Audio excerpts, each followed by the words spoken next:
attempt to engage countries in South Asia, in the Middle East, specifically India, which is, probably, I mean, right now it's the world's largest population. It's going to be a hugely important market to come. And I think it's important to start engaging some of these large markets in this regulatory normalization and harmonization kind of discussion. So yeah, very excited about this. Gonna Steve, find did out you have more. a comment on that? Um, other than what Jay was talking about, that aspect of privacy security is not my field. It tends to be more on the data side versus the personal privacy side. And I was having a good day at the slots yesterday, so I didn't see the announcement come out. Sergey, any thoughts on that? Yeah, I think it is good that we have connected regulation during the two big countries. But the main problem is also that, for example, if we are look at the data breaches for example, last 10 years, a lot of companies that whose services we use every day, for example, they store user password in the plain text in any database on Amazon server, and it is the big issue because that is no any a point in the regulation, for example, for storing the password in the plain text or back up the private information of the user, customers, users. What will happen with the company? And that's I think that is the main and the most issue. Great, thanks. Well, now we got to talk about the future. And so, what's the future for us? And my own thoughts on this is your information is valuable. It's valuable to corporations. They want to know what you want, like, what you don't like, everything, so they can market to you. So that's from the corporate standpoint. And how you shield your privacy is going to be interesting. So, talking about the future, Jason, what are your thoughts on the future privacy regulations? Um, so maybe I'll just pull up something that Sergey said earlier on, right? So basic security practices. If you're doing data protection, if you're doing product development, I mean, the data protection and privacy bit is going to be really important. I think in development and product development in the online space, in the software space and domain, we talk about shift left, right? So the idea that security is not an afterthought at the end of the product development process. So I think in terms of what we can all do, there's a lot of innovation and a lot of new ideas and products coming out here in the US and in many places around the world. If you're in that space, I think it's really important to start thinking about some of these security and basic privacy considerations in the development phase, in the architecting phase, right? That goes a little bit to my experience because when we were doing contact tracing, that's a hugely privacy, potentially privacy invasive process, right? You've got human contact tracers asking you, tell me every single last person that you met over the last 2 weeks.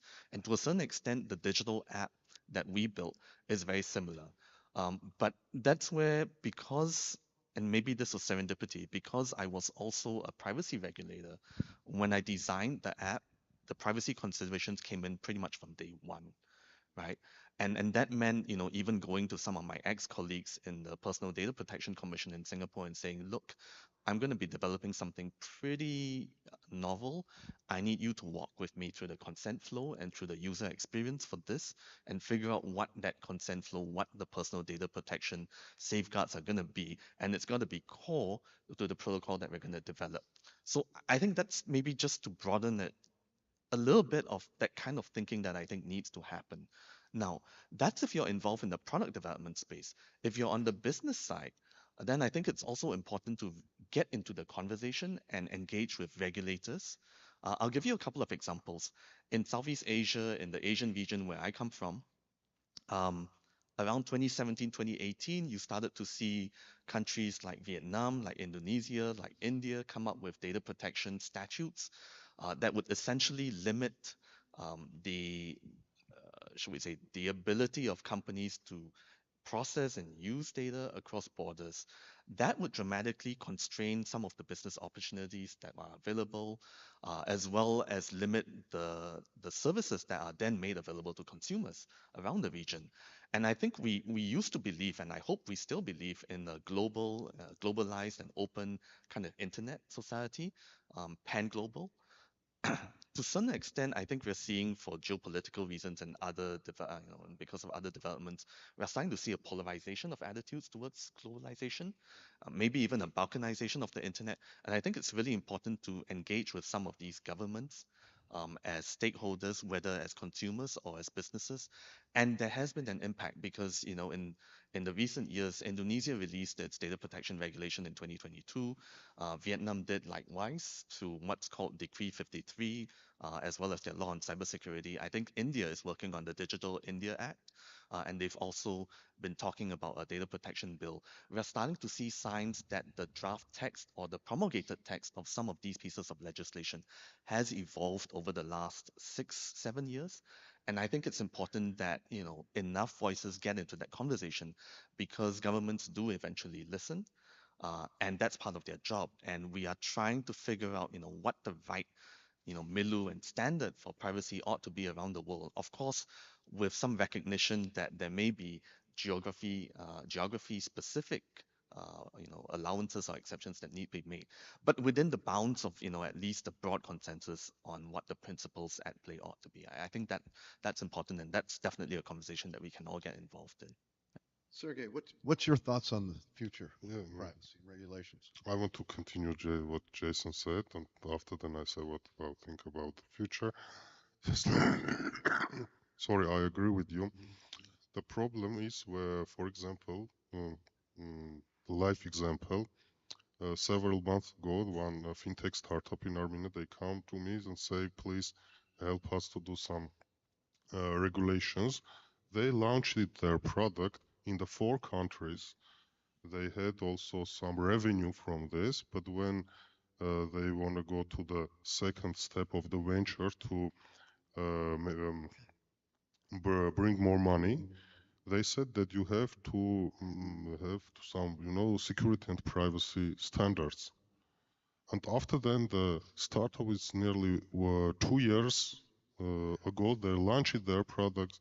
They are launched in 4 countries.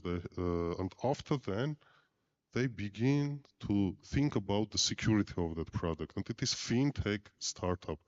This is where is the problem, because as Jason said, we have to build the security in the architecture of the product. But today there's a lot of startup. You can, for example, Google the last 100 startups. I'm sure there are more than 50-60% of them, they didn't build any security or privacy standard in their product. They think that we have to launch the product as soon as possible and it will be everything good. After then, we will think about its security. And this is the main thing. What about the future? Today, the Google, the Meta, Microsoft or Apple know about us more than we. And this is, I think, in the several years when they also knew, for example, our blood pressure and a lot of things about our physically. Now they know everything about what we're thinking, what we like, and after several years, they also will know what physically, for example, blood pressure or something like this about us. And the ML algorithm, AI algorithm can combine it and make us what we wish. They will say us what we want to wish, because they will know, for example, when we are looking at that video, our blood pressure is high, so we like that. And this is, I think,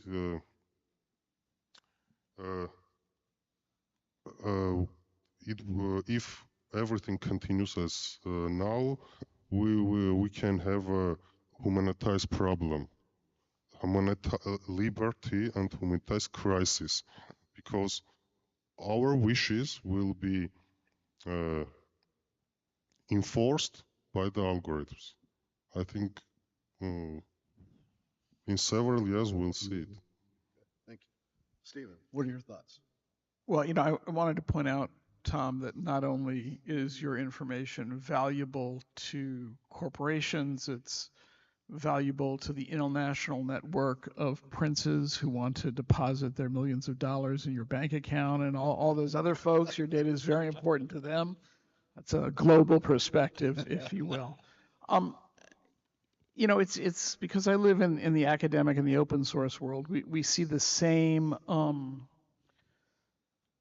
pluses and minuses, right? So on the one hand, when an open source project, which is created, maintained, contributed to by a large community, ideally, if there's a large active community involved, if there are data breaches or bugs or so and so, often the community will respond faster than a larger corporation, because more than often for liability, your Googles, your Apples, your Microsofts, when they send you this thing that says, hey, download the update because there's been a breach or there's this bug, they don't let you know that there's a problem until they've fixed it. But you don't know how long it took them to fix it. In the world of well-maintained open source software projects, as soon as the breach happens. And then you can protect yourself as much as you can, even if it means not using that thing until the fix comes in. But you've got a large community of people who are dedicated to hop on. That's when the open source program or technology is maintained by a large active community. If it's, again, a more entrepreneurial effort or a small group, they may not have architected it well, as we've talked about here. They may not have the community to stay on top of it and do the fixes as quickly as possible. So it works both ways. The Linux Foundation, which houses a lot of the foundations and the organizations that build some of these larger and smaller projects, has their own open source software foundation that's working to build standards and technologies as well. So if you're interested in that kind of stuff, that's a group that you can join, whether you're a programmer who wants to help with the programming, or a writer who wants to help with documentation, or somebody who's involved in program and project management. So it's if this is stuff you want to learn more about in kind of a hands-on way, it's something you can just volunteer to join. So it's worth looking at if data and open source security and privacy are of interest to you. You should take a look at the Open Source Software Foundation as folks that agree and work on that. As we get more open, both in research and in our internet technology and these things, we're going to need to see more engagement. And the question is, will the governments and the foundations and all these other folks who are mandating and funding the development of open work, will they resource it well enough so that these standards are brought into the packages and that the communities are maintained to keep them up to date? We got a couple of minutes still, so I just want to ask a question: what's the role of an individual in this? What can a person do, or should they be doing? Stephen, we'll start with you on that. I'd actually bounce it back to Jason and Sergey in terms of, I think what the individual person needs is, what are the websites? Where are the links? How can they get educated on what they need to do as a personal protection? What happens when the vault system that you've now stored all your passwords in has gotten hacked, right? So, Jason and Sergey, where would you suggest the individual goes for their protection, and the entrepreneur who wants to build a software business hops on to get this kind of information? Where would you send them? You want to go in reverse order? Yeah. Okay. Mostly the security companies, they run their products for enterprise, and there is just a little products for the ordinary users. And that's why the ordinary users, if they're, for example, don't work in the big companies in some corporate environment, they have to read at first about the issues, about the security, about the privacy, and understand how to protect them themselves. There is a lot of podcasts, it is a lot of videos, It's a lot of books about it. I think it is in today's world when everything in your phone, your finance, your email, your work, everything, I think everyone have to think about its security and privacy itself. Himself. Yeah, I think I would second what Sergey said. It's really down to education and information. And maybe if I might make a pitch, it's also, you know, it,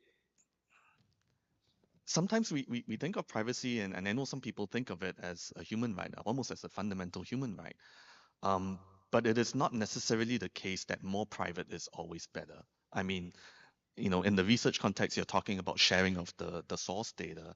Of course, I think that there will be protections and safeguards about, the identification of the data so that you're not going after individual data subjects, right? But I think that there is going to be some value for the data, both to the corporate, the enterprises, but also for the individual. I think it's really important that the individuals, that all of us understand that there is some utility we get out of, choosing to determine how that information belonging to us is communicated, and then figuring out for ourselves, how much of that do I want to allow in order to derive or benefit from, this, communication of information about myself to other people. It's not it's not it's not a position that I think is universal. Different people will have different landing points. The trade-off looks different. For example, if you're in the middle of a pandemic, where public health potentially, overrides the imperatives of private health, right? Then in order for public health to function, some amount of data sharing is going to be needed, right? In those circumstances, what is the role of the individual in articulating that consent? I wish that we had a different position, because in the absence of enlightened, informed individuals coming together and making their views known, essentially we had big tech dictating to us, most of the world, in fact, right? We are going to be in a situation where, because we control the infrastructure, the technology, the devices, we're going to make a call, and it's not going to be up to governments, sovereign governments around the world, to articulate and to make a case for greater usage of the data, potentially at the expense of privacy in specific contexts, and also then turning it over to the individual consumer and citizen to say, I consent to the use of this data for this particular purpose. That discussion was never allowed to happen, because essentially big tech decided there's going to be a one size fits all model, and we're going to get to decide what everybody else doesn't get to have a say in. That's dangerous. And I think the more that we understand this trade-off between privacy and utility, the areas where they tend to be at odds with each other, and there are also models that we can, work on, where privacy and utility can both be maximized without necessarily trading off. Those are the areas where, if we had more informed consent, more informed engagement, awareness, and discussion, I think we would be able to build a stronger consensus. And I think that's going to be key. This example of the pandemic that I was working on is just, a microcosm, but I think the same issue is going to show up over and over again, as we become more connected, as data becomes, critical as an economic input, and as an input to innovations that are going to affect all of us, and hopefully benefit all of us. I think that's going to be something, maybe, if I could leave us with, that's in essence, I think, my nutshell for today. So yeah, really important question. Glad I had And the just opportunity to address it. follow up on Jason's, generally personal information in scientific research is anonymized. So you have research boards within universities and foundations, and the kind of buzzword when it comes to deciding as a researcher or an innovator or an engineer who's going to productize, right? The slogan that gets used often is as open as possible and as closed as necessary, right? And so when it comes to private information, personal information, that's closed. Sergey, any other thoughts? About, I think it's about changing. We are all talking about the changing of the mindset of the people. Because with the mindset, when we say we are afraid of it, so I don't want to know about it. We can't do anything some real changes, or we can't be protected. Now we are talking about changing of mindset, that when the people have to really thinking about their privacy and security. Because if someone say that I don't need security because, or I don't need privacy, I don't have to hide something from, for example, government or some companies. It is the same when we say we are don't speaking so much. So we don't need, freedom of speaking anything we want. This is nearly the same. So I think it's all about the mindset of the people, ordinary. Great. Thanks again, guys. And then I'm just going to wrap this up with a couple points, and then we'll open up to questions. Mainly, the main points: keep learning. Keep learning about privacy, how to protect yourself. Okay. Be engaged. Highly recommend. If you're an individual, be engaged locally, nationally, wherever that is. If you're at a company, make sure your company is moving in the right direction. Help them move in the right direction for privacy. And then lastly is try to build consensus. If you're multiple organizations here, the more you can build consensus on protecting privacy, the better. So on that note, I'm going to end the panel and open it up for questions. Are there any questions?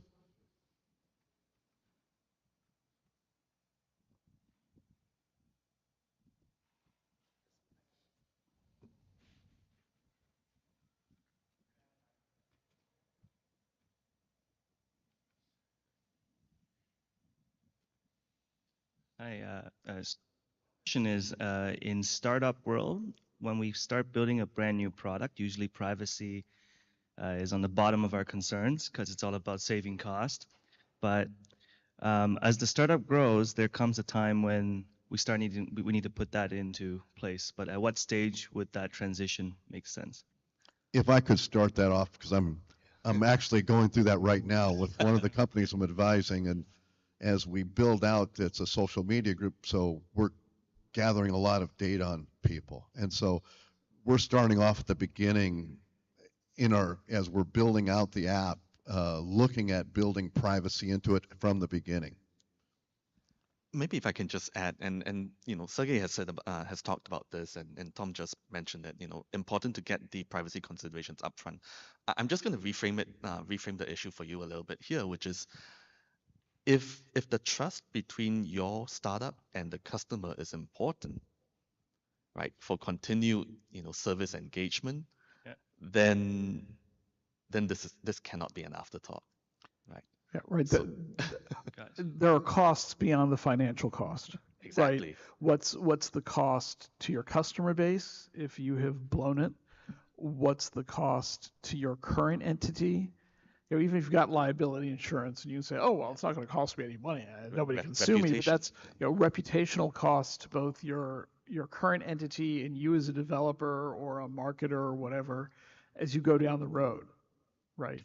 If you're going to have a black mark against you for not doing what you should have done, that costs a lot more than paying another engineer who understands security to help you work on your product. Yeah, sure. Advice to you and every startup: when you come to the privacy, for you have idea of startup and you think about privacy, first of all, read the 7 principles of the Privacy by Design by N. Chavukyan. Okay. You can Google it, and yes. And after then, understand what points of that 7, what principles or what points of them are fit to your company. If all 7, it's great, but for example, 6 or 5 is also good for the startup. Could I have the name of that book again? Yes, Privacy by Design by N. Chavukyan. And I'll also mention, I mentioned once already the Open Source Security Foundation, right? So there are free tools out there maintained by large communities under the OSSF that can help you ensure that security is built into your product without you having to spend tens of thousands of dollars. That'd be helpful. Okay. Thank you very much. Appreciate it. Good luck. You're welcome. Are there any other questions?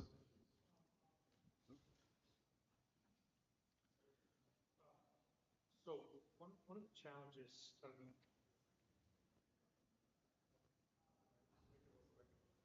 one of the challenges that I've seen is at the policy level, there are some very high level requirements that are produced.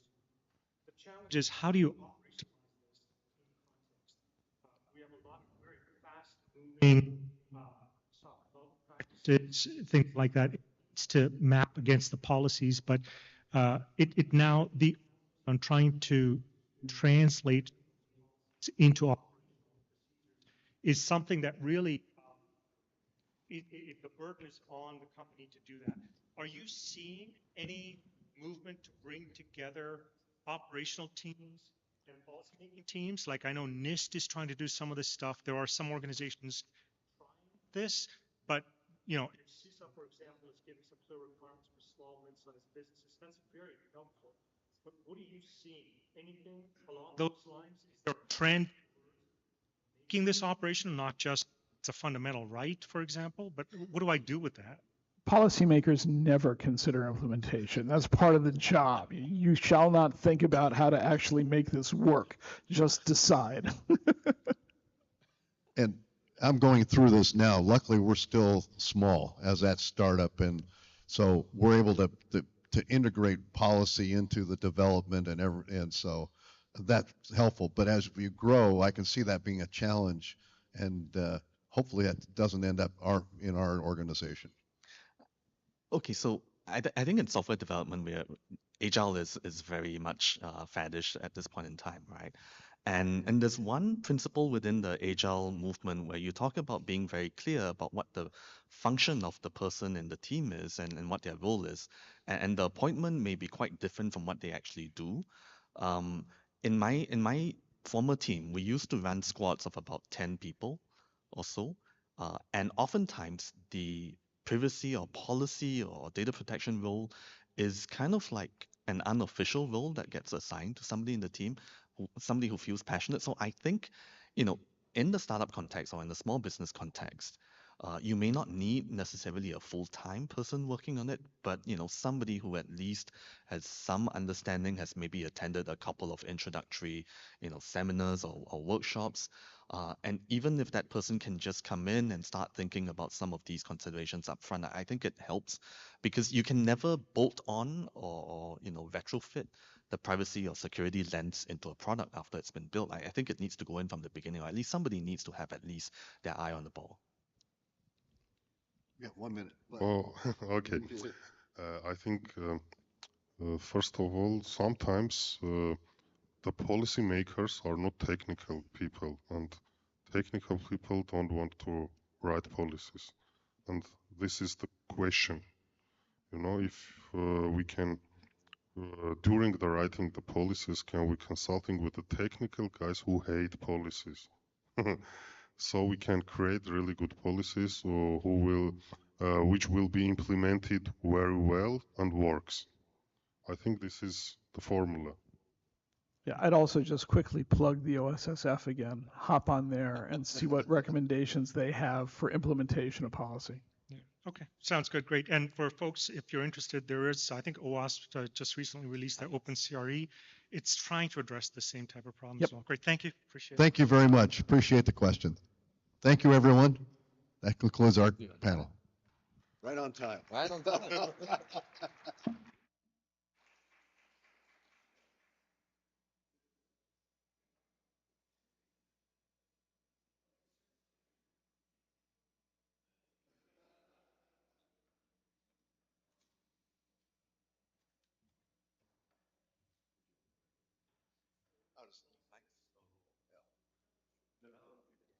After you.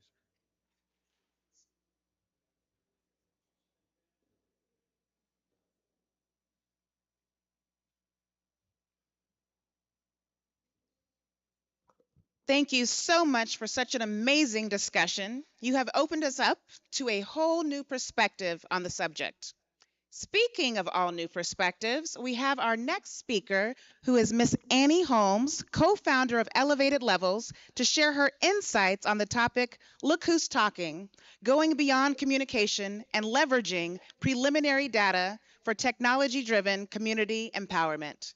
Let's give it up for Annie. We run this mother. Yeah. Girl, we run this mother. Yeah. Girl, we run this mother. Yeah. Girl, we run this mother. Girl, who run the world? Girls. Who run the world? Girls. Who run the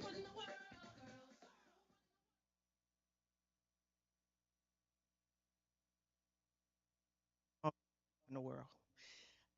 Thank you all so much. I ask you all to allow me to sit and stand as I might need to due to my ability needs as I go through this presentation with you all. So, I am going to share with you data that only I have, and I'll tell you why later.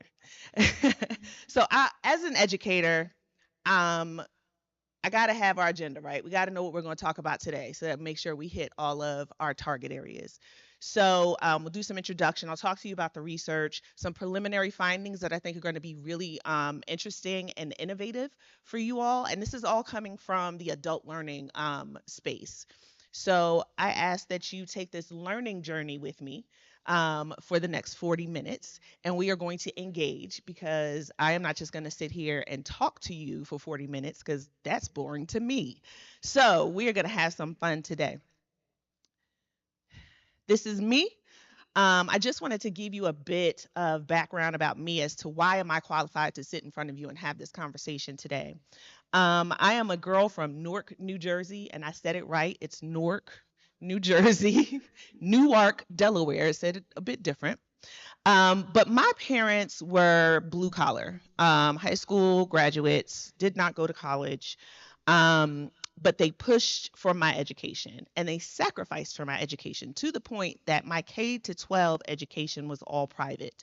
I went to a private Christian school, K to 8, and then went to public school. I was at a girls' private Catholic college preparatory school for high school. But then when it was finally my choice to go where I wanted to go, I went to a public institution. So I went to Temple University. And I tell folks the reason I went was because Bill Cosby always had the Temple flag. He was always wearing a Temple sweater. He always had a Temple hat when you watch the Cosby Show. So at 12 years old, I told my father I was going to Temple University, and I did. I then got married, and we ended up at Penn State University. My husband said, "Oh, I'll just get a master's." And I was like, okay, I'll just get a master's too. He got his master's, we stayed. I got my master's, we stayed. I got another master's, we stayed. I started working on my doctorate, and they said, "Annie, if you take any more classes, we don't have any more for you to take. Go, be free, and fly." And that's what I did. I became a master of learning. And I took my career at that point, and this is when I became the first chief equity officer, inaugural chief equity officer at Cal Poly in San Luis Obispo. My process for the work that I have done, because I have been a chief diversity officer, chief equity officer, whatever title you want to give it, I have had to be an influencer. It's in the job title. I have had to be someone who could communicate across differences. It's in my job title. I have had to learn every division and how it operates and the financial flow into those divisions of the organizations that I either consulted with or worked for. Why? Because I had to understand it if I was going to make the organization healthier. And the organizational health work was done through DEI. So I became an executive strategist. That's what I realized I was doing. I was really an executive strategist because then I started to be pulled to do more than just what we would consider in the DEI scope of work. So we made sure to build up that foundation, right? Like you build a house, you have a foundation, But then you also have to make sure you have an intentional strategy. If you don't have an intentional strategy about how you're moving forward, then your impact could actually have a harmful impact on those unintendedly. So let's go a little bit further because we're all expert learners, right? Let me tell you why we're all expert learners. Throughout, there's so much research. You could look at it from in business literature. You could look at it in adult education literature. You could look at it in workplace development literature. This study, I found it really interesting that McCrindle looked at all of the generations, Gen Z, Gen Alpha, and Gen Beta coming up and how they engage across generations with technology. So I specifically want to point out for you all in Gen Beta, those are the folks, I don't even think they've been born yet because my baby who told me about equitable hacking is a Gen Alpha. So when we think about the voices of those who are coming up and are already using the devices, they're already using the internet, they're already accessing the information, we have an opportunity to create the world's largest learning management system for through 12 education. Why? Because our education isn't even our education system. Our education system was built off of other educational systems. Germany, we still have folks who travel to Germany, who travel to the UK to learn about their educational systems to bring them back here. So now I want to bring it back to us. Learning styles. Does anyone in here know what their learning style is, or if they have multiple? Okay, we have one person who knows. Anyone else? 2, 3, a few. I think as you're looking at them, you're like, yeah, maybe. Was there ever an opportunity for you to explore different learning styles as you were growing up? Yes, yes, no, yes. And I saw yeses and nos across perceived diverse differences. So what we need to understand is this is not happening in our K-12 education system. And I know some folks are going to see this on Zoom and they're going to say, Annie, your entire career was within the U.S. education system. And I know what works and I know what does not. So what I then did was convinced my husband, who's upstairs being busy in a meeting, to allow me to pull all of our kids out of the systems and to create a learning environment in our home for them. Now, this was not a COVID situation. This was post-COVID. So this was schools are open back up. Kids are going back into schools, right? So they're getting the socialization. They're back in. They can mask. They don't have to mask. There's contact tracing. All of the things were being done, except no one was acknowledging to the children, we have all been traumatized. We are in this together and we're all going to heal together. So what happened? You see my little baby right there? Last year in September when school started, I get a call. Lincoln was cutting his hair out in his chair because he was having an anxiety attack. Never had anxiety. Why does he have anxiety? The anxiety of having to fit into a situation or a context that did not feel comfortable for him or did not aid in his learning literally caused him to have anxiety. So what we decided to do as we built out our elevated levels, we're focusing on the social determinants of health. That's at the core of what we're really doing. We want to make sure that there's access for education, for healthcare, for neighborhood, affordable healthcare, social and community context, as well as economic stability. So this is actually a video I took of Lincoln. Lincoln is 9 years old and is just 2 months ago. Lincoln, if you ask him, what's your favorite game to play? He will then, because we teach critical thinking in our home, he will then ask you, well, what do you mean to play? Because I like to play different games for different reasons. For instance, there are certain games I just like to enjoy to play. Then there are other games I like to break. I can tell you those games that I love to break. So in this video, Lincoln is learning to play. This is his second day learning to play Pizza Tower, which is a Steam game online for kids. He had, in 3 days, gotten the exceptional level, like whatever the highest level is in this game. I am not a technology person, so that's why you're getting the learner talk from me. When we started to talk about technology and what he really enjoyed, it's like, do you want to make games? Do you want to, like, just really just asking him questions? Come to find out, he's very interested in ethical hacking. He's 9. So, because I had the understanding and the knowledge to have the conversation with a 9-year-old, to follow his dream, to then understand what is the pathway to get him to ethical hacking, I can now tap into resources. Not everyone has the ability or the access to those resources. So we want to make sure that we are providing that access. So that's my Gen Alpha baby. But these are my Gen Zers.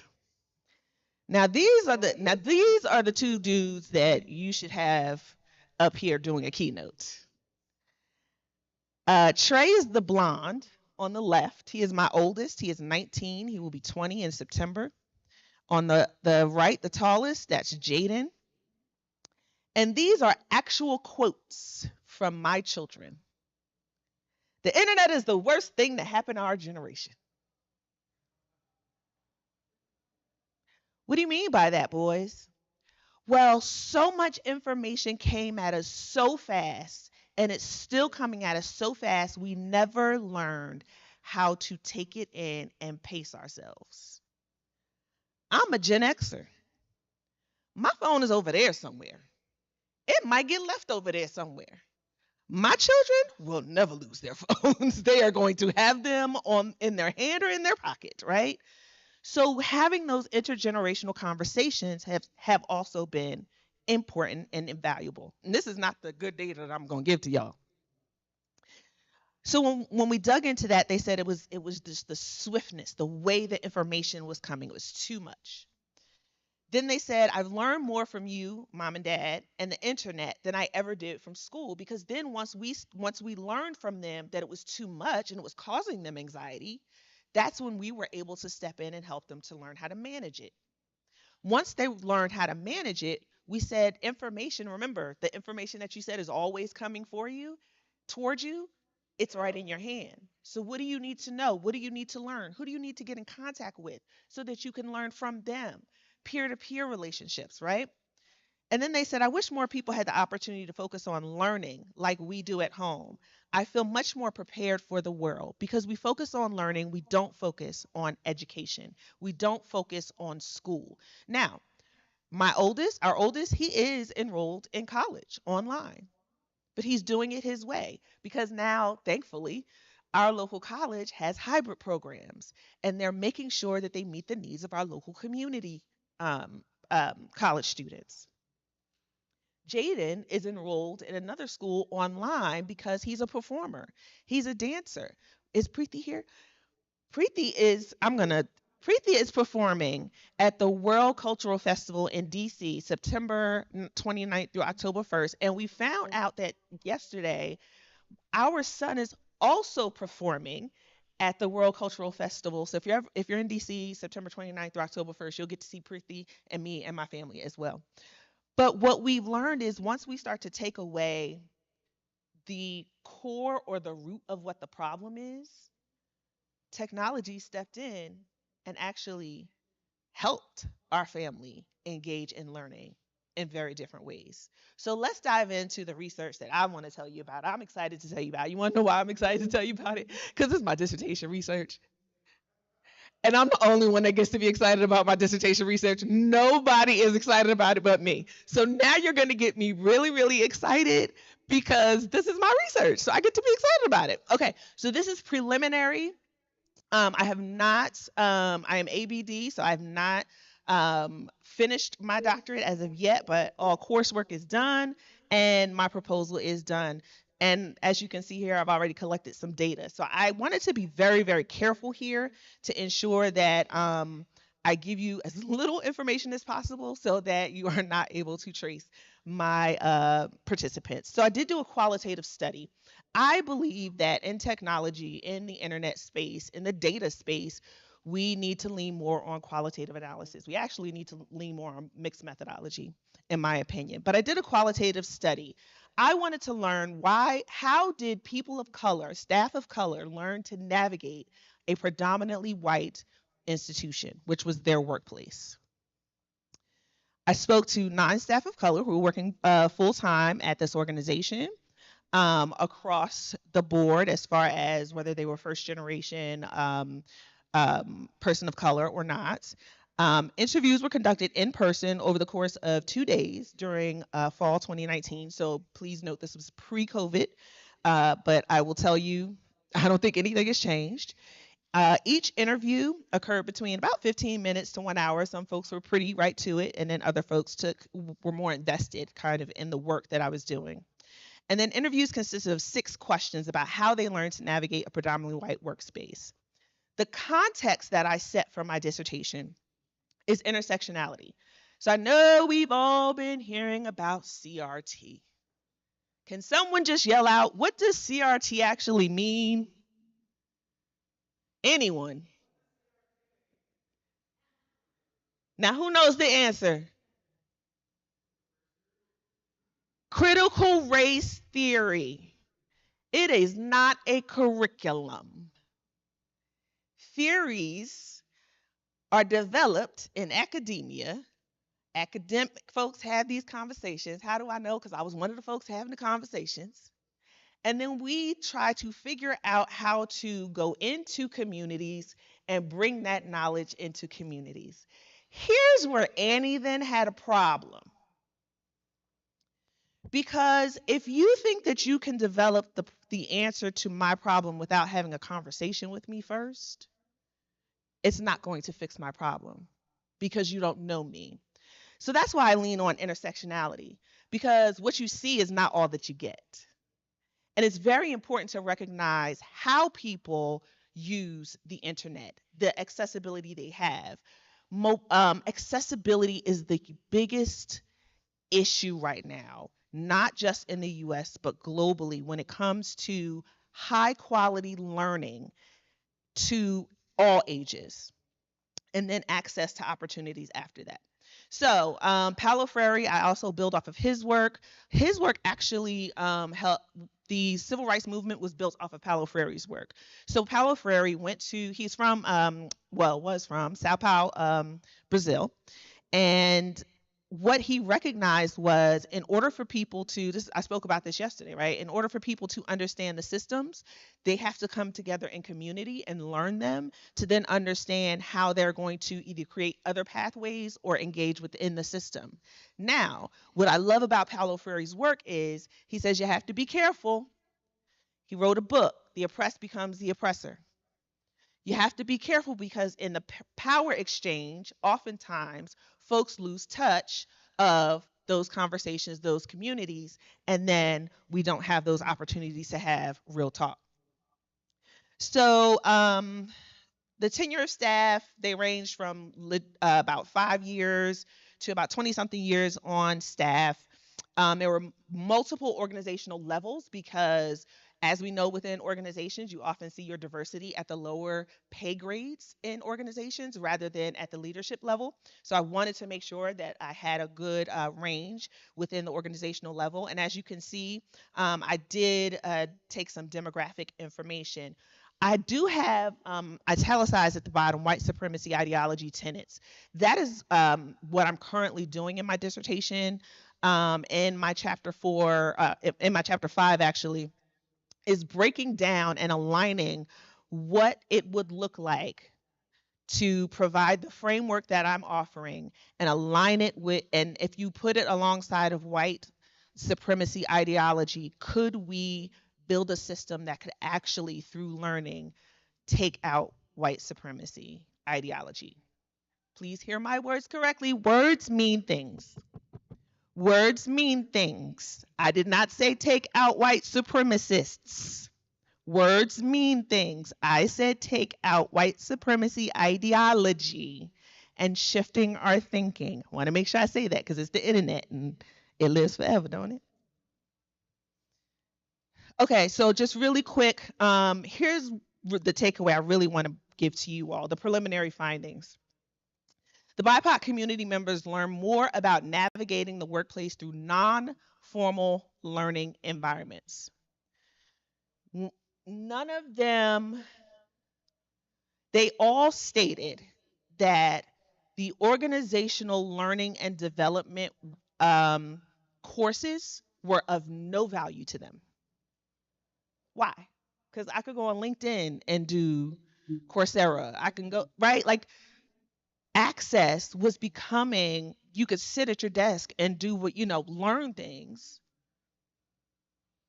But the assumption from a learning and development team that this is what this group of people need to learn without engaging them, it could get tricky. It makes the process longer, but I guarantee you it works. How do I know? Because I've done it at 3 organizations. So the education system is institutionalized, it's intentional, and it's planned. Look at when it was established back in the 1700s. Where would I have been back in the 1700s? Where would most of you have been back in the 1700s? Because if you were not a male child coming from a rich family, male white child, Christian, coming from a rich family, you were not getting an education. That's the shift back we're starting to see. What I'm saying is we could bypass the system, create non-formal learning in organizations through learning organization theoretical frameworks, create communities of practice, and the non-formal learning mostly leads to qualifications that are not recognized as formal qualifications by the relevant national education authorities, or to no qualifications at all. So it's not even valued. Non-formal learning isn't even valued by organizations. But how are you going to diversify? How are you going to listen? How are you going to turn things up? So here's your chance.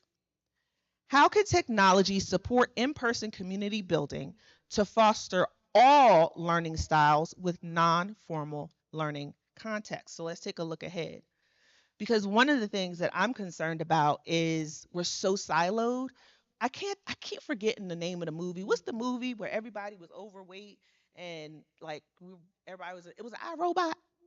I think it was iRobot, where everybody just was in their own robot and everyone was overweight. And nobody really had relationships and everybody just watched TV all the time. And that was a very lonely life in that cartoon. WALL-E, yes. I like WALL-E, but I want to be able to actually come in community with WALL-E, right? So here are the lessons learned. One word, words mean things, right? I said that. Words mean things. Be intentional about the words that you choose when you're talking about learning, when you're talking about education, when you're talking about schooling. All 3 mean something very different, even at all age levels. Education is a system and learning is a process. Learning happens all our lives. I literally have a degree in early childhood and elementary education, a degree in college student affairs, a degree in higher education, and a degree in adult education. So I understand learning and development through the life cycle. Trust is a must. Community members must prioritize the community in order to build trust and gain impact. When you are building your tools, if you are saying, okay, let's beta test it, let's send it out, we had our people do what we needed to do, let's beta test it, and you had no one at the table from the community, it will fail. There are organizations such as mine that are those intermediaries who are bringing the work to the communities and the opportunity for communities to build for what they need. Learning is internal and external. So there are times where you need to sit and process. You may need to sit and think, right? We call those introverts. The introverts who need to kind of go back and reflect and take things in versus your extroverts who get energized by hearing from others and learning from others. So input equals context making, which equals asking clarifying questions, which equals planning, which equals action. So there's more to learn. We need in-depth understanding of the impact non-formal learning has in learning organizations. So when you start to shift, and as you all are creating your companies, look at yourselves. I encourage you to look at yourselves as a learning organization. The literature out there is so helpful, and there's so much qualitative data that you could benefit from if you saw the work that you were doing through that lens. Now, if you need somebody to help you do that, I can help you do that. Here's how you can get in touch with me. We can definitely just talk. I love to brainstorm, even if you just need a thought partner to kind of talk some things through. But we've got to innovate in the learning space. It is critical for us right now to innovate in the learning space. We are seeing the need to bring children together so that they can continue to socialize, but they are building together. And so, how do we continue to help them through the internet build together? Any questions?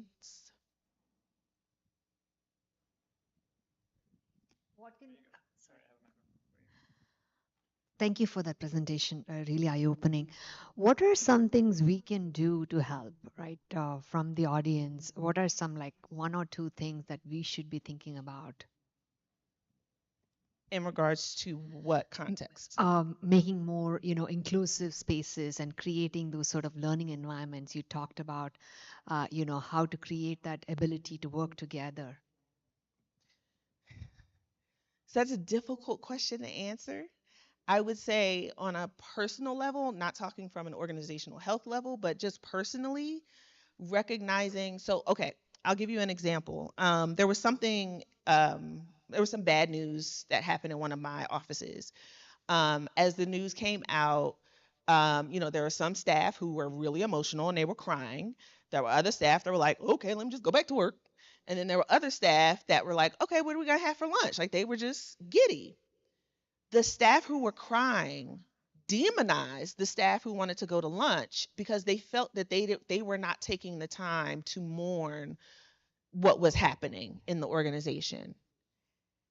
We cannot go and control how other people respond or react because our response mechanisms, our triggers, that's how we were culturally programmed. So I'll just say it was a group of Black women who were laughing and who were, okay, well, let's go have some lunch. Let's go breathe. Like, let's take a moment to just enjoy life. And they were demonized for that. So what I would say is in every moment, when you can, if you can't be the person to stop the negative behavior, be the person who comes alongside of the person as an ally or an accomplice. You're welcome. And we could do that just through simple communication, having conversations. I would say I would discourage trying to find similarities with folks and then go from there. Just start talking about who you are. The similarities will come up, the connectivities will come up, and the differences will come up. And then differences will make the relationship even stronger. So that's just on a personal level. But from an organizational level, you've got to put people before processes. You've got to put people before policies. We've got to make sure that people, one of the things that I did at one of my organizations is I actually had a task force look through our employee handbook. They degendered it and they also looked at it from a DEI space. And they made sure that the handbook then from then on, there was no he, she language. There was, we had looked at the dress code because we did have staff member who was transitioning. And so we wanted to make sure that our employee handbook was up to date so that folks could feel comfortable. I didn't like using the word, and I oversaw HR. I didn't like using the word fit. Is this person a good fit for our organization? What does that mean? Because I don't fit in any box that any of you could create for me. I don't fit in the box that I created for myself. This is me busting out of that box now. So I think once we can encourage innovation, sharing of information, communication and not, well, let's keep this close, right? The privacy folks, I love that panel. Let's not keep it so close to the chest that we forget to include the folks who are going to benefit the most from this. And there's so much out there with ed tech and fintech and ways that we can really impact communities through a regional and place-based strategy. Thank you, Priti. Any other questions? Can I take his one more? I got like 40 seconds. Okay.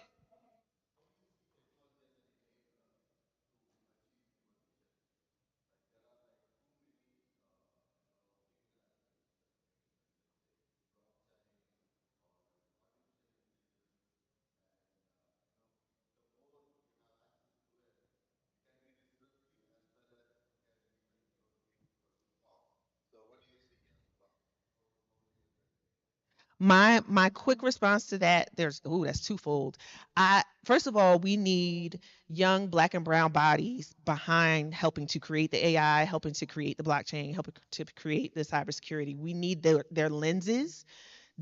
They have the interest, the ingenuity, the creativity. They may need some technical training, but that is there, and that voice needs to be there so that when the users are using it, then they see themselves in it, right? That's the representation. There's also an opportunity with AI and education where you could have personalized learning tracks, and AI could help to identify your track and when you're ready to progress, or signal this person may need some assistance. We've noticed some things, and be able to connect to other resources that are part of the learning system.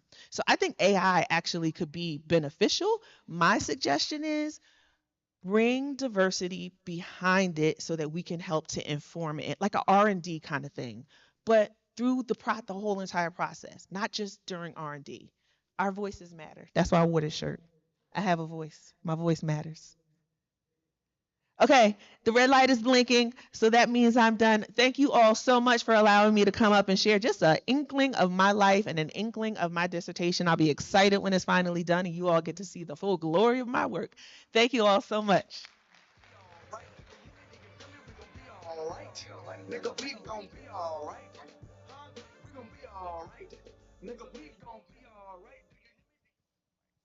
That was incredibly inspiring. Thank you so much for sharing, Annie. I'm sure we will use these strategies coming ahead. Up next, along the lines of language processing and cybersecurity, we have a fantastic lineup of panelists who will illuminate us on what lies ahead for cybersecurity, examining the latest trends and advances.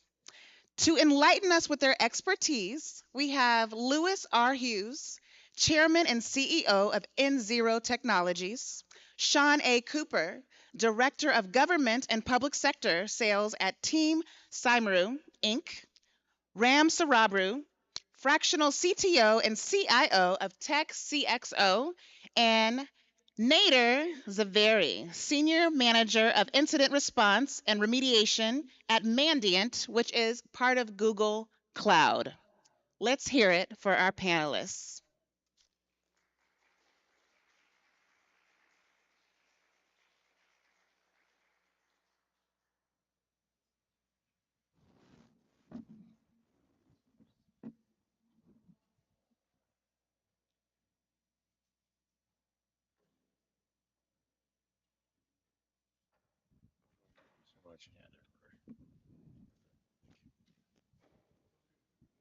Yeah. All right. Good morning. We didn't have Kendrick Lamar as the entrance, so I didn't know we could do that. But now I know. So next time I'll get a better entrance music. Can you guys hear me pretty well? Awesome. Awesome. I have the honor of moderating this panel.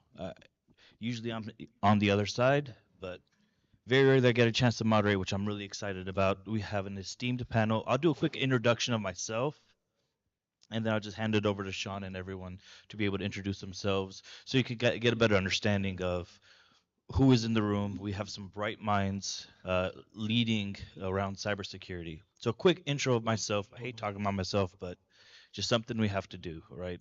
My name is Nader Zaveri. I am Senior Manager of Incident Response Remediation with Mandiant, which is the foremost leaders of incident response. I have about 15 years of experience. When I say foremost, I usually say in the past 10 years, if you've ever heard of a major hacker breach, 70% to 80% of the time, it's usually us investigating.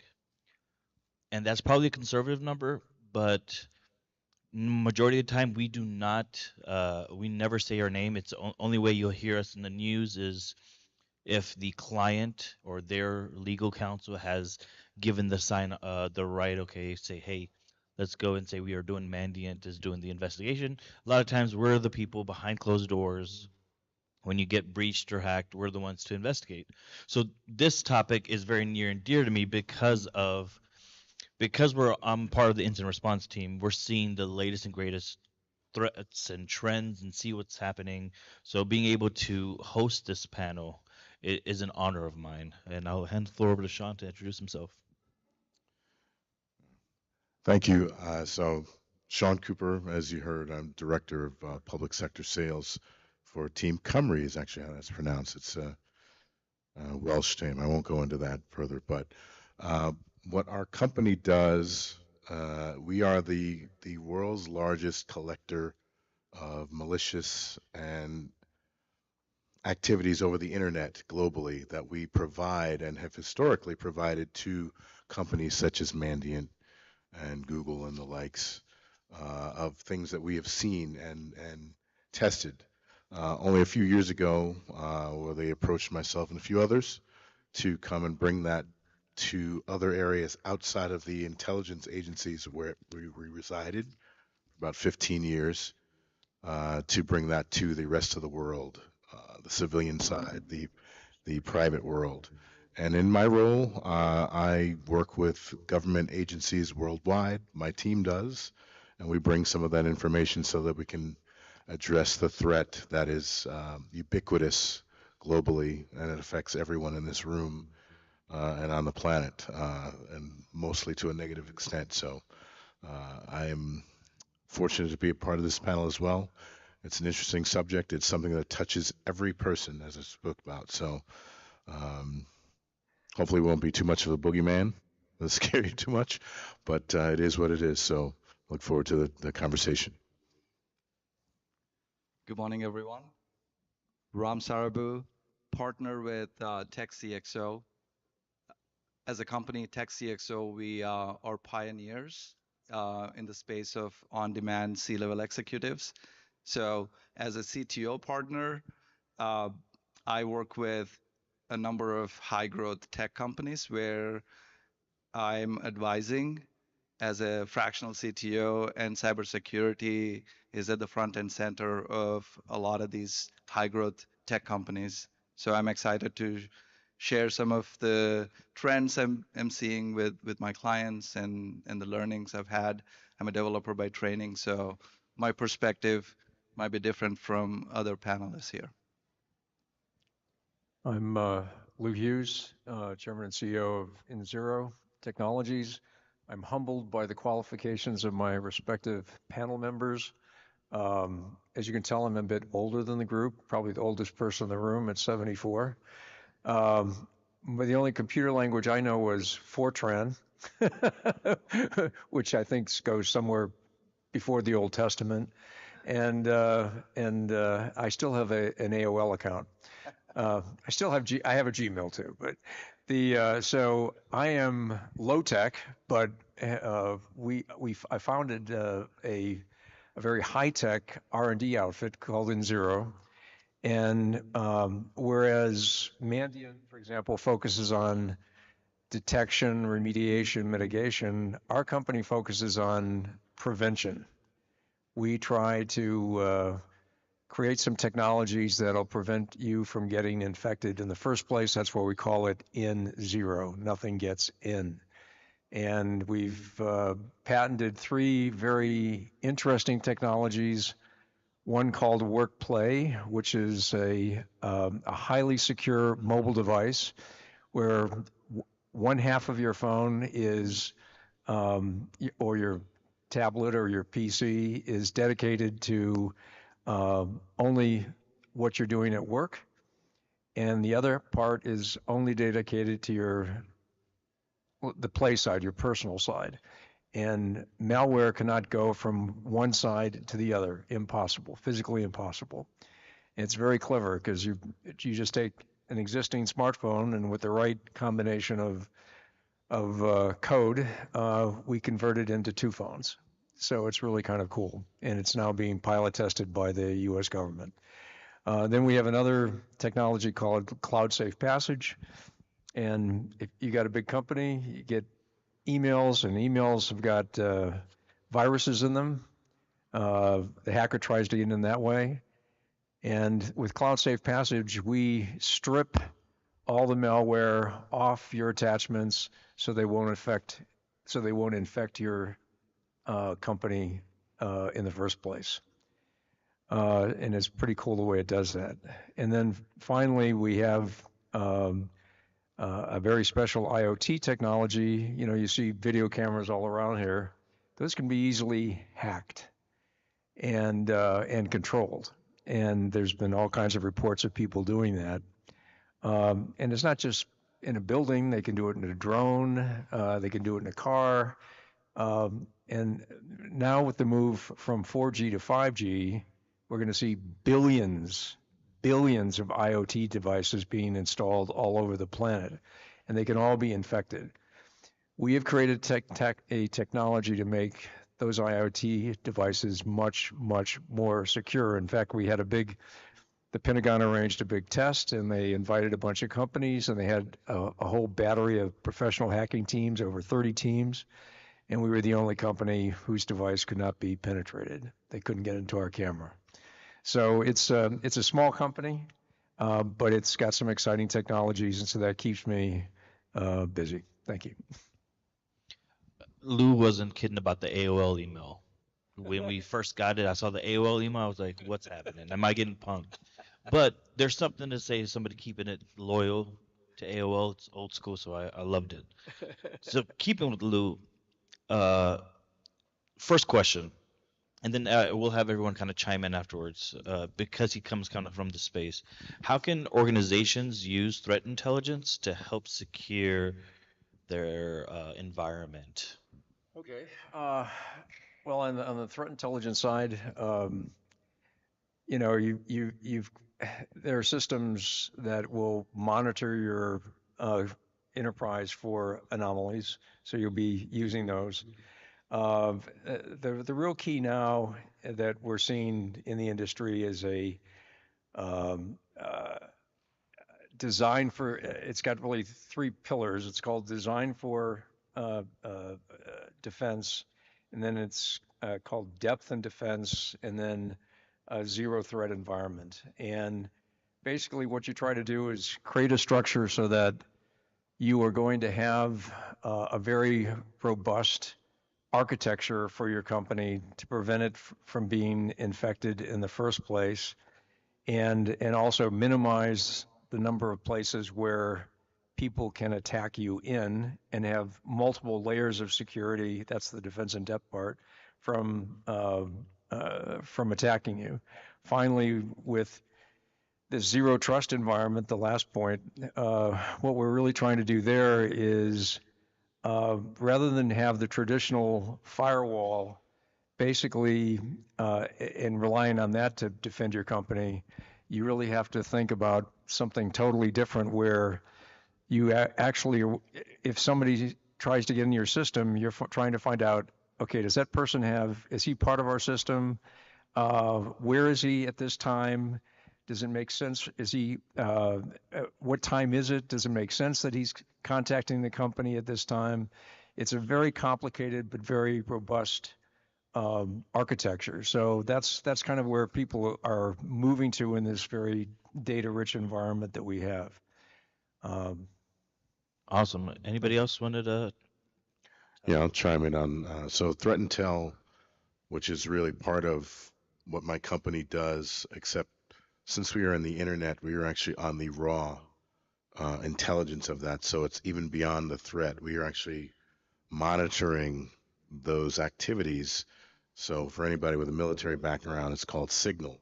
So literally the actual transmission. So from a threat intelligence perspective, it's really the information that the companies need to understand how a lot of these people are acting, how they're moving, what they're doing, what this looks like. This is the DNA of them.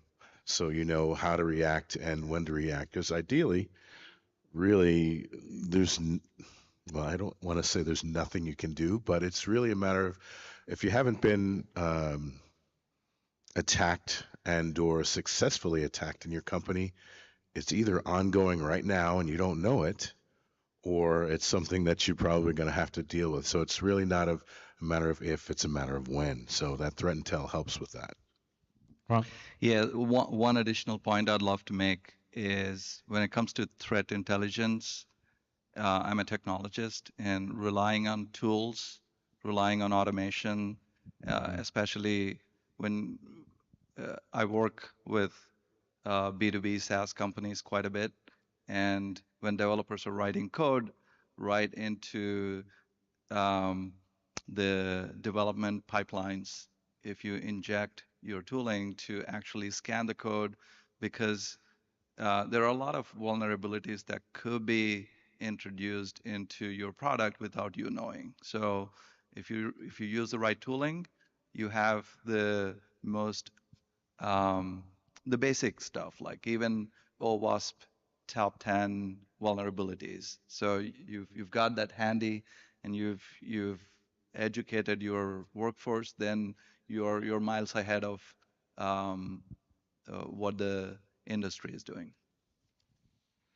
Just to kind of add on some additional color commentary. So with threat intelligence, every organization, if you guys are not part of it, should be part of an ISAC information sharing group. If you're in financials, get your FS ISAC in the health, because a lot of I'm seeing it from when you do get breached. A lot of times we get a incident based off of, hey, we received an alert from our ISAC that had this specific IP from a threat actor. We plugged it into our software, and we turned out we had the same type of activity.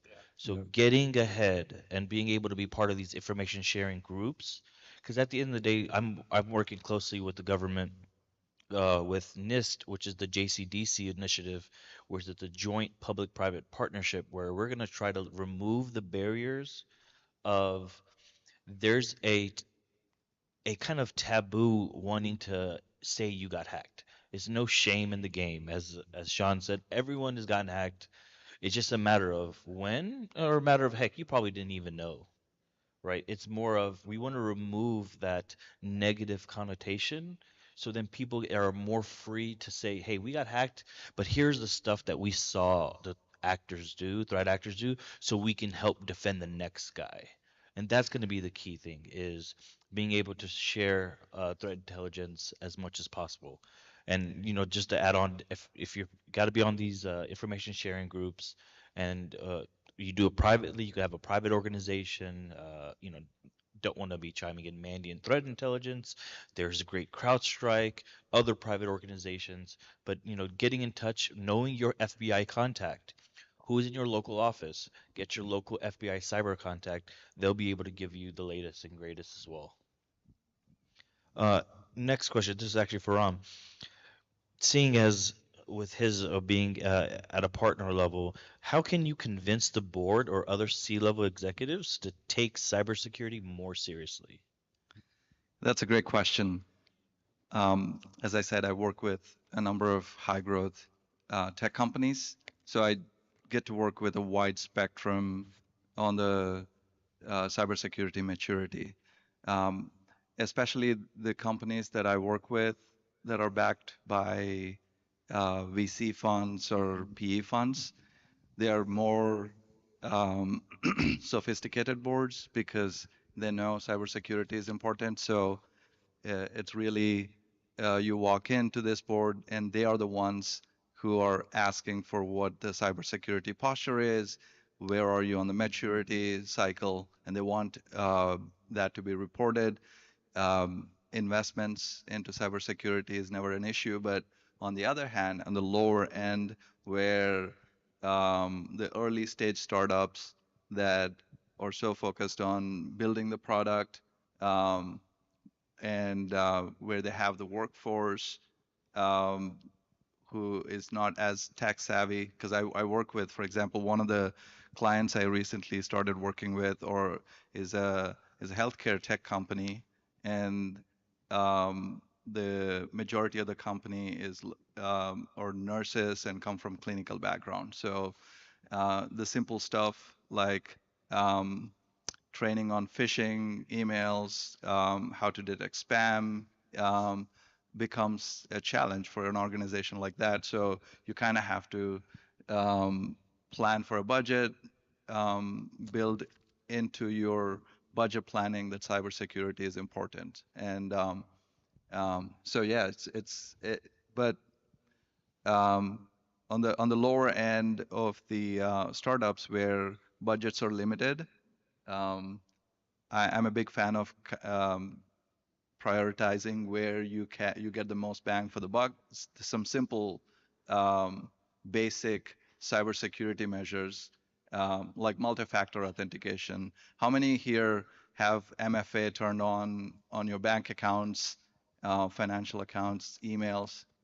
Yeah, you'd be surprised how many people still do not have MFA turned on some of the critical accounts, right? And I walk into some of these clients where um, the employees have never had any security focused training. Or they don't have phishing and spam filtering in place. Some of the basics, right? Or backups, for example, backups are important because, as Nader said, it's inevitable that you will have a security incident, and you could get lucky. You may not have one, but when you are hit with it, backups are so critical. So you have to be able to protect your data and have a backup of your data, and it's important. And um, it's it's a mindset shift, and it's a journey. It's a journey, and working with these boards and showing how other um, companies in that space, how other mature PE-backed companies, VC-backed companies are performing, is an easy sell to some of these organizations. Just to add to what Ram was saying, over the last 30 years, I've served on 13 board of directors of very large multi-billion-dollar companies in 8 different countries. Often in those companies, I've served on the audit committee where they look at computer hacks and that sort of things, and chairing those committees. There's been an evolution in the corporate world. First, IT systems were very much dedicated to the company. Now they've moved to the cloud. And then with the creation of the smartphone devices, we see, and remote working, we see our employees dealing with the company's data outside the physical perimeter of the company itself and having very important data.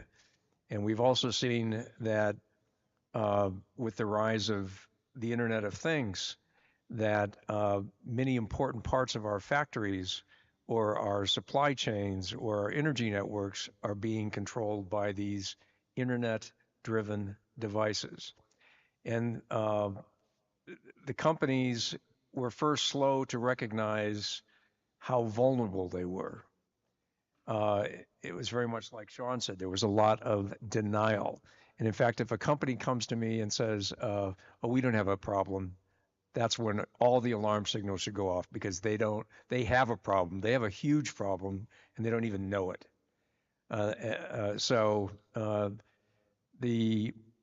What companies did is first they hired chief intelligence officer, or chief IT officer. Then they now are hiring chief information security officers to work with them.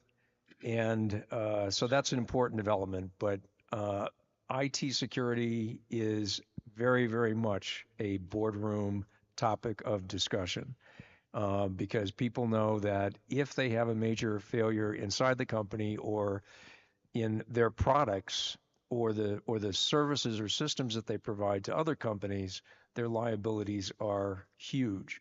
And in every single one of the companies where I've served on the board, Deutsche Bank, uh, uh, Nokia, which is a very sophisticated company, British Telecom, they've all had massive hacks, And it's just, what do you do about it, you know? So it's very much a front and center topic within those boards now. So those are for organizations that, like, if you're on the board, right, and you have a cyber background, that's a good indication that that organization is already taking cyber seriously if they Yeah. have somebody from a cybersecurity background. What about for those organizations that have a board that are not so cyber focused or do not quite understand the ramifications of cyber on the organization? I think Sean, you mentioned something about the boogeyman tactic. Is that the tactic you try to use? Well, it depends. And, since I work in the public sector, that's not always a good idea, but I've been walked out of buildings before. But for that tactic, when I actually handed them bad news of things that my guys found that they didn't realize was just open to the general public. So if there's not any focus on security and ideally in just a pure cultural standpoint, an analogy I use often is when you're building homes, how many locks do they put on your doors? Typically, it's just the door handle, maybe one other lock, a bolt. Depending on where you live, you're putting on a whole lot of aftermarket things on there. That's where cyber is now perceived in the development world. We're an afterthought. It's pretty well known in our world that when Microsoft and all of these guys launch these new products, that the vulnerability of those products is on the internet hours after that's been launched. So the bad guys already know how to attack you. Right. So your response is, how do I deal with that? You've got to have some sort of risk management mentality, which is the kind of the new buzz term we're using in our world. So it doesn't sound so much like the boogeyman because everybody's used to using insurance as risk management. The difference with that is that, you have car insurance, but what if you never had a car accident? But from cyber, you're going to have an issue. So risk management is important. Awesome. And staying with you, Sean, Ron mentioned some general hygiene tips. What are some more kind of general hygiene tips a organization should be implementing at the bare minimum in order to help secure the environment? Absolutely, and I think Ram really hit on a bunch of those pretty clearly. I mean, the multi-factor authentication is something to pursue. Obviously, if you're a smaller entity and newer, it might be something beyond your reach up front, but definitely having some level of training. The bad guys are really good. They are really good. So you have to have an understanding about phishing. You have to have an understanding. As we were sitting at the table, I got one of those phone calls on my cell phone. They are nonstop coming. And who am I? I mean, it's not like I'm somebody who. So just basically having some level of understanding that the threat is, as I said earlier, ubiquitous. It is nonstop. A lot of it, there was earlier talks about, ChatGPT and AI, all of that stuff. All these attacks are automated. There are people behind them, but they are pushing out billions of bots that are just doing the work that's amazing, and it's terrifying. And when I got into cyber 18 years ago, I almost thought, like, my kids are now grown. I just wanted to take away all the cell phones and just get off. Just don't do this. But it is what it is. That's what we have to deal with. And just understand that know that you are a potential or under threat, and be careful with emails that you see, with phone calls you got. Don't click on links if you don't understand them. You know, I'm going through this with my mother, who's a retired engineer, who's elderly, and is not always thinking about these things now. So just be careful. That's all I can offer. Ram, Lou, any additional? I think on hygiene practices, well, of course, education and multi-factor authentication are very important. You really want to start with a comprehensive risk assessment of your company, first of all. You got to understand the lay of the land, you know. But it comes back to that whole thing, security by design. But then afterward, of course, you've got to have frequent changes of passwords. You've got to have encryption. You may want to use biometrics. You'll need analytics. There's got to be continuous testing of your system for vulnerabilities. You've got to have a diagnostic capability. Where is the problem? And of course, then mitigation strategies. So, I mean, any company has got to have those key elements in place to be safe. Yeah, I can't emphasize enough on the backups. I once had a client, and this is not even a client who is not technically trained or anything. He's got education from MIT and refused to do backups because his argument was that's waste of money, and unfortunately his company was hit with the ransomware, and when it's unfortunate, but when people are hit with an incident is when they realize the value of cybersecurity. Until then, ignorance is bliss. So people are oblivious, and those of us, and most of us here in the tech world, we know how, as Sean mentioned, how these hackers are so sophisticated. And one of my employees, she was upset why hackers were targeting her, and I was like, it's not just you, and they are hitting everyone, and they are trying with brute force. They're guessing what your email is and what kind of information you're putting out on the internet. So there's so much of public information that we put out on social media and on LinkedIn. It's amazing. I've seen a pattern where a new employee joins the company and they get a lot of spam, and with a text message from the CEO saying they need gift cards or something, and there are people who fall for these traps. Sure. It's no matter how much you educate, because these bad guys are relentless. They find you at the most vulnerable moment, and it's only afterwards the people realize how naive and how vulnerable they were. But so training and backups, I think, are bare necessity. Yeah, and I think with backups, there's the concept called a 3-2-1 backup strategy. Have 3 different copies, 2 different types with 1 offline. The 1 offline is the key. If you don't Very have an important. offline copy, if you get hit with ransomware, most likely it's going to be encrypted as well. Because Right. that's how threat actors are now targeting, is they're encrypting backups before they encrypt a lot of other machines. Just a couple of statistics. 83% of all breaches are from external attacks, and over 50% of those attacks are on credentials, your passwords. And about 15% are phishing, about 24% are ransomware. So, I mean, the people are, as they say, they're relentless. They're absolutely relentless. And then it's just amazing, though, how simple we are.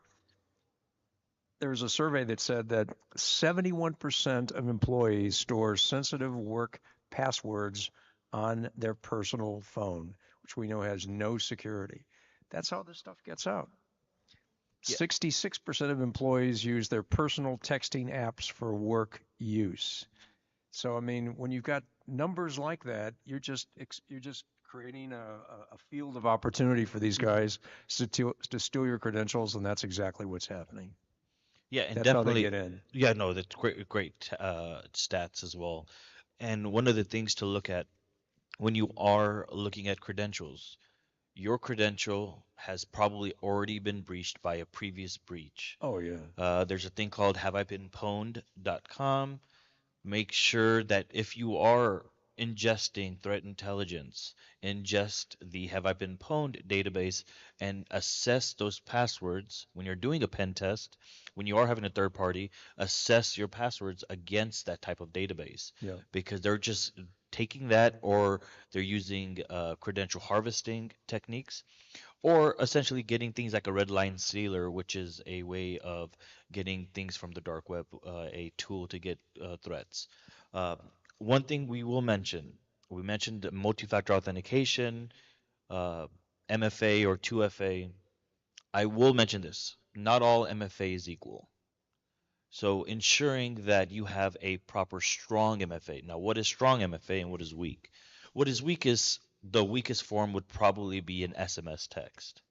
What we're seeing now, and specifically from the cases that I've been doing in the past 6 months, we're seeing a lot of organizations get breached who have SMS-based text messages because the threat actors, we call them UNC 3944, CrowdStrike calls them scattered spider. They are doing SIM swapping techniques. So they are getting into during the maintenance window for major telecom corporations and being able to, while you go to sleep, by the time you go to sleep, they come in and perform a SIM swapping technique. And by the time you wake up, they've already done their business. They're already in the environment. So Wow. they've already swapped it back to your actual phone, your SIM card. So that way they can perform. So they're still MFAing. So that like I said, not all MFAs are the same. There is authenticator apps. That's a good start. Make sure if you have push notification, turn that off.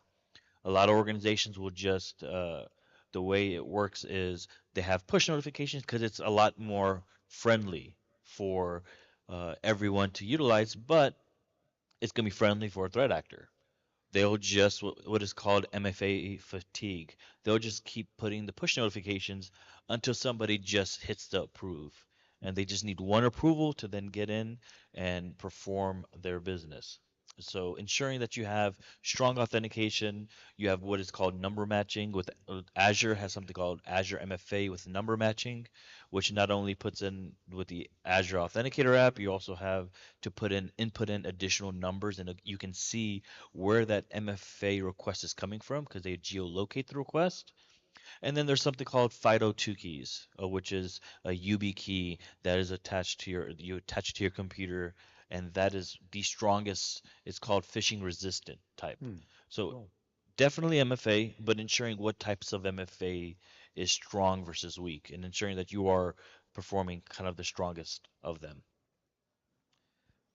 You had mentioned Gen AI, Chat GPT. This is kind of for everybody in the audience, so whoever wants to chime in first. How do you see generative AI, Chat GPT, Bard, affect or change the cyber threat landscape? Yeah, this question has been at the top of everyone's minds, especially in a number of my clients. And everyone talks about how easy ChatGPT is, and it's helping them answer all these questions. But something basic that people don't recognize is when you're putting in anything into the ChatGPT window or app, that's publicly now potentially exposed. So you cannot put any sensitive information that's proprietary to your company or to your individual in a ChatGPT window. And however, you can leverage generative AI technology through OpenAI technology or any of the APIs. And that's an important distinction, right? So having those governance models, and bigger companies are establishing these governance models quickly, but it's the small players, the small companies that it's impossible for these. It gets hard to educate what you can do, what you cannot do, and it goes back to again the training your workforce, what you can do, what you cannot do. But I believe we are only at the cusp of what the impact could be from these generative AI tool set.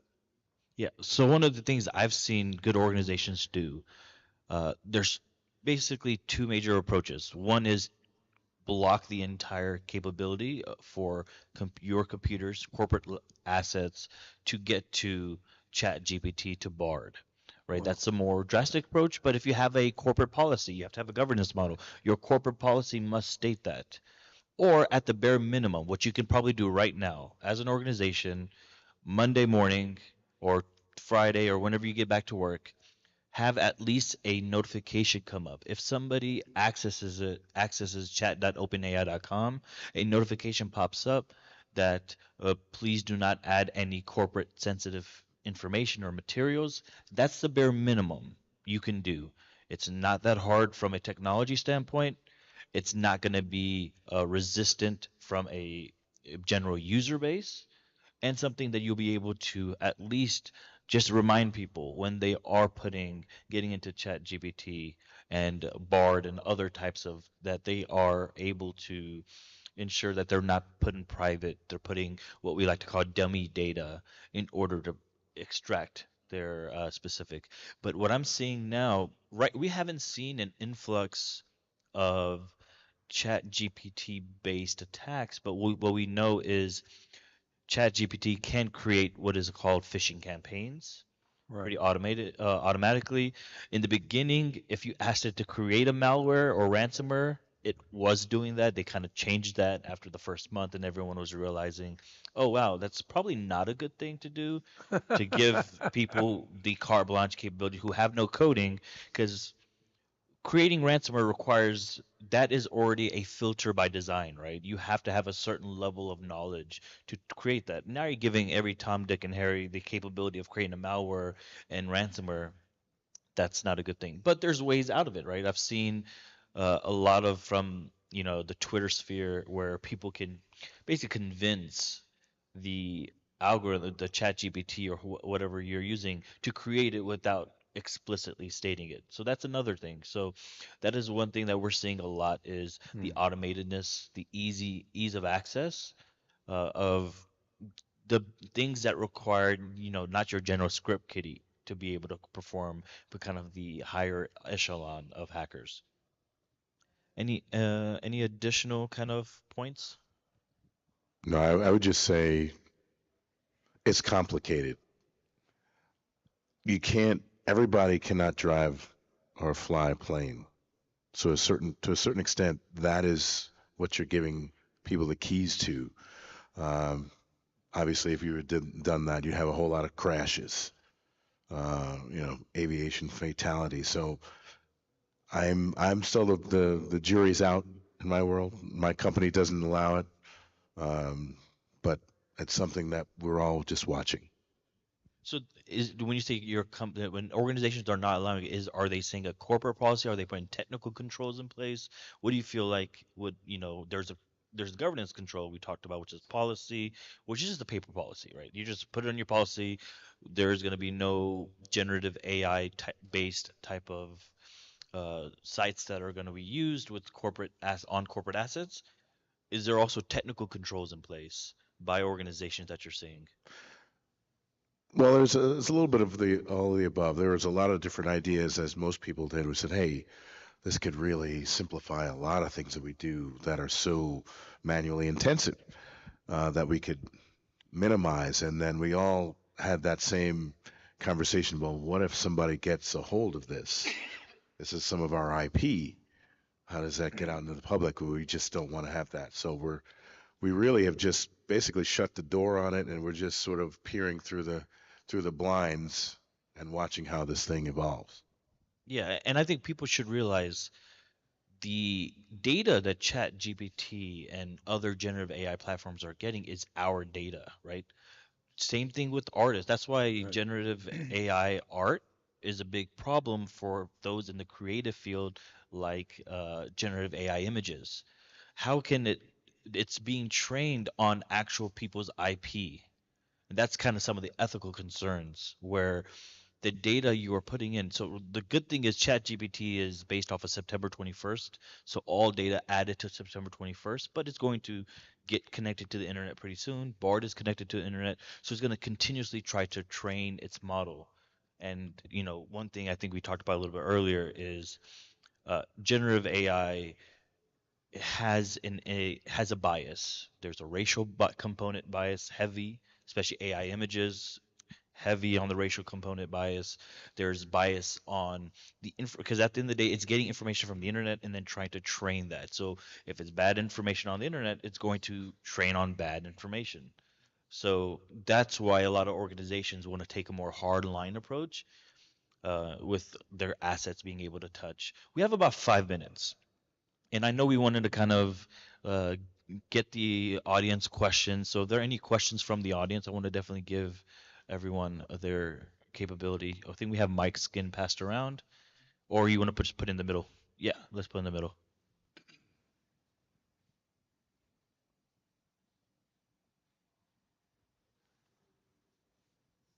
AI, have you seen anything with injecting through like Google Tag Manager, third-party JavaScripts to train potential actions to interrupt the search journey of that given brand? Have you seen anything related to that? Because that's one of the concerns around training the model. Like when Google Lens came out, and you could train your imagery for your brand off of Google Lens, there were ways to interrupt that as well. Yeah, so what we're seeing is, no, that's a great question. And we haven't seen it from a threat actor perspective, right? So I have a unique position in cyber where we're seeing it after it's been used by threat actors, or I do also proactive assessments as well, but we haven't seen threat actors utilize that. But just being in the cybersecurity community, there are talks of injecting into JavaScripts, injecting into the search to be able to, sometimes even inject faulty data, right, to output a certain thing to kind of manipulate the way the algorithm is working. So we haven't seen it from a frontline standpoint, but I think you're right on the money in the sense of it is on its way, but we haven't seen it because we're talking about Gen AI. 95% of the world didn't know what Gen AI was until ChatGPT came and like wreaked havoc in December of or November of 2022. So now I think we're barely wrapping our heads around it, and it's just a matter of time before the threat actors start utilizing it. Yeah, I do a lot on the bot management side because I'm in SEO. So I'm looking at it from a slightly different lens than cybersecurity, but I do see the potential play you can do it, especially with things like WordPress sites that are using third-party plugins or vulnerabilities in third-party pixels. Doesn't understand that you just can't plug anything in or load things up in Google Tag Manager and not pay attention to what you've left there.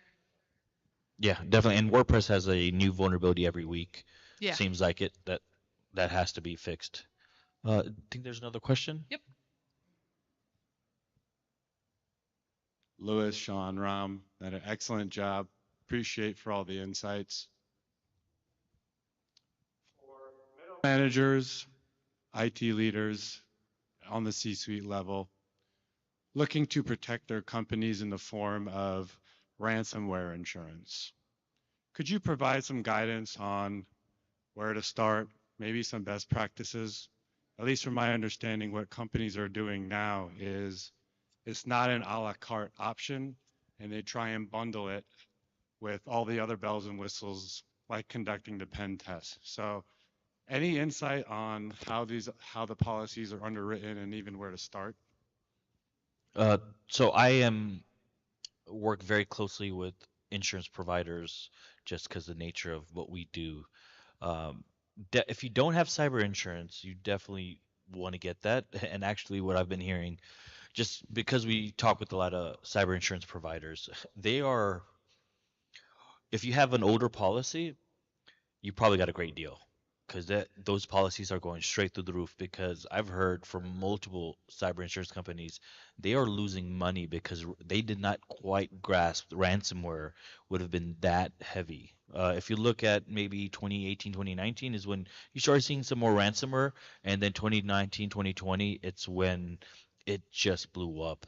Can I just quick question for those who may not know? So a cyber security insurance policy is going to be the umbrella to the ransomware policy itself. So Yeah. they're not So mutually sometimes, exclusive. yeah, it's all about how you create the policy. You can ask them will you do the payment.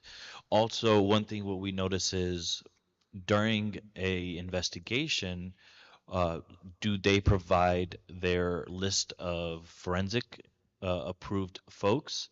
Okay. Because you need to have their approved folks in order for them to pay out, but also ensure that they are doing a remediation of the incident. A lot of times they just focus on the investigation. The remediation has to be you have to foot the bill. And my team works on the remediation containment side, and it has to be so specific to what the incident is that they aren't able to, let's say, pay the extra amount. So ensuring that they are covering ransomware cost up to X amount of dollars, but also ensuring that remediation is there as well. Last question, I think Thank you. we have about 20 seconds. So between the spectrum of all the things typically vendor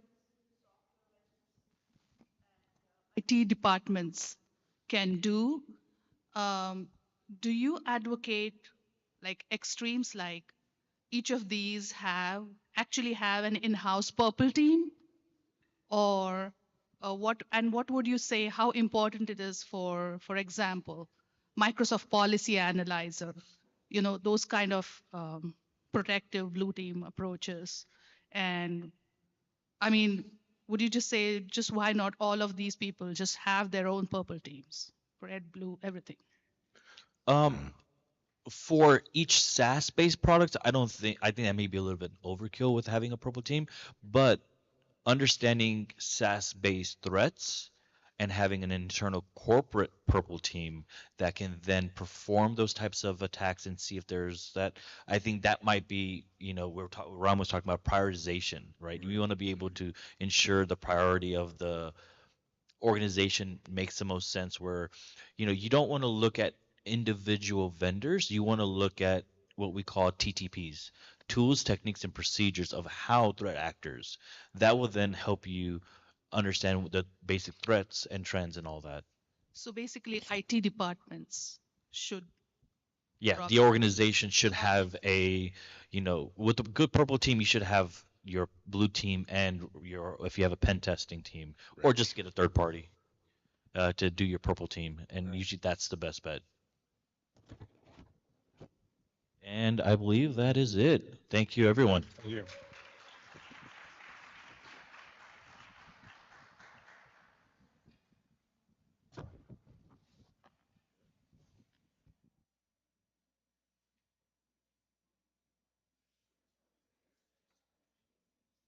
Thank you. Thank you.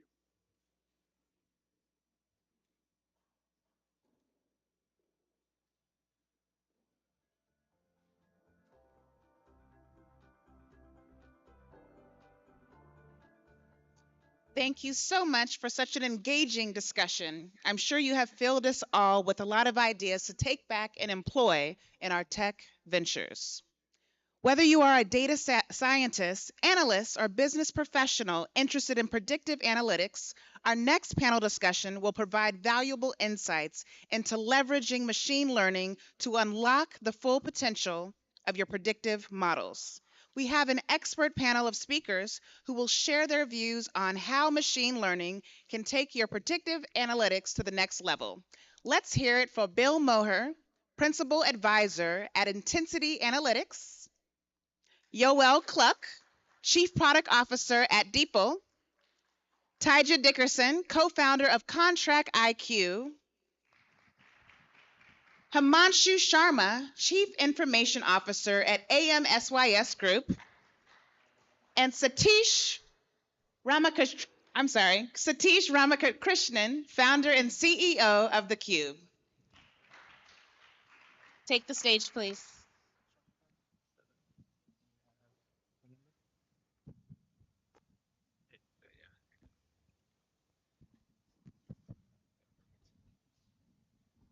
Welcome, everybody. It's an honor to be part of this distinguished panel and pleasure to be leading this discussion today. My name is Satish Ramakrishnan. I'll get into some quick introductions first and then into the topics. So I am the founder of theCUBE, where we build AI-powered immersive 3D spaces for better collaboration, where we can put more social and personal connections back in our workday. I also run a startup studio called VentureBay. We're always looking for smart founders with great ideas that can change the world, and we help them get off the ground. Before these, I've been in the industry about 25 years, starting as a developer and all the way to a CTO. During that time, I've built large-scale predictive and prescriptive analytics systems for government level security, law enforcement, and as well as built ML on really small wearable devices. I also coach executives and leaders. So that's my background, and we'll get into introductions. Bill. Hi, I'm Bill Mower, and I am a principal advisor and investor in Intensity Analytics. Intensity Analytics is a 13-year-old AI machine learning based security company that can tell who you are based on how you interact with computers, including how you type.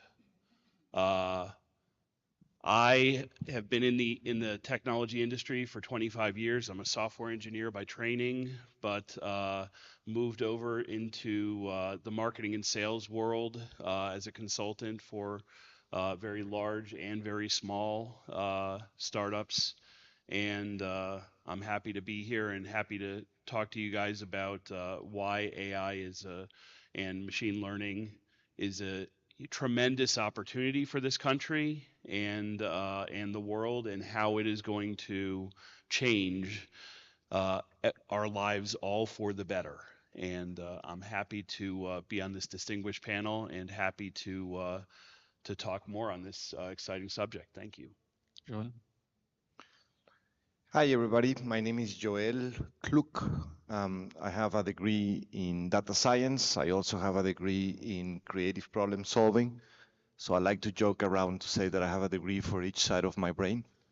I'm the founder of DeepL Analytics. We use different algorithms to incorporate the social analysis, the social influence of employees in an organization to correlate with the performance of the organization. I actually think the most sexy thing we do in the company is the use of network analysis and the nodes and how the psychology of each person can be attached to through machine learning, which is what we're going to be talking about today. So yeah, I received an award in 2017 from Mexico. Most of my clients are in Latin America, and I'm just excited to be with this panel and with you. Hi. Awesome. Good morning, everyone. My name is Tyja Dickerson. I am a co-founder of a company called Contract IQ. I'm sorry, I have a little throat congestion. But we provide a guided contract lifecycle management solution. And essentially what makes our solution very niche is that the foundation of the system incorporates machine learning, natural language processing, AI, and data analytics. So prescriptive and predictive analytics is really the foundation of our solution.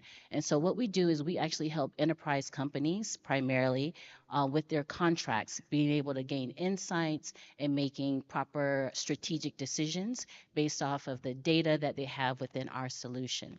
My background is primarily with enterprises, and if you've worked with any enterprise companies, you know that they have a lot of data, and they're really poor at managing the amount of data that they have. And so a lot of my experience is coming up with solutions and developing ecosystems so that they can manage their systems and the data within those systems to give them insights and being able to make strategic decisions. So that's my background primarily. No. Hey guys, this is Himanshu Sharma, and I'm coming from Houston here. Currently, I'm working as a CIO of MSys Group. So MSys Group is a 1,300 strong employee company, and we are in multiple sectors. We take care of managed services, IT services. We are in oil and gas also, and construction businesses. So it's like it's more about a very diversified company. But like my focus area is I'm working in for last 2 decades in banking and fintech, and have tons of experience in that area. By education, I'm more in like I started my like education career for the chemical engineering, but I found that it's not where I should be staying.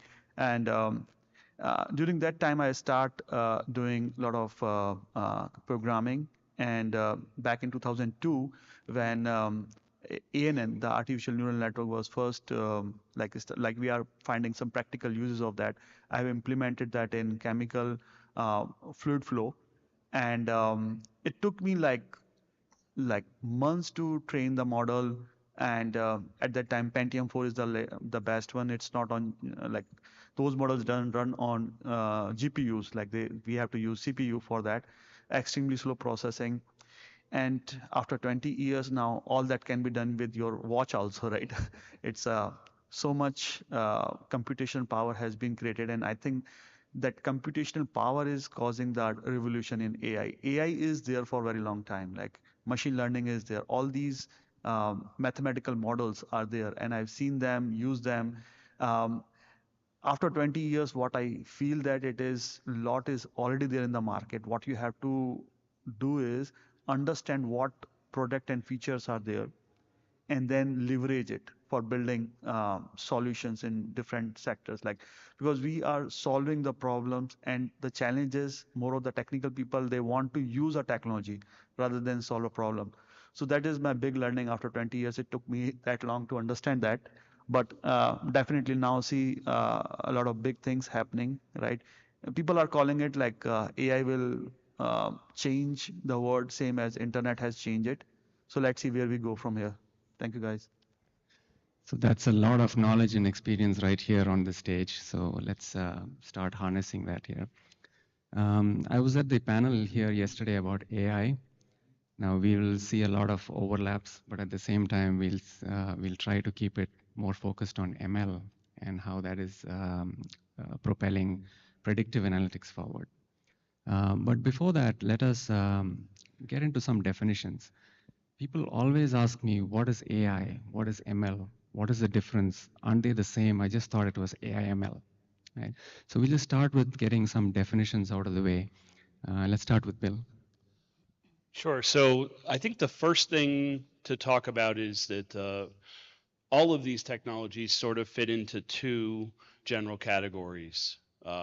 Artificial general intelligence, AGI, which we are not to yet, and things like machine learning is taking and ingesting massive amounts of data and doing predictive things with that data. And so technologies like ChatGPT that everyone is familiar with, and all of the different large language models that are out there, are generative technologies. They're things that you can use to create new works. One of the best ways I've heard people explain this to a novice audience, and not saying that you guys are a novice audience. You look like our tribe of people here, engineers and geeks, and but the generative technology is there's a word in the English language to describe it, and it's called pastiche. And so what pastiche is everyone's familiar with parody, and Weird Al writes a song that's a parody of something else. It's a flavor of the original song that's made in the image of the original song. Pastiche is something that can take data and replicate it, a data set, and replicate it. And so it's almost like imitation, which they say is the sincerest form of flattery. I think all of the comedians who imitate people on SNL, I think not all of the people that are imitated are flattered by it. But the most important thing to think about this generative AI and all of the issues that we're starting to see with this is that it's only ever as good as the inputs that it's given. So the only way someone can sound like me is if the model only knows my voice, and hopefully it knows my voice on my best days and doesn't know my voice at the end of a conference, a long week-long conference like this, when my patience is gone and maybe some more colorful language comes out than should. But I think the understanding the generative terms is very important, because the tools are capable of doing so much that we haven't seen before, and we're only getting started here. Joel? Yeah, so the first question I would ask back is, why is it so important to know the difference between the two? Because at the end of the day, they are in the same realm. But if I had to attempt to respond it, I would do two intersections or two mental maps. One is, I think, on the base of maturity. So analytics, you can have visualizations, that's analytics. You can have predictions, that's analytics, and that's where machine learning starts coming into play. And then you will have optimization models. I think that's where machine learning really is all about. So it's that intersection between data science and data engineering. Artificial intelligence requires more data, more time, and it starts making recommendations, not only the analysis. That would be my attempt to try to respond it. Okay, so I'm not as technical as my counterparts. So I will take the stab at saying that artificial intelligence to me is the mimicking of human intelligence, or honestly exceeding, an attempt to exceed human intelligence. And then machine learning is a subset of AI. So you'll have your AI, we do contracts, so it's the natural language processing and the deep learning. So all of those are like subset components of the overall AI modeling. Manju? Yeah, I completely agree. Like, just for me to give in a one line, it's machine learning is a subset of AI, right? AI is much wider. Even like this, like in 80s, there is expert systems is another technology. So basically you feed the data and then you ask the question, it answers that same thing back to you. Right? That is AI also, right? But now, like whatever you ask, it can answer that. It doesn't wait what it know. It can understand and extract that information out of the documentation, right? Like one thing cool thing that I learned recently is I was using ChatGPT, like some internal model training, and it understands the program that is written. So I asked from the documentation, like, what is the program, or like what this program do? So then it explained me what that program is doing. That means developer doesn't have to write any documentation, right? The AI can do that for them. Like it's mind blowing if you see at what level it can bring the impact. So I've seen developers lazy, like they don't write any documentation. Like my code is my documentation, and now it's true, right? That is true now. Like AI can read that. Yeah. So I'll just add, In the AI panel, I heard that learning and feelings is the difference between AI and what we have not done in AI yet. And I want to add one more thing, which could be the difference forever between AI and human intelligence, which is common sense. Right. So how I'll put this is AI is the wider field that we're trying to build in intelligence into computers. But at the same time, there's ways to build it, right? There's training that you train something and it's done. But then beyond that, we need to be learning from our surroundings. And that's what we're teaching machines to learn. And that is ML. That's the field of ML. Maybe there's really something more later, which is how to learn feelings, right? And how to learn common sense or how to develop that. So maybe we are not there yet, but machine learning is that advancement of the artificial intelligence that's already a machine has, teaching the machine how to learn. Okay, let's move on.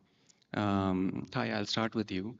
Could you talk about what impacts you're seeing that machine learning is having on advancing predictive analytics at a high level?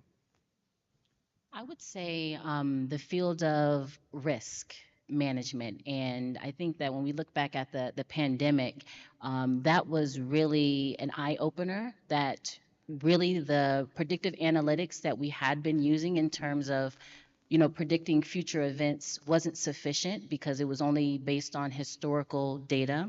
But now when you add machine learning layered on top of the predictive analytics, you can actually have a more forward-looking view of future events and being able to properly respond and make decisions.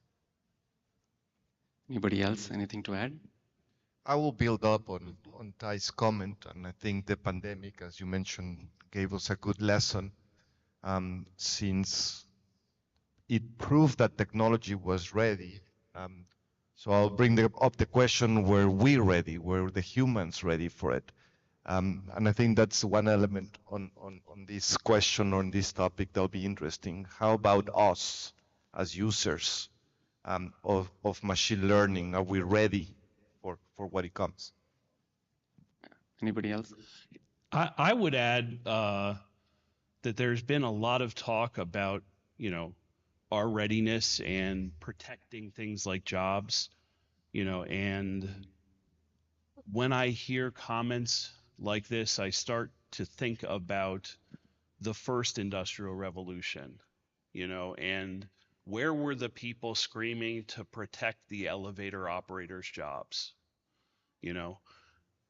As a software engineer, am I scared that ChatGPT can write code? No. There are always going to be ways of writing better code. There are software engineering tools that we've been dealing with, and forward engineering tools that we've dealt with for decades.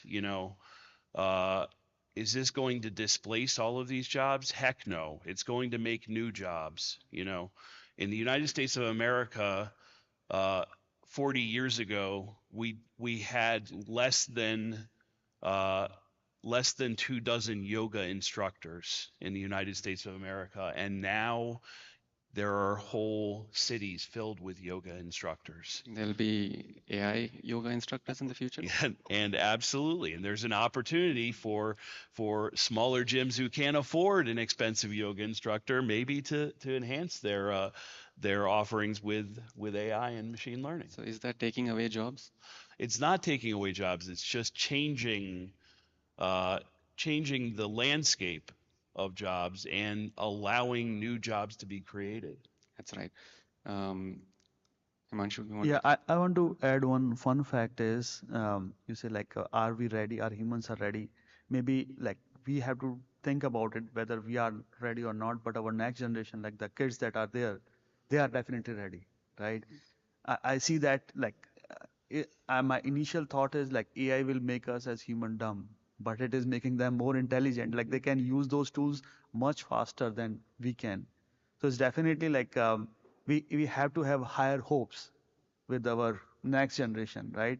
Because I've seen in schools and everywhere, the students are getting much more smarter right? They are doing programming. Like to give one example, I meet a freshman like from like first year in college, and he was working as an intern, and I asked how much experience you have, right, in Python, and he told me like he's using it for last 7 years.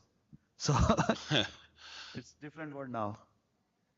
Do you mind if I add a little bit to that Go in ahead, please. terms of the intelligence, replacing people's jobs? And like you mentioned, it'll just create a whole new set of jobs for people.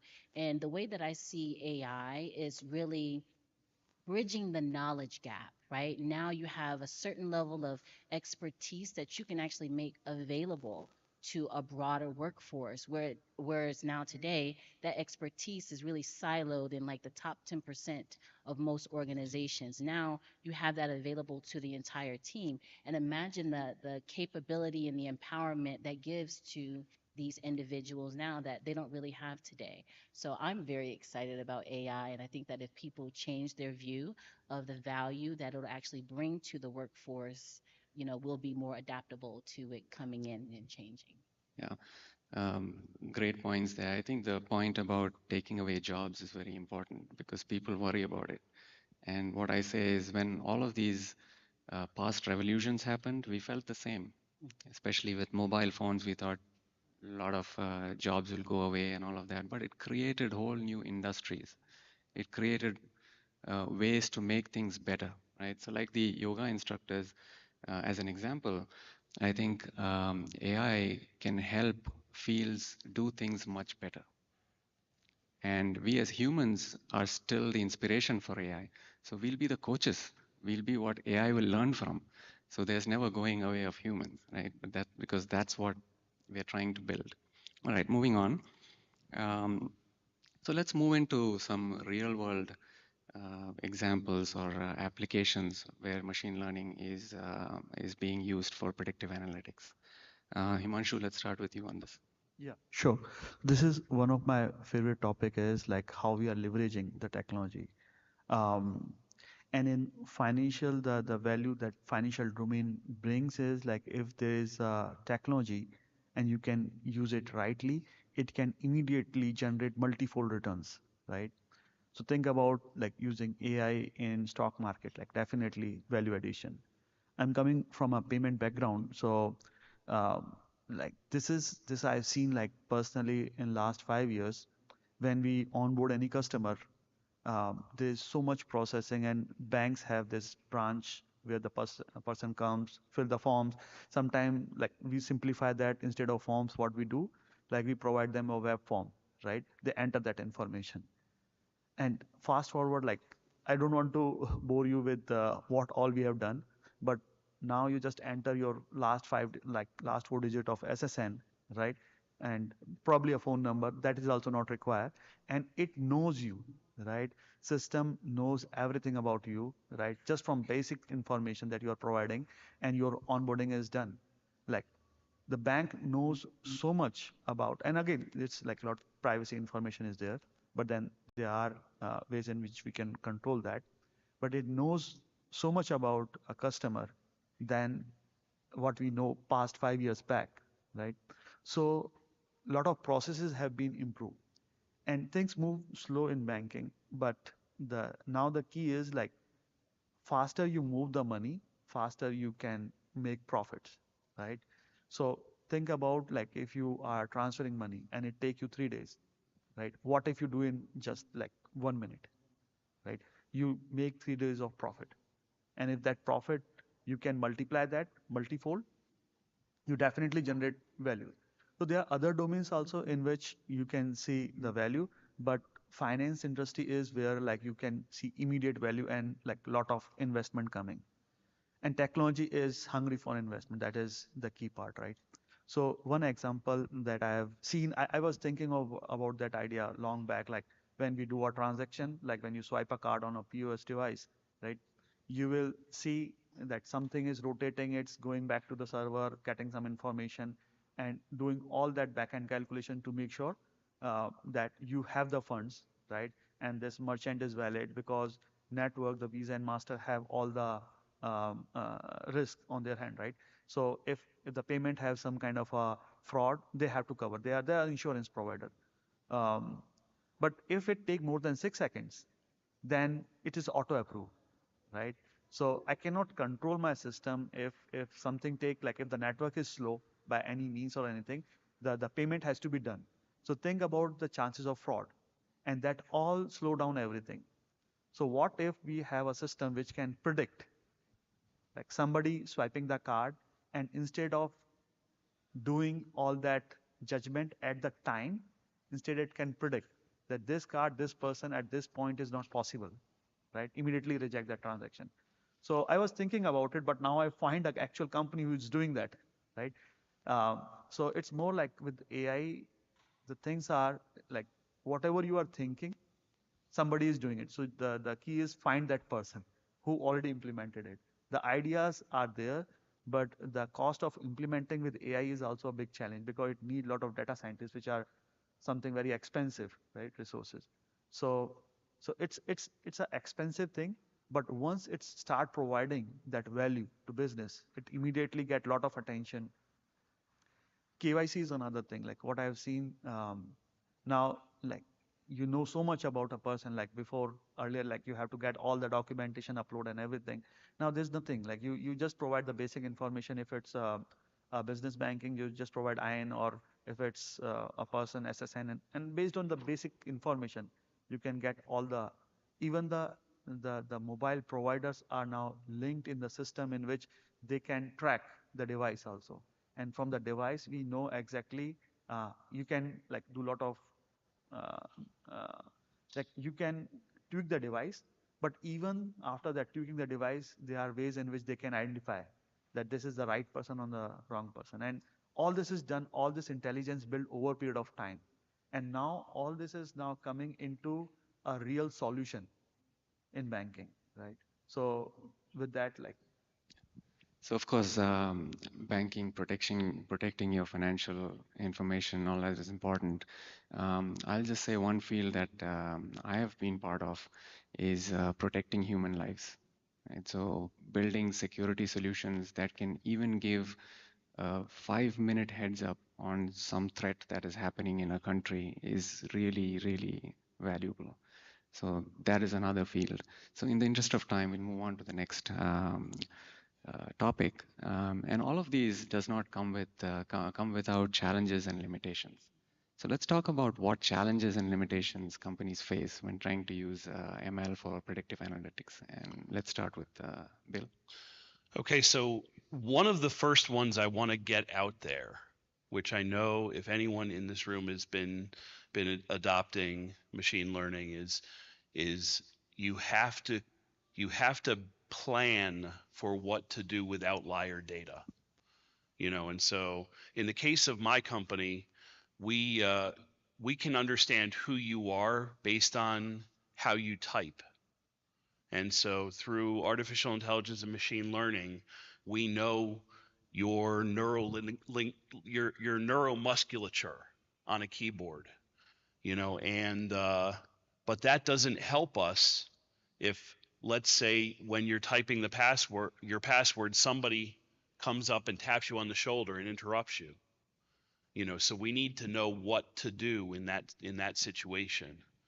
And so programmatically, we had to build in routines to deal with the outlier data, and as with anything, there's a fantastic book, How to Lie with Statistics, and you can be the slave to the median or the mean, in any algorithm.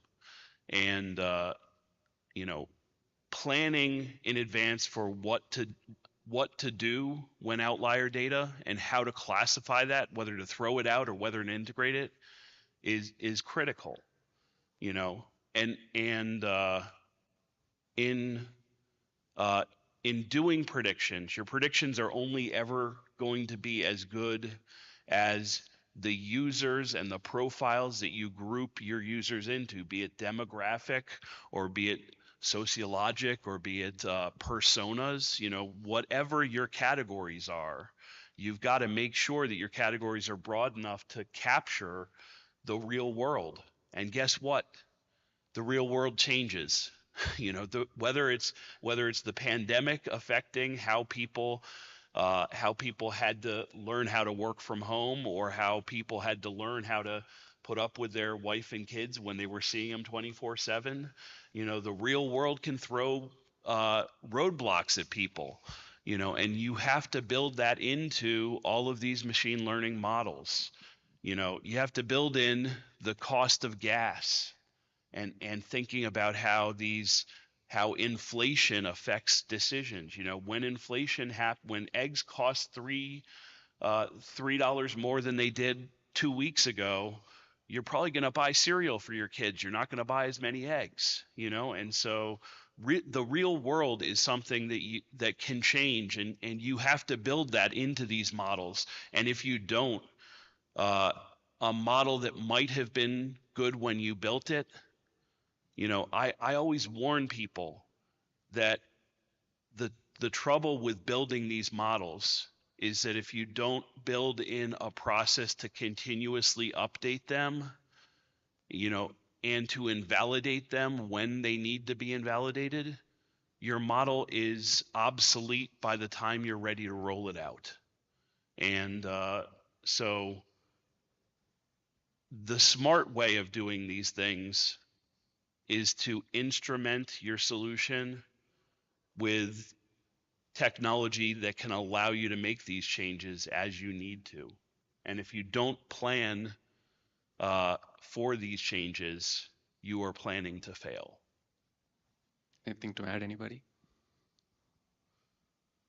Okay, not. Let's move ahead. Like we've heard Himanshu and others were saying, AI now knows a lot more about us, maybe more than we think we know ourselves. So that brings us to ethical considerations and regulations. Joel, you want to talk about that? Yes, sure. And I think it's really accurate that you plant the question as ethical and regulations.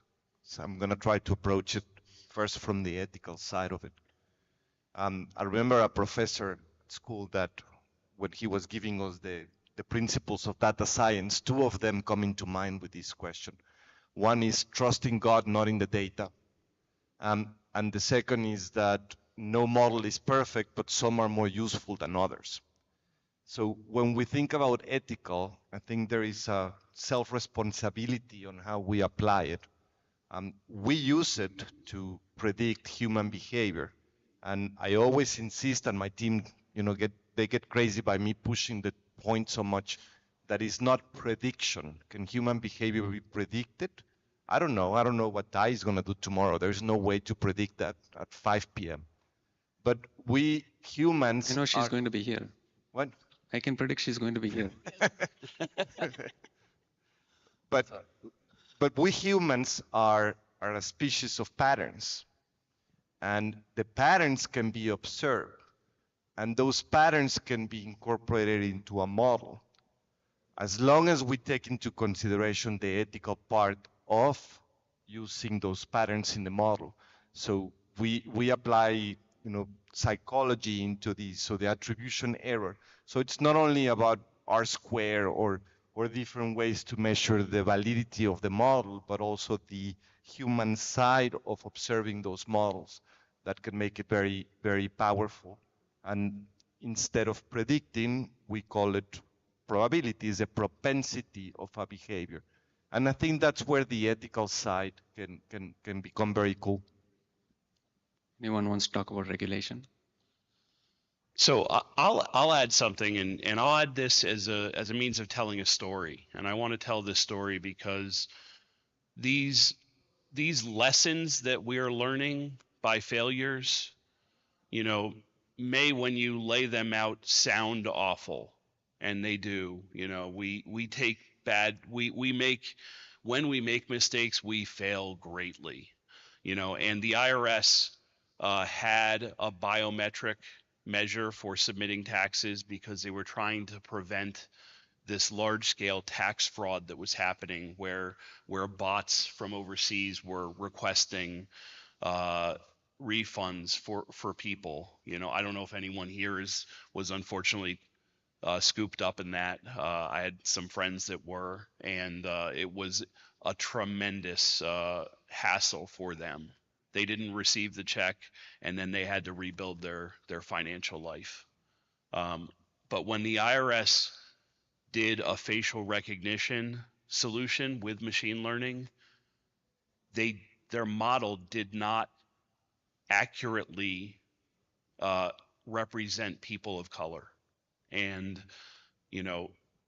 shame on them for this massive oversight, but shame on them for not being able to remedy this to get some people in our society that need the money as quickly as possible, the money to them. But what we need to do is we need to go into the solution assuming it's going to fail, and assuming it's going to fail grandly, and figure out ways of making that failure less, and I think that what I'm worried is that we're going to learn a lesson. We're going to learn the wrong lesson from this. We're going to learn that because this failed, we shouldn't do that, and then we're all going to be subject to these bots. Even the people who who were most failed by this. And so regulation, is a blanket, and we can't. If you throw a blanket on a fire, you can extinguish it, and this is an area where we just need to do smart, targeted regulation to cause the least harm but allow the greatest benefit. Anything to add, anybody? Yeah, so I want to add one regarding this.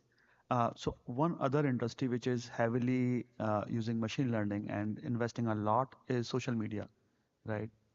And we have seen like last decade huge growth there, but at the same time lot of concern from people.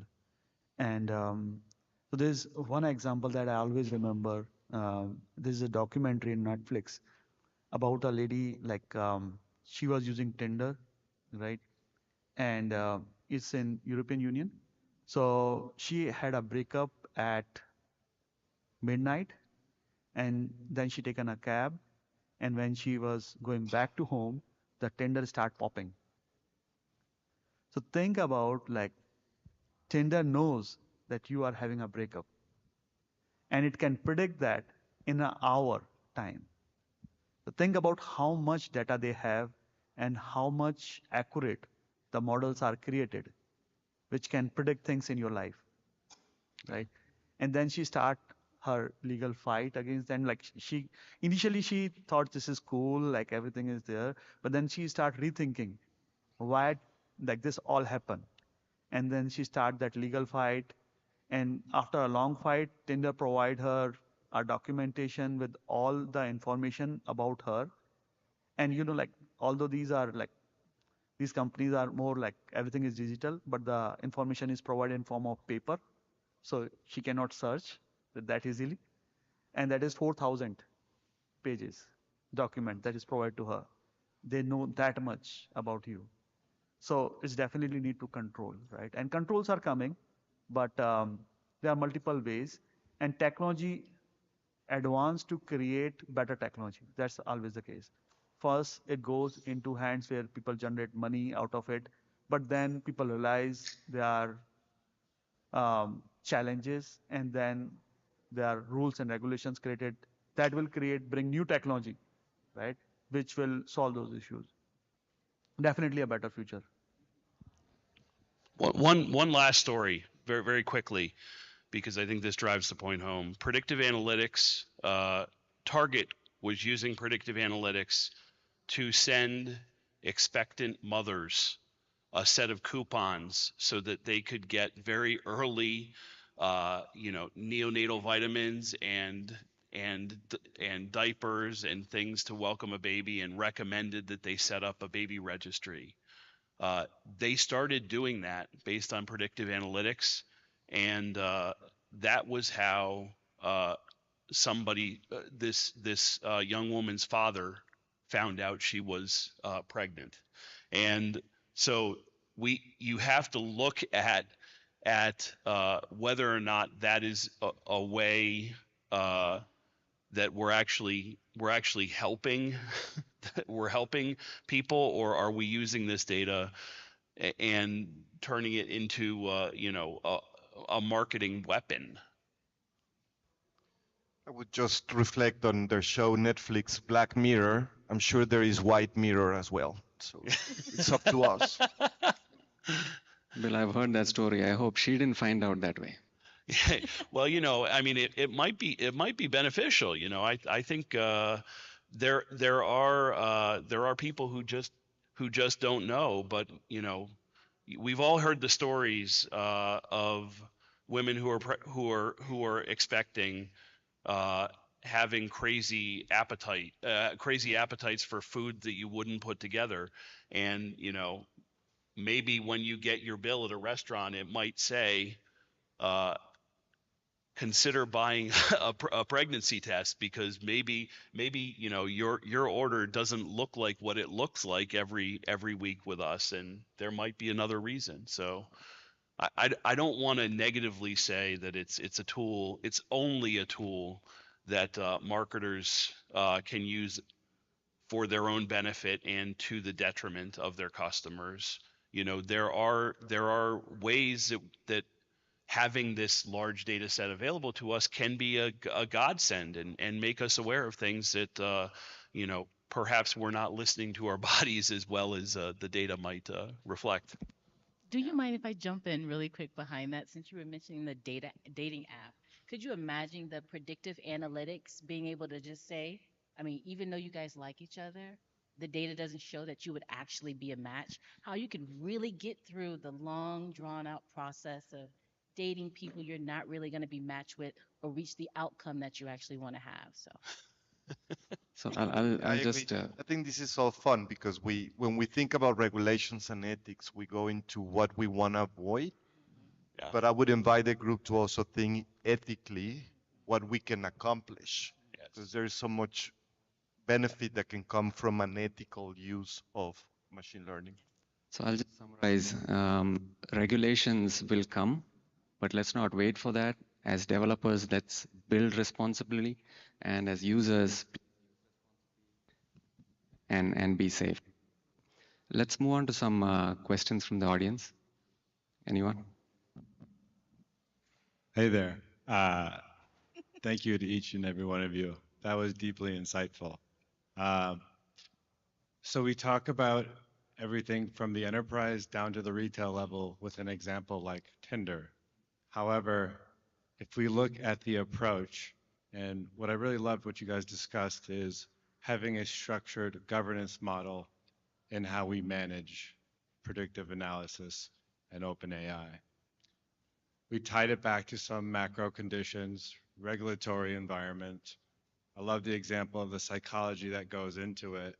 What would you say across the board if you were to coach someone on the approach, what outcomes, either via exit or entrance or exit criteria for a structured governance model to run when you have a centric management team saying, I want ChatGPT talking to teams, I want it doing this. And could you please elaborate on the approach for the governance model? I can let me take the first crack at this, because I'm sure we all want to jump in.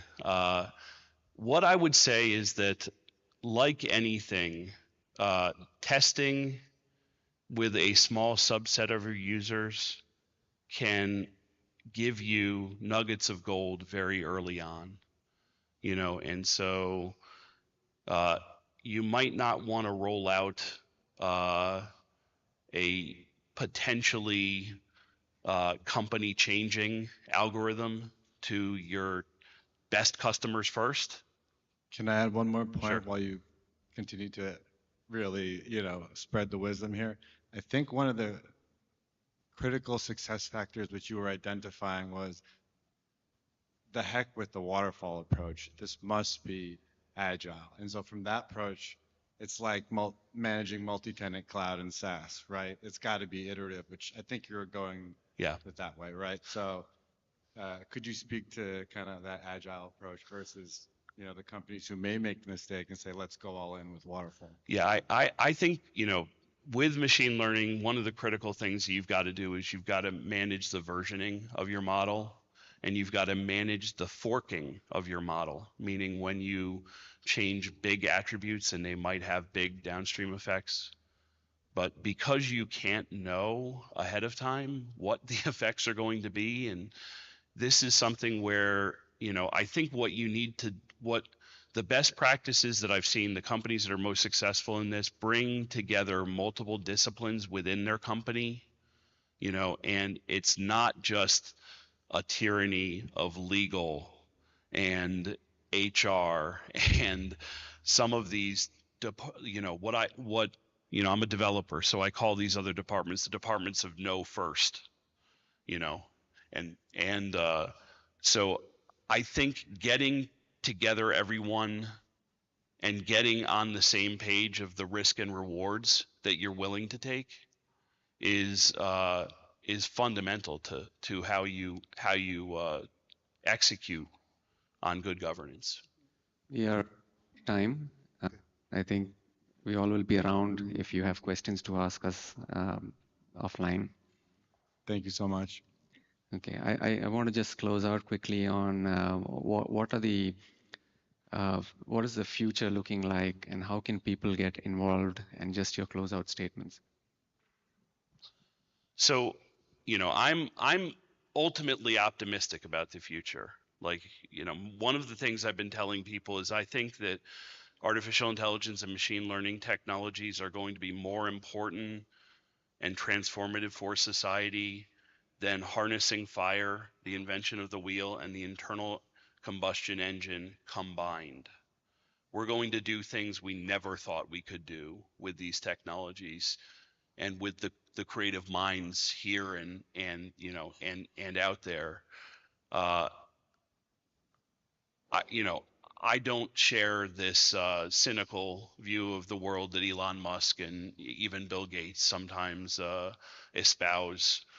You know, for me, we're at the dawn of a fantastic transformative time for us, and you know, I'm all for it, and you know, I'm excited about the things that we're going to invent and the things that AI and machine learning are going to help us invent. Sure. I will add to that, like over a period of time, it's getting easier to implement it, right? So definitely there will be benefits, but at the same time, crime will also grow, right? You have seen deepfake, right? So a lot of those technologies will also be coming. So I will say like the future is definitely bright, but there's so much on stake. So control is also very important, right? Because it can produce, like you can just imagine it, right? It can create a news which look really, really true, and then create problems in the society. It can, like you use expose any messenger API and then push all the social media with all the, like you can create stories which are not real, right, and create problems. So definitely control is definitely required, but we have to see how the control, like the question that I asked is very valid, and right now I think people are busy creating applications out of it, but definitely control is also required. There are industry standard controls. So in payments we have PCI, like all the big banks have decided, okay, we follow this. I think similar kind of solutions will be coming, which will make it more legit and beneficial for everyone. Ty, closing statement. So two things. I think that the future of predictive analytics is going to make us very agile. We'll be able to make decisions much faster and do things in a way that we've never really been able to do. And I think in terms of education, it is going to be so critical in the direction that we're moving that we'll see the AI, the machine learning, the predictive analytics become part of honestly general course curriculum for students. And I think that that is really what's going to help us propel in the future, and it really be widespread knowledge, use of how to use data and predictive analytics. Sure. I would say buckle up and get creative. The capacity that we have now of computing data and storing data is no longer partial. We don't have to partition our data sets. We can look at the whole thing and process the whole thing.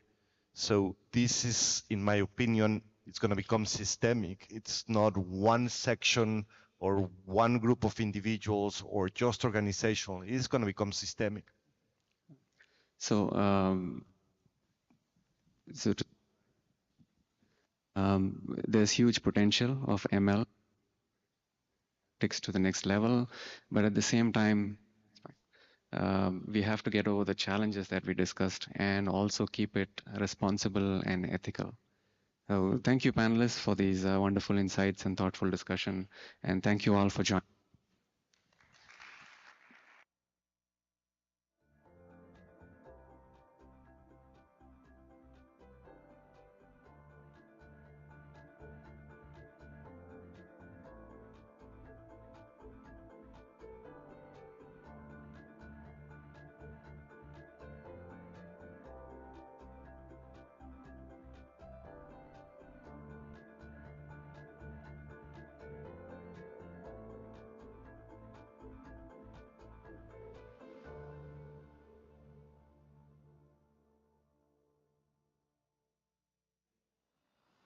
What a great discussion. Thank you so much for your esteemed insights.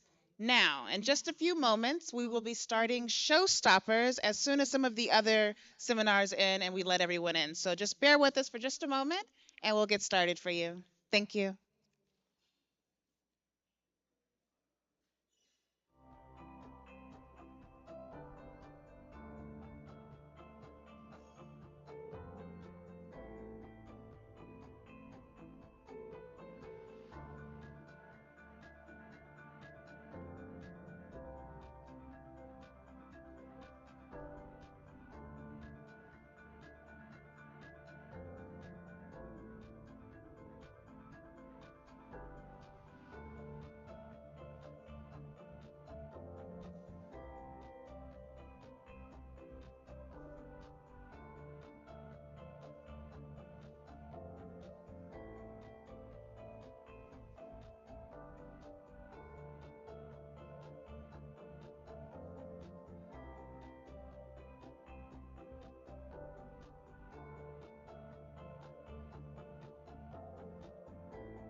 everyone. Are you ready for the next one? Up next is our very special showstopper session that promises to deliver some mind-bending insights on how to gain an edge in the financial markets. We all know how challenging it can be to convert profits and gain a strategic edge in the financial markets. But there are ways to get around it, get better, and turn efforts into great results. How? Let's hear it from our speaker and CEO and head portfolio manager at Vespula Capital Management, Jeff Tomasulo.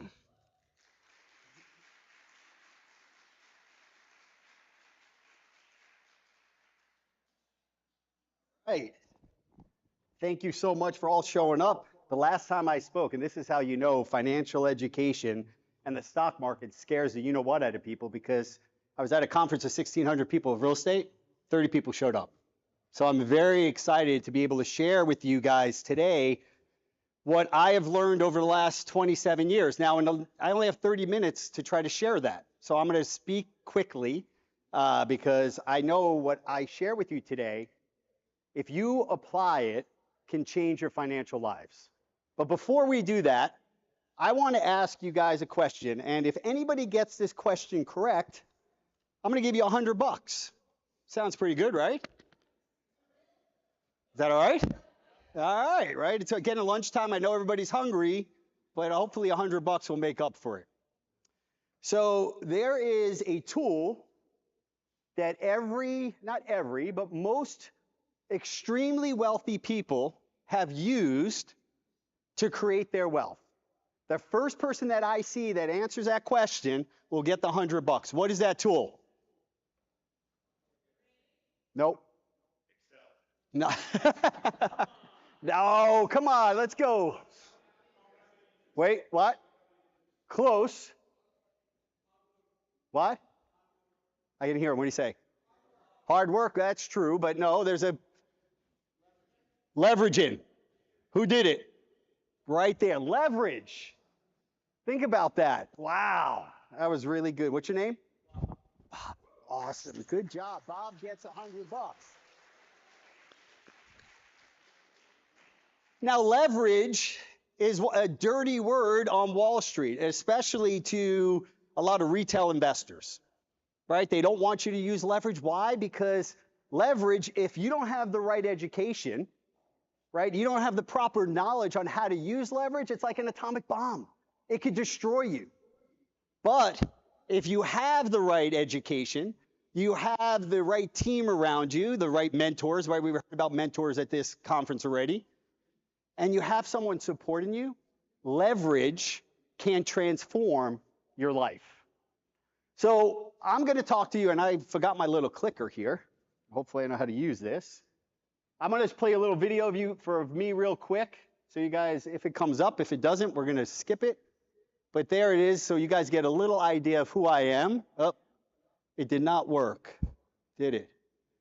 All right, forget it. So over the last 10 years, there has been a lot of crazy you-know-what going on in the economy and in the market, right? The first 5 years of the last 10 years have been quite amazing. If many of you looked at your 401ks, you were like, all right, I feel pretty wealthy. And then something changed. Something happened to your money, right? We had a pandemic that we haven't seen since 1918, right? We've had inflation that we haven't seen in over 40 years. And then the one constant in over the last 20 years, interest rates have gone up quicker than any time in the bond market. In the US bond market, which has been around for almost 175 years, we've seen interest rates go up quicker than ever before. And that has made everything that we do, right? We go lease a car, it's more expensive. We go buy a car, it's more expensive. We go buy a house, it becomes more expensive. Our interest rates, which I don't know if you guys are looking at those interest rates on your credit cards, are gone up, to levels of 25, 30%. That is insane. But the one constant that we have done at Vespula Capital Management, which is my hedge fund in Greenwich, Connecticut, and what we have done in our financial education company called Tactical Income, but especially in the fund, Over those last 10 years, my clients have had an average return of 25% a year. And last year, when the S&P 500 went down 29%, the NASDAQ, which makes up all of those tech stocks that we love and hate, the Facebooks, well, they call it Meta now, Adobe, Microsoft, Apple, it went down over 30%. And last year, my fund was able to make 29%. And there's one reason that we were able to do that. And there's one reason why our students were able to have profits in their portfolios, in their 401ks. And that comes down to understanding the standards and principles and the processes that we use and that I have created over the last 27 years. And it's so different. And this is one of the things that I need you guys to do as you're listening to this. I need you to keep an open mind. Because in the financial industry, which I've been around, and we're going to get into that in a second, 27 years, they kind of brainwash us in a certain way on how we should invest our money, right? Most of us work for companies, and you have these 401ks. People come in from Prudential or Vanguard. They tell you about index funds. They tell you about mutual funds. They tell you about this 60-40-20 split, and this is what we should do, and we should not touch it, and in 40 years, you're going to be fine, right? That's what we hear. But a lot of us, and I've spoken to a lot of people here, and I've traveled around and spoken to so many people about how they feel about their 401ks, and how many people in this room have opened up their 401ks in the last quarter? A couple. Not many people want to look at it. And that blows my mind, and that blows my mind when I say, why isn't everybody in this room? Because all of you in here have a business.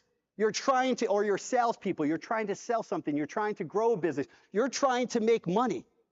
And in my eyes, why don't you learn a skill that can take the money you're making from that other business or that other sales job and use leverage to help you grow your wealth? And a lot of reasons why is because people don't have the proper education, or they have the fear, or they have these myths that I'm not smart enough, or I'm bad at math, or the stock market is rigged, or the stock market is just too hard, or I'm too busy. And I'm going to show you another way. So I want you to bear with me as I go through my story, because my story is so important, because I want everybody in this room to understand that what I've done over the last 27 years and what I've done over the last 10 years in my fund, you guys can do also. So there I am, is how as a kid from Shirley, Long Island, we're able to go from nothing to be able to start to travel around with the Sharks, Kevin O'Leary, Barbara Corcoran, Robert Herjavec. I'm on CNBC, Reuters, Bloomberg. Well, again, I went too far. I grew up in a small town in Shirley, Long Island, which is about an hour outside of New York City. My father was a corrections officer for 25 years at Rikers Island. My mom was a stay-at-home mom. My brother, sister, and I are the first generation in our family to go to college. And guess what? I'm dyslexic, right? So I am horrible. I was horrible at school. I was horrible at math. And you understand that our school systems, the way we teach our kids about financial education is nothing, right? The way you get into stock trading or investing or becoming an entrepreneur is you have to have someone in your family or a friend, or you have to be good at math. Right? Like, so when you're in school, people push you towards math. No one ever told me I could be an investment banker on Wall Street and make $10 million a year, or run my own hedge fund and make over $12 million a year. No one ever said that to me because I was horrible at math. What they did was push me to things that I was good at, right? I was good at history. So I got pushed into history and political science. I had an interest in political science. So I went off to the University of Rochester, and I majored in political science. And my goal and my aspirations was one day I was going to become a lawyer, go back to Brooklyn, where my family is originally from, and become an assistant district attorney, and one day maybe become a lawyer. That was a politician.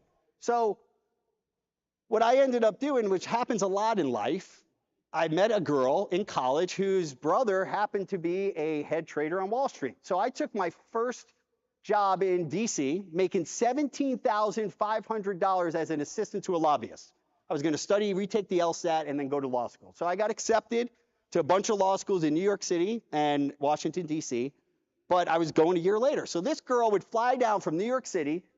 I had to bartend at night and wait tables because I'm making $17,500. You can't live off of that out of college. I'm living with 6 guys in one apartment, a 1-bedroom apartment in D.C. And she would sit there and she would get annoyed because I'm trying to get tips. And, you know, when you try to get tips, you're very friendly. So she goes to her brother and she says, hey, she goes, I want you to give Jeff a job. So he calls me up. It's January of 1996. And he says, listen, my sister's miserable. I'm going to give you a job making $75,000 to come up to New York and be my assistant. But you need to take that job now because after April 1st, we don't hire anybody that is non-Ivy League. So all my family was up in New York. I go up. It's April 1st is my start date, 1996. Now, in between January and April, the girlfriend and I broke up. But, you know, the job I thought was still there. So I show up on April 1st, 1996 at 50 Broad Street in New York City, which is right next to the New York Stock Exchange. I go up to the 13th floor at 7 a.m. I press the doorbell. He comes out. He goes, what are you doing here? I go, what do you mean? He goes, you don't have a job anymore. You broke up with my sister. I swear, right there, sweat starts pouring off my face. He slams the door in my face, and I'm like, oh, I'm like, there's no cell phones back then. All I keep on thinking is my father and my brother are going to kill me because I moved up all my stuff into my brother's apartment in New York City with his new wife, and I had no job. And also, I turn around, I press the button. It's one of those old elevators. You see 1, 2, 3. And then I hear all these guys behind me. I hear this laughter. And I'm like, what the? You know, I'm mad. And I'm pouring sweat because when I get nervous, I sweat. And all of a sudden, the elevator opens up, and then I hear the door open up. He goes, April Fools, you come on in. I'm looking at him. I'm like sweating. I mean, sweat stains all over it. He's like, come on in. I was just playing with you. And he brings me into the room, and I'm just like, trying to get my mind together. He sits me down, and he goes, all right, and this is in front of about 50 traders, and I don't know if anybody's seen a trading floor. There's all these computers and all these guys. There's yelling and talking. Sits me down. He goes, all right, I'm going to explain what we do. He goes, we trade the NASDAQ long only, and I interrupt him. I put my hand up, and I said, hey, what's the NASDAQ? He goes, are you kidding me? He goes, do you even know what a stock is? And I'm like, not really. He's like, holy and bleep, bleep, bleep, bleep. This is going to be really hard to do. But the reason I'm telling you this story is that was April 1st, 1996. Now, fast forward to August, right? So April, May, June, July, 5 months, right? 5 months later, I have to make a decision whether I'm going to go to law school or not. And I had a really good July, and my first bonus check for August, I got on August 5th, 1996, was for $46,000 for 1 month's work. Well, thank you. Yes. But that's not, it definitely excited me. I'm not going to say it didn't excite me. It definitely excited. I made more money than my father made in his base salary as a corrections officer in 1 month than he made in a whole year. But what amazed me and made me think was like, wow, if you get the right education, right? Like if you get that specific education, you get the right people around you, and you get that support, I could do absolutely anything. And we could do absolutely anything. And it made me finally realize, because I had no background in math. Everybody told me I was just not that smart of a guy. But when I learned that specific skill of what they were doing, how they were doing it, and I had people there supporting me along the way, the upside was unlimited. So what ends up happening a few years later, that guy that gave me the job and scared the you-know-what out of me on April 1st, he decides he's going to leave and start his own firm. So he asked me to come along and be a small partner in this firm. There were 7 of us that left. We grew this firm from 7 traders to 175 traders, and we sold it in 2001 to E-Trade Financial for $150 million.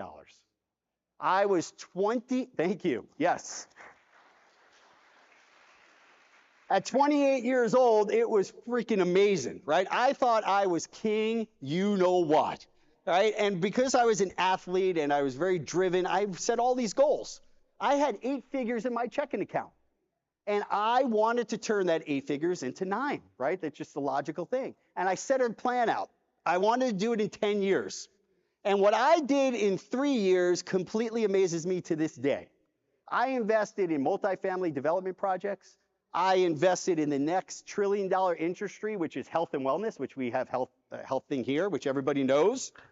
I invested in these things that were called reverse mergers, right, in Latin America and China, which is kind of like SPACs, if anybody's ever heard of a SPAC. I even gave an NFL football player, Hall of Famer, Heisman Trophy winner. I gave him $500,000 to do this unbelievable deal with Visa. And instead of taking me 10 years to get 9 figures, in 3 years, I took that 8 figures to 0. Think about that. I lost every single freaking penny that I made, and then some. And what I mean by then some, I thought I was king, you know what? So I was like, hey, I'm going to start a fund, and I'm going to get all my mom and my brothers and all their friends and family members to invest in this fund. So how bad did it get? Well, I had to go home to my wife at the time, because in my business, if you don't pay back your investors, you're done. You're history. So I went back to my wife at the time, who was pregnant with twins, and we had a 3.5-year-old daughter. We were living on Park Avenue in New York City, and I'm like, we need to sell our apartment now. And we got very lucky, and we sold our apartment, and I was able to pay off my investors. But we moved to this small little town in New Jersey called Livingston, New Jersey. We got a little townhome, and the first month I'm there, I had a new neighbor comes knocking on the door. He said, hey, Jeff, there's someone milling around your car. And I'm like, oh, I know that. And I went in, I grabbed my keys from my Porsche Cayenne Turbo, and there was the repo guy sitting there, and I gave him the keys. And he just put that shiny black SUV on the flatbed. And you know what happens in those little communities, right? These condo communities, what happens? All the people come out, and they want to know what the blink is going on, right? So they just sit there, and they're like, what's going on? There's my 3.5-year-old daughter and asking me, where are they taking the Porsche or the car, right? I had to go back into the house, call my father on the phone, and ask him, can I borrow his credit card so I could rent a car to take my wife at the time to the hospital to have the twins. 4 days after that car was repossessed, I drove my twins home from the hospital in a rental car. Now, when you think it can't get any worse, what usually happens? Gets worse, right? 9 months later, my father died in an accident. Now, you want to talk about hitting rock bottom. At that point, not only losing all my money and my things and all those friends you think you have, right? When you have money, everybody's your friend. But when it's gone, they all disappear. I lost my best friend. And at that moment, that was my rock bottom. How many people in this room have a story of their own of where coming close or hitting rock bottom? Let me see your show of hands, right? I'm going to tell you, I'm not going to sugarcoat it. It absolutely 100% sucks. I sat there trying to blame everybody else but myself. I had all those people I thought were supporting me, telling me, hey, you had a great run. Go get a normal job, one that pays you a salary and has health insurance, and become a teacher. That was the big one. That came from my mom and my ex-wife, or my wife at the time. But what I decided at that point was that my father died at 62 years of age, and life was too short not to keep trying. So I wanted to know why I failed. I wanted to know, at the time, it was 2008 or 2009, I wanted to know why all the banks on Wall Street failed and why people fail in general. And what I uncovered just shocked me, because it all came down to having these simple principles and standards and processes. And what I am going to share with you now, with only about 12 minutes left, is how I got from rock bottom to where I am today, managing over $125 million and having those type of returns. I think it's really important. So what is the difference between a successful or unsuccessful? I put up trader up here, but investor. And a lot of the stuff that I am going to share, these principles and these standards and these processes, are everything that you could put not only in your investments, but in your businesses. So the difference between a successful, most people will say it's discipline, but it's not just discipline. It's about having the standards and the principles and the processes. So what are these principles or these standards? Number one, you need to invest with an edge. When anybody approaches me with an investment idea or one of your companies, someone came up to me, I want to know what's your edge. No matter what, you guys work so hard for your money. If you're going to give it to a financial advisor, if you're going to give your money to anybody, you want to know what their edge is. And let me tell you, we're listening to James Cramer on CNBC or reading an article about Apple's new Vision Pro. That's not an edge. An edge to me is having a competitive advantage over the other market participants. And the way I like to explain an edge is the way I kind of develop the processes that we use now. I looked at a casino. They have the edge. Why? Because they have the probability and statistics on their side. So every time you place your hard-earned money to work anywhere, you need to know what the edge is. Number two, manage your risk. It is one of these things, and I'm going through quick. So managing risk was one of the things that I learned the second week I was on the desk of Wall Street. I learned it from the oldest guy. And when I say the oldest guy, he was probably 45 at the time, and I'm older than that now.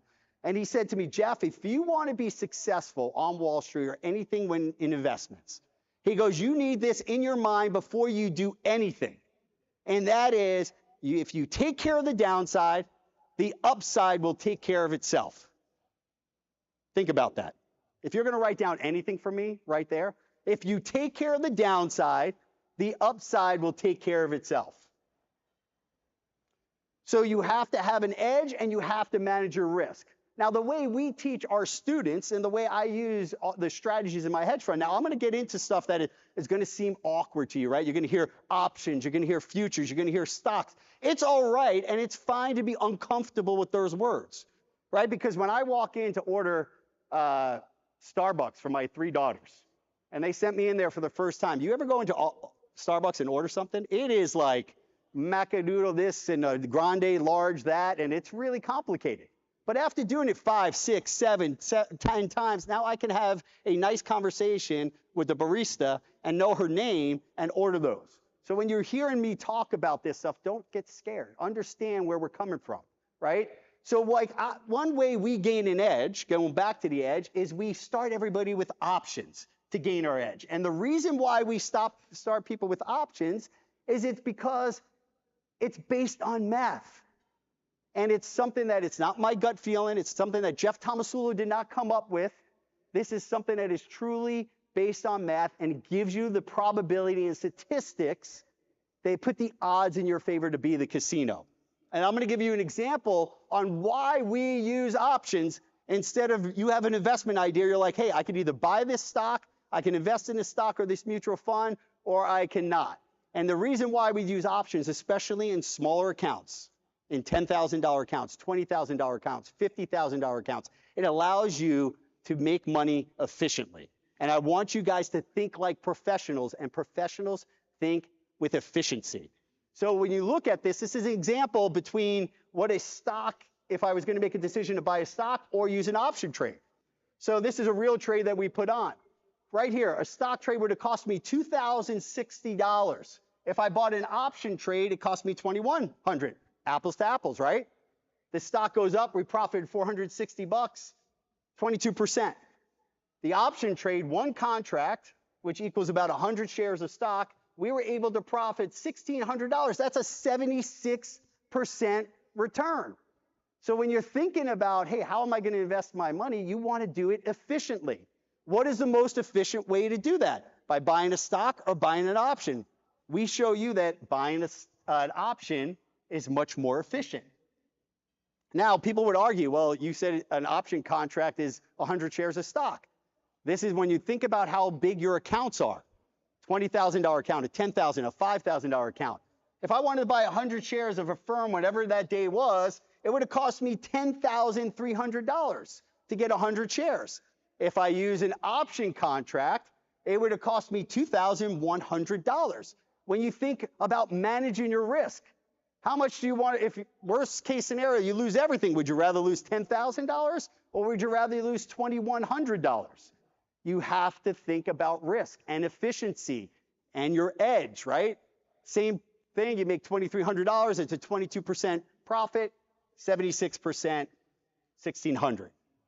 The key here is to understand the concepts and the processes and the standards. All right, managing your risk, we talked about that. Taking care of your downside, always understanding where the risk lies. Here's a perfect example. When I was going through all those problems, and when I was making all those investments, I used to say to my wife at the time, worst case scenario, we live with your mother. Guess what? We had to go live with my mother-in-law, right? Worst case scenarios can happen. So in the forefront of your brain, whether it's your business, whether you're investing your money in a mutual fund, you want to know what's the worst case scenario that can happen to your investments, to your business. You have to write them down. You have to understand them. And here goes, and I'm flying through this because I am running out of time. The reason why is because the reason we have fear is because we have a lack of knowledge. The way you are able to grab fear by its neck and is to understand everything about it. And that's how we approach risk. I want to know where all the risk lies, so when the worst case scenario does happen, we are prepared for it. So some of the pitfalls of investing and why people are not successful in investing. We're going to go through this here. Trading without an edge. No risk management. And this is key. Trades are correlated. What does that mean, this fancy word correlated? Well, most of the stocks, the S&P 500 makes up about the largest 500 U.S. companies in the United States. When the stock market goes up, most of the time, all of them go up. When the stock market goes down, most of the time, all those stocks go down. That's called correlation.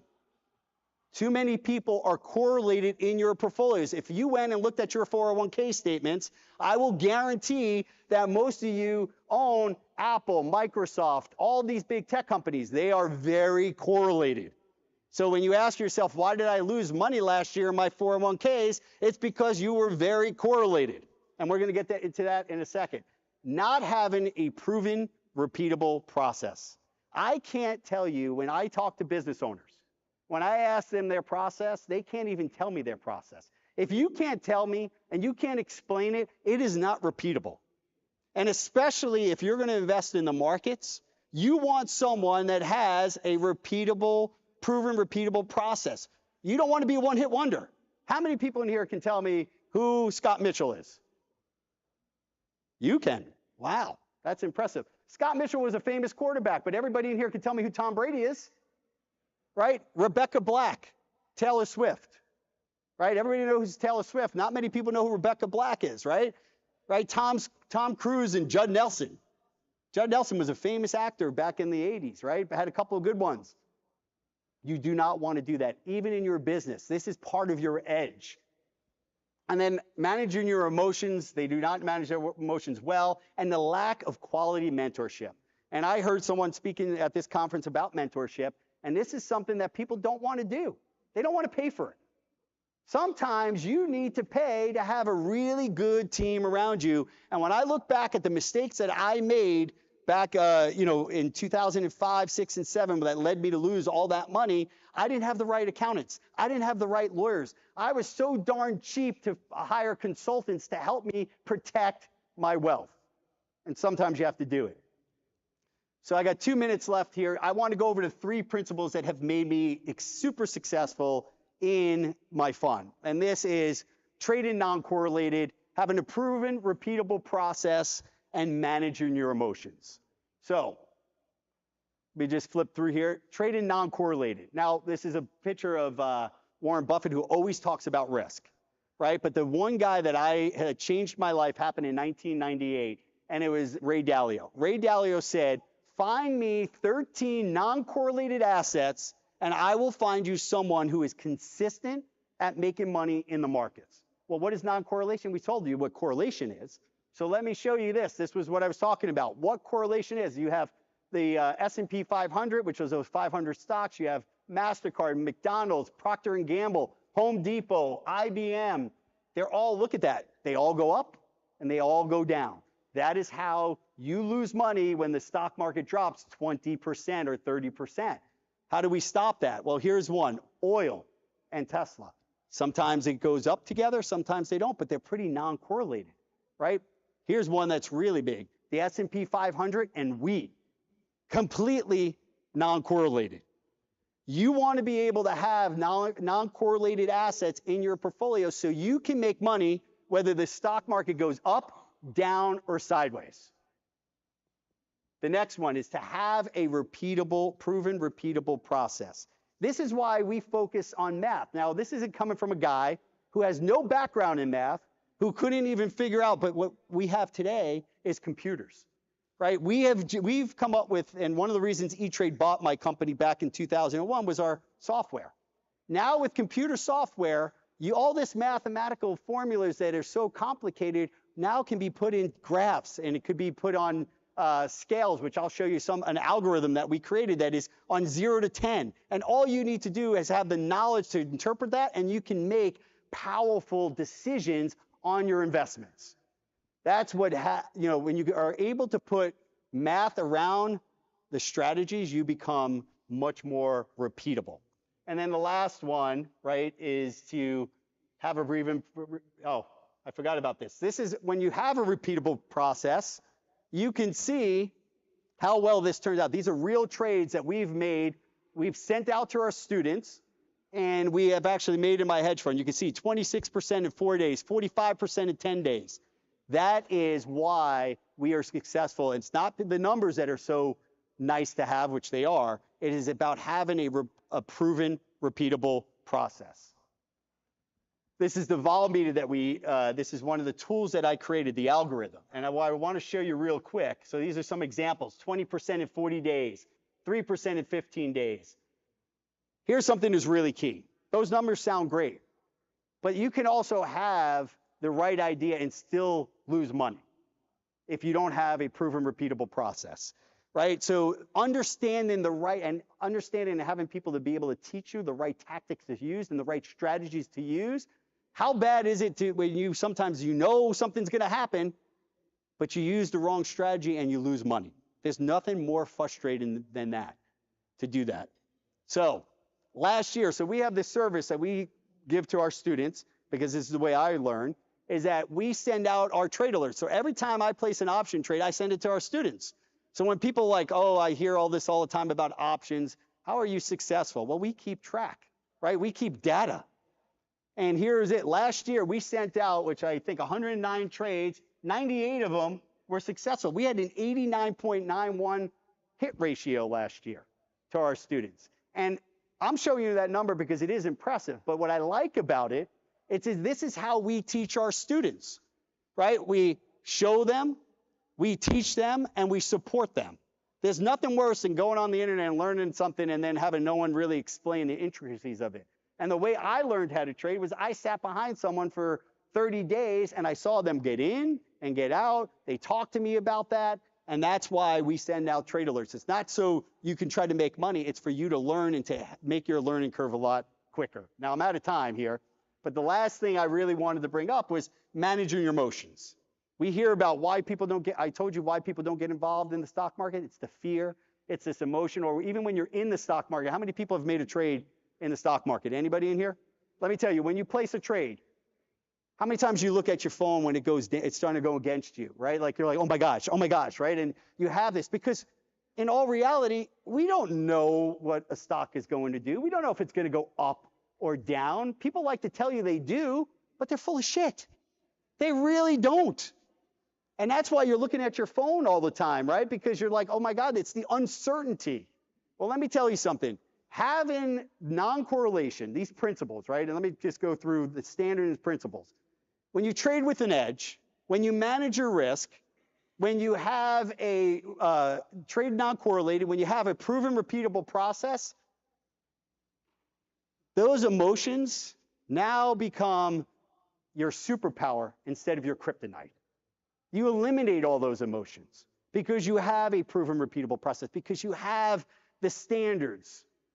That is what's the major change there. And I see you coming up. I'm almost done here. I'm finishing up. There it is. That's the Superman thing. So I want to leave you with the last bit. And this is really important because my father died in an accident. So this was my last conversation I had with my father. And he said something that has stuck with me to that day. He said, hey, listen, I was losing all my money at the time when he died. And he said, listen, I don't want you to stop taking risks. I don't want you to stop trying. He goes, I never want you to live your life with a regret. And he said, I never want you to utter these words. I should have, I could have, I would have. And folks, I want you guys to take the little bit that I was able to share with you today. I want you to come to our booth because I want you to get the right education. I want you to start to think differently, and I want you to take action. Because if you take action now, it can change your financial futures forever and your family's financial futures. Guys, thank you very much. I appreciate the time. Thank you very much.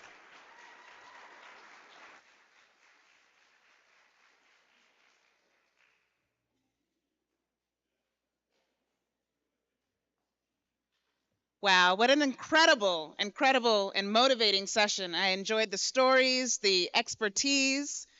But now it is time for lunch. So we will see you back here in an hour. And thank you so much, Jeff, for sharing that insightful information with us. See you all soon.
Hello, everyone, and welcome back from lunch.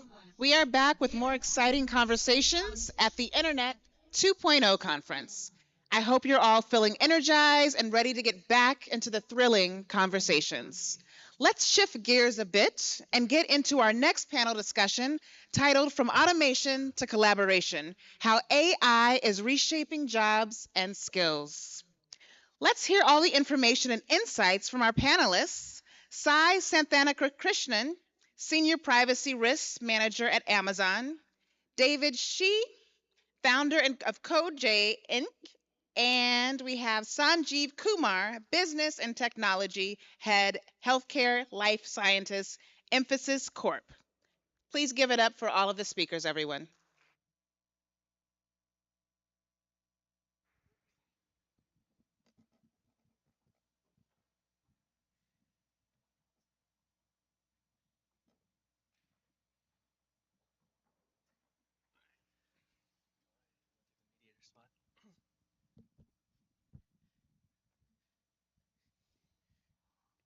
Good afternoon, guys. It's always better to have, I think, more panel members than audience members. Uh, I'm glad everybody is here who wants to be here. Uh, it's a great topic, close to my heart. 38 years in the technology industry, and yet ChatGPT comes along and makes me excited like a kid again. The potential of automation, AI, and generative AI in my entire history has always been there. We've been talking about cognitive AI. We've been doing robotics automation. We've been trying to do business process automation. But entire focus has been how do we cut the effort of processes exceptions. So you got a claims processing, but you needed more evidence, or you got an invoice that needs to be paid, but it's not able to match the check versus the invoices. Those exceptions were being automated through doing some RPA automation. Those use cases were good, saved some effort, but were only incremental effort in nature.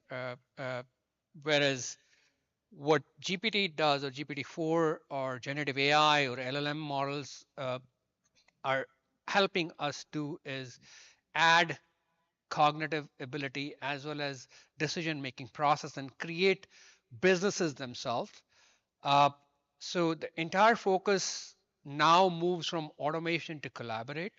It also moves to empowering technology developers being able to build solutions better, being able to collaborate in a much better way, and get away from getting boxed into a specific technology. You don't have to actually know Python or Visual Basic or HTML5 or any other solution. You can actually have that left for the generative AI that can generate the code itself, focus on solving the business problems. And I think that's where the excitement comes from. And to me, it's going to change the way we run our businesses altogether. It has huge potential. And typically question comes along, which is the relevant second part of the topic is, how does it impact on our jobs and skills? And I go back to a quick example of our agrarian society. 1800s, 90% of US population was in farming and agriculture business. By 1840 to 1850, that came down to 60%. By 1900, that was less than 40%. Today, 1% of US population is engaged in agriculture and yet able to produce enough food grains for the entire population and export some. To a layperson, it would also look like that 90% got cut down to 1%. What we don't realize is a lot of manpower moved to manufacturing, a lot of manpower moved to service industry, and that agriculture industry itself has ancillary industries that 1% population is translates to 20% of the population that is in food and agro business, the new wave of organic farming, the way supply chain works for food, the way restaurant and dining works for food, so that incremental work came along with the automation of our entire agriculture. Something similar is happening with the technology space, where the bandwidth that would get freed up by automation and generative AI would create the need for newer skills. The prompt engineers would be needed. The better way of leveraging generative AI would be needed. And I think from my field's perspective, that's a clear relevance I see on how jobs and skills would be impacted. Uh, I would now hand it off to Sai on how it has impacted your journey and how do you see the potential of generative AI? I think from my perspective, I'm in the privacy, security, compliance, and governance space, which is a lot of information highly related to information gathering. So whether you're doing predictive analysis from a risk perspective, how are we forecasting risks from that aspect of it? How are we doing audits? Where are we looking to find trends from and incidents that are going to be happening? What are we looking, from the future because of evolution of technology itself? So with AI comes the question of, hey, where is the margin of governance that's going to come when you're actually implementing AI? And we don't have yet. The first act for AI just came out in June in Europe. It's called the European AI Act, and it's a very high level, broad stroke at this time.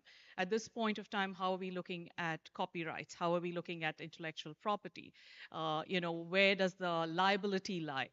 It's going to impact in a big way from that perspective, saying that, okay, we have a self-driven car, and we've all heard the cases where, there is an accident. So who pays for it? Whose fault is it? Where does that line? That line is so thin, and how do you kind of do that? To add to what Sanjeev said, I think we're also going to be starting to look at responsible AI. It's not just your aggregation of the data, because the quality of the data that matters, and then who's going to take responsibility of that data. So I think those come from the area that I work on, from a perspective of, hey, what are you doing there? Who's taking accountability based on regulations that we have? We have GDPR regulations, we have COPPA regulations, which kind of control what data of children can and cannot be used. So when you start doing generative AI, how are you going to kind of put those boundaries, correct? Where is the limit of that? And who's going to take accountability for that? Can certain things be marketed to children? Should it be marketed, correct? Who's taking the liability of it? Do the consumers know that they're sharing that information? Are we having consumers who actually are informed consumers, so they know when they're kind of sharing their information, or they are understanding what gets picked up, or what is shared across? Like, for example, geolocations. All of us use our Google Maps. Where is our location being there? Can bad actors use that?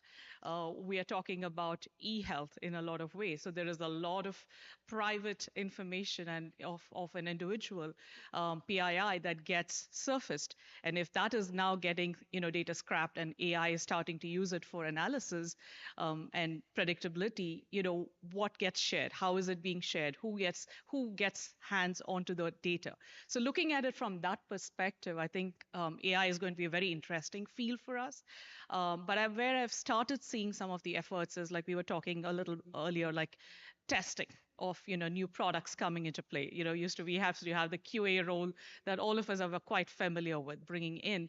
I think that's where I would see the automation aspect of it coming, looking at much more holistic use cases, because as people, we may not look at all use cases as such. So that's where I would see AI playing a big role.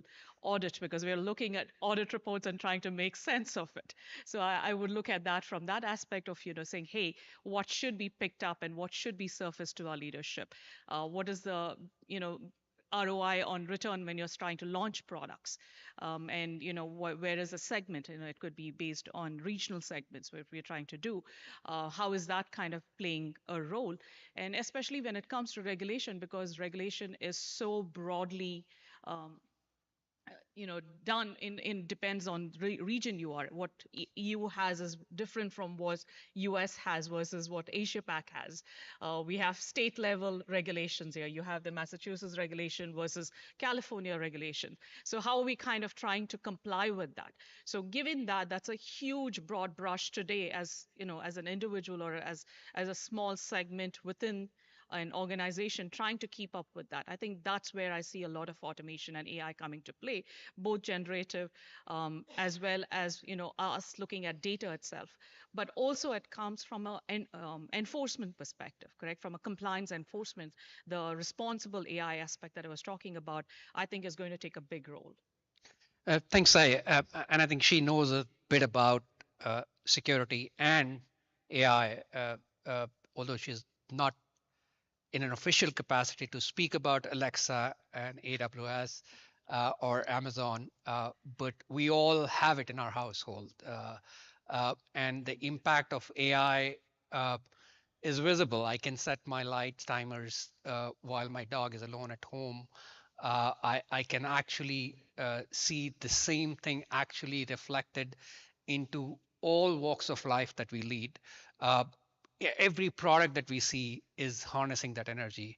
And from a product engineering standpoint, somebody who knows very closely how to build products, David, what's your take on AI and how are you incorporating that in your product development and product engineering? Thank you for the nice introduction. Appreciate it. So you can kind of see the larger companies and how Amazon's take and how they view AI. Coming from a smaller company, our primary concern is how do we leverage AI and utilize it so it reduces our cost, increases our efficiency. And we found a couple of ways that are really good. Number one is in the development space, we work with our developers. We tell them, hey, that little snippet of code that you just wrote, why don't you pass it through GPT a couple times? Let's see, and then ask if it can improve it. And we've been doing these kind of things. And what's happening is now programs that we're writing can be done in half the time. And the code is also more robust, lower chance of errors. So we were able to change our fundamental coding practices. Now, in a small company, these are just kind of things we can just implement. Larger corporations might not have that flexibility.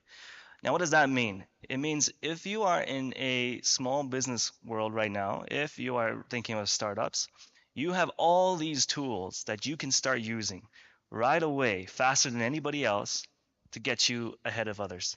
And the ones that don't learn will probably be left behind a little bit. So grab these tools, try it out. But as I go through AI, I also notice it comes with a kind of a side effect, a problem. And that is it will generate a lot of content, but the quality isn't perfect. And the way you solve this is you just have, you got to give it little snippets at a time. So if you have a SEO content that you want to write, you have that person put through a little bit in the AI, and then they have to oversee how to structure the content. They have to manually edit it at different places. Now you have something that isn't, what you see online. Oh, I definitely see this kid. He copied off of a GPT to write his essay. So if you have that human element into it and don't be lazy about it, you can actually use it to generate some amazing content. What's it going to do to jobs? Huge things.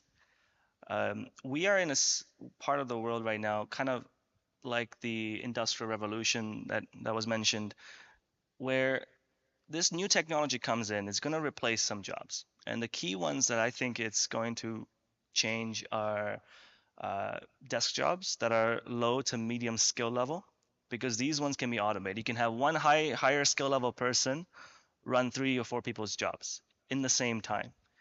The ones that won't be hit are probably the labor jobs. You're still going to need people covering up the potholes on your streets. You're still going to need people building, laboring. But those information jobs are changing. Its effectiveness will be increased. So we demand higher quality product or lower quality, but a lot more of the content. And that gives a third challenge that I noticed, and that's in how we authenticate AI. So how do we find out if the content is good quality? So this comes in if you're a startup or if you're a business with some ideas, blockchain is a great concept. You can use that as a way to issue, oh, this is something actually generated by a person, you own that ownership. And there's a whole lot of different ways that you can implement that. I'll leave it to all the entrepreneurs in the room. But I believe in the near future, AI and blockchain will be closely related. AI to come out a lot of stuff, and then blockchain to certify it. So that's it. Yep. Thanks, David. I think I was part of the health tech conference as well, and one of the good examples that came along was a doctor or a caregiver typically wants to spend more time with the patient. Yeah. Whereas today they end up spending more time in documenting and creating the data around and creating the notes about how they saw the patient. A lot of manual process that takes away them away from actually giving care to the individual. A good example was, I think how much time does it take for a RN or a nurse to change an electric bulb? The answer was 20 minutes, 1 minute to change the bulb, but 19 minutes to actually document the entire process, EHR, EMR data, so that the patient's history is captured.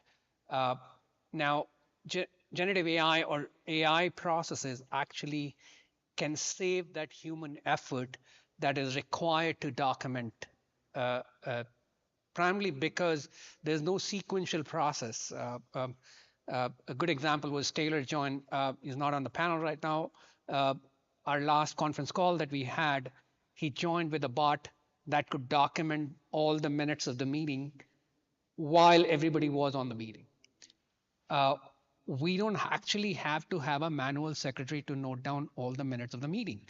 We actually don't need people. And as Gen Z goes into businesses, they would want more interaction that is self-served instead of trying to talk to a person. We've made it overrated that I can't reach a physical person. I actually personally like when I can do all my stuff with my keyboard commands on my mobile phone instead of having to talk to a person. 20 years ago, I used to go to bank 3 or 4 times a week. Today, I don't even remember last time when I went to a bank, not even to withdraw money from an ATM. So that lifestyle changes, but that also creates more jobs and opportunities for others. And I think that's the assurance that people need to know. From a technology standpoint, collaboration is the key. Automation will give you collaborative effort and support. It's not going to replace the entire tech workforce. It actually is going to enable higher productivity from the developers and people who are actually building products. That's why the whole concept of Copilot that would give you enough efficiencies, better quality code, better products through collaboration. People need different skills with the Legos mindset to be able to take those building blocks and create products as a co-creation instead of trying to reinvent the wheel. You see merchant account initiation, a JPMC or a Wells Fargo or a Bank of America, each of these banks were writing their own code, custom piece code, to create an onboarding of the customer. Why do we need that repeat process lifecycle when AI or generative AI actually can create those end-to-end business processes? And it's not just current businesses, it's also the future businesses. You actually don't need to write a Python code if generative AI can create a technology on its own, convert the technology later on a different platform as the technology changes, because we're not trying to sell technology for the sake of it. We're trying to solve problems for the individual. And that's my personal take, is how it would impact us in the future. Sai, any additional inputs on the challenges and how you see the potential? I think from my perspective, what I see is the audiences and the target audience that it impacts. For example, we see, for instance, we have kids with autism, and they need a special care. So there comes the personalization. So I think AI is so built in a way that you can personalize it to any context, correct? It could be for a language, it could be for a region, it could be for a set of audience. So in case of the example of autism, where you see that children need repetitive reinforcement of a skill, and it's hard for parents, and we've seen this, through pilots that we have done, is where, you could have an adult child who is probably now reaching, as a teenager, and they don't want their parents to be saying, hey, brush your teeth. But if you have this mechanism of where AI is integrated into, AI assistants that we see in the market, I think it's a very good tool for ensuring that they get that message. They're being trained on what they need to be told. So I see some very good use cases from that aspect of it. Also, what I see is from predictive analysis, like when you're looking at product markets to understand where the products are being launched, how successful it is. Understanding that is a huge aspect of, because this is a lot of data that needs to be crunched to come out with that analysis. And we can actually use AI from that aspect. We also look at DEI. I think that's a beautiful aspect of it. We've all had Siris, we've had, other navigators. Long time ago, we used to have our little dashboard, which used to tell us our map, and we could customize it to a male voice, a female voice. But all of that comes from the aspect of AI. I think it was there at some point in time. It was like an emerging technology, and now today it is there. But it creates that personalization for you, as to say, hey, how do you want to do it? Where can you do it? What value can you do? How are you integrating? Because we talk about IoT, we talk about a Fitbit, we are talking about smartwatches, we are talking about a smart weighing scale. You have your MyFitnessPal, where you kind of, log your food habits and behaviors. So everything is personalized based on your behavioral patterns, and that can go to serve a larger community because now you have the data to process it. But the other side of it, where again I would come on putting on my privacy hat and my compliance and security hat, is how do you protect that data? Who gets that data? How are we protecting that from the bad actors? What happens if it goes into that? Are we kind of thinking about it? There was a session, I think, 2 sessions ago, they were talking about cyber insurance. I don't think cyber insurance today, if there's a breach, it's going to cover any attack because of breach from an AI or a bot kind of, compromising the data. So I think we have to look at it from that perspective as to, hey, what is happening there? How does the data get classified? The whole concept of cybersecurity is built based on data classification. So when you start getting aggregated data, like from an AI perspective, what are we classifying? How are we going to classify that? Where does the liability die? How does your RACI look like? So I think those are thought process that has not yet been kind of looked into yet. And those are areas that are very gray right now. And how are we going to enforce that? Because we don't have regulations, we don't have stick to kind of enforce it today when AI is growing so quick and so fast. So, and who's going to take the responsibility from that perspective? Because right now I'm hearing that, the companies like Google, Microsoft, and Amazon, all the players, the top players, are trying to come back with a more a self-imposed regulation as to how they're going to promote AI and how they're going to bring it. But how is that going to impact? Then there comes another aspect of creativity, correct? How is the creativity going to be impacted? Or how are we going to help people get more creative? So there are people who are not formally trained as musicians, are not trained formally as an artist, but they may have the passion and they have the growth, and AI is a beautiful media from that perspective to enable them to create that aspect of talent. But at the same time, where does the copyright kind of player thing? Because you're taking the original data belongs to somebody, because AI exists because the data exists. So we are taking data from all over, pulling it together to create what we think or we envision. So from that perspective, what is the aspect of what it's going to impact them? Is it going to impact their skills? What new skills would you be learning? Because I think prompt writing is a core skill for AI to run today. So today, like customer service, they pick up the phone and they kind of service you. Now this is a good set for that segment for people to start learning how to do prompt writing, how to write good prompts, so that because your outcome of your AI is based on how good your prompts are. So how are we kind of going to do that? So I think those are things that we have to start talking about. It's also going to be emerging from a perspective of education.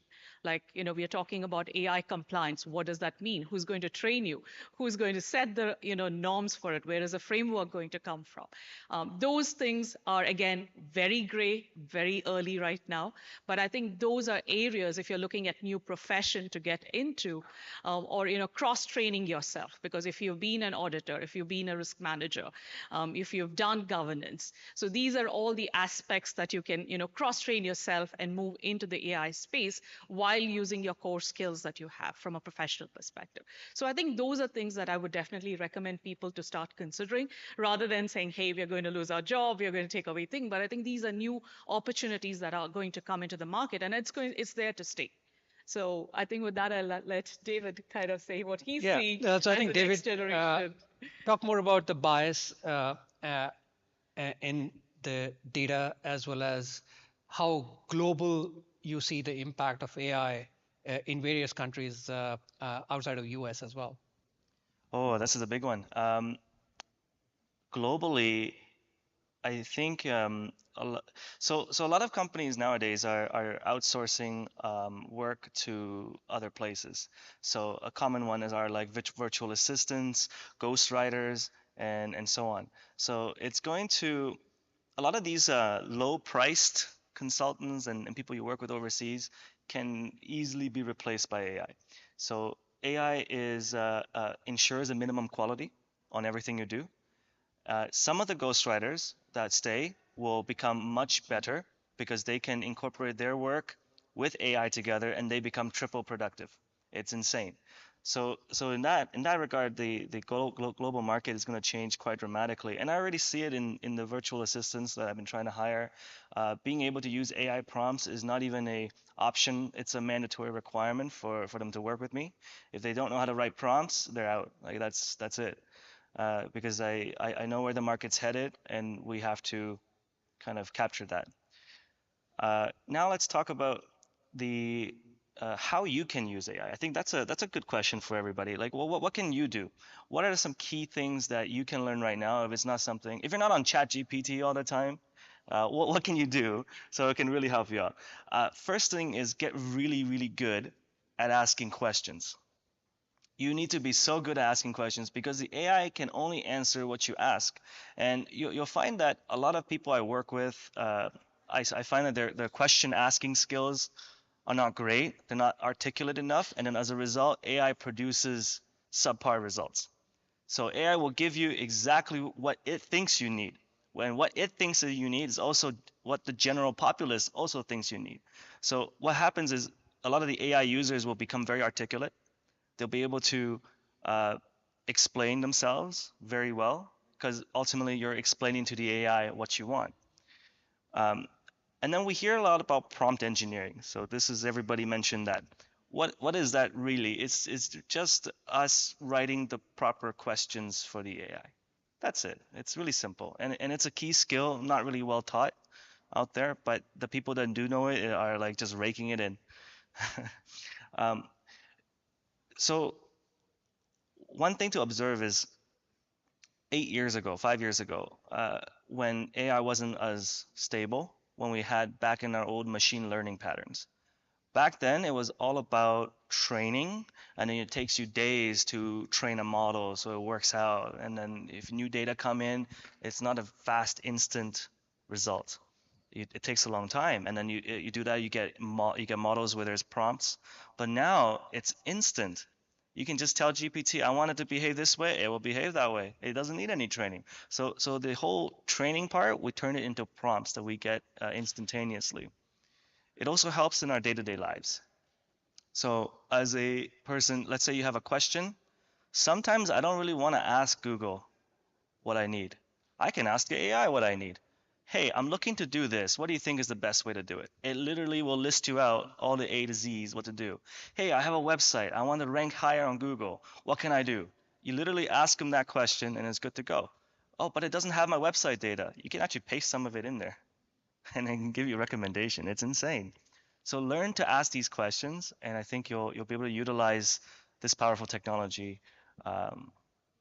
much better. Yeah. So I think collaborate with AI would be the core message I would say to harness it well. From my perspective, I think overall, I believe there's always going to be constant change.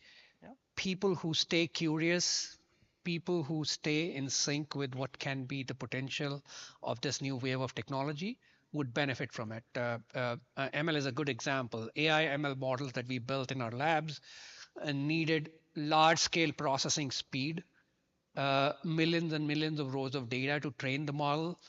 And we needed specialized quantum computing labs to compute those models for those anomaly detections for Pfizer, for example, or for being able to detect damaged goods for a logistics company. All of these use cases now can be done without having to invest in infrastructure, cloud spend, the data storage, the algorithms that you would need. You actually have a way to collaborate. And the best benefit that can be reaped, while anybody who has a headcount-based or incident-based pricing locked in with organizations like Accenture, Deloitte, TCS, and Wipros of the world, would realize that that's going to get disrupted. Huge potential for most of you who are involved with small and medium business enterprises, because it levels the playing field.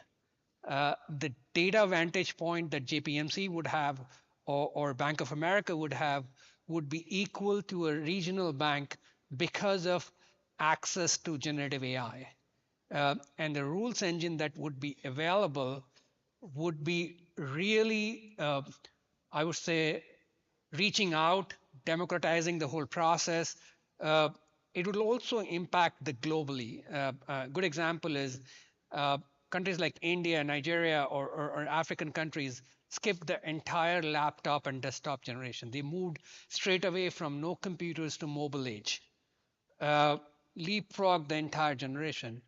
They would now have access to a lot of data points as well as the rules engines that are built into this generative AI, and would have real-time access to this information as you would have. There's no time lag. And that's a huge potential for unserved or underserved segments of the population, regions around the globe. So huge potential in order to create more job opportunities around the world. Sorry, your point. Yeah, I think the other aspect that I would also look at it is like code generation, going back, re-engineering code, correct? We've got a lot of legacy systems, mainframe systems based on which financial and insurance companies modelings are based on.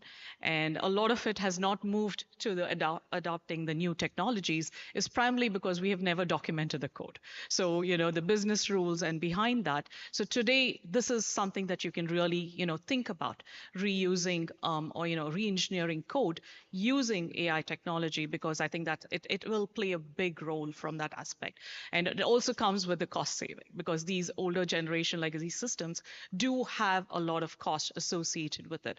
And now with the power of computing and AI, I think this is another area for you all to look at and consider, hey, is this something that we can take a look into?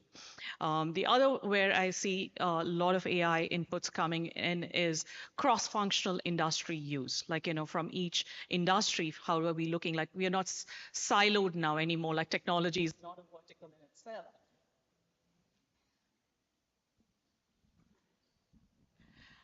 But now we have verticals that can go across, correct? So I think that's another area where you're talking about collaboration. I think that's a huge aspect of AI to consider from an aspect of how do you use data that you generate in one vertical across others, and look at new aspects of what can it be used for, whether it's from healthcare to versus, you're launching a new product, like he was talking about, Sanjeev was talking about integration with AI assistants. We are looking at senior living, where we don't have, people, we are lacking people as such today. What can we do to enable quality of life? So that's another area that we're looking. I think COVID was something that kind of threw a lot of us. All of us knew, like, elderly people's homes were kind of isolated. They stayed away from all of us. But changing that aspect of it, elderly people wanting somebody to talk to. AI can now fill that role. Young children, can be taught. It's very quick to generate things. I was just listening to an author who said, hey, she wanted to write an ebook based on her aspect, and she didn't have the language power of it. But then, using AI, she was able to generate the draft and then, kind of be able to publish the book so quickly, along with animation and, your pictures and images that can go along with it. So the turnaround is so quick. And I think that leads to other aspect. You can kind of take a second career, or you can switch careers. So I think that makes it much more advantageous from our perspective of AI. Absolutely. So I think trust is another thing.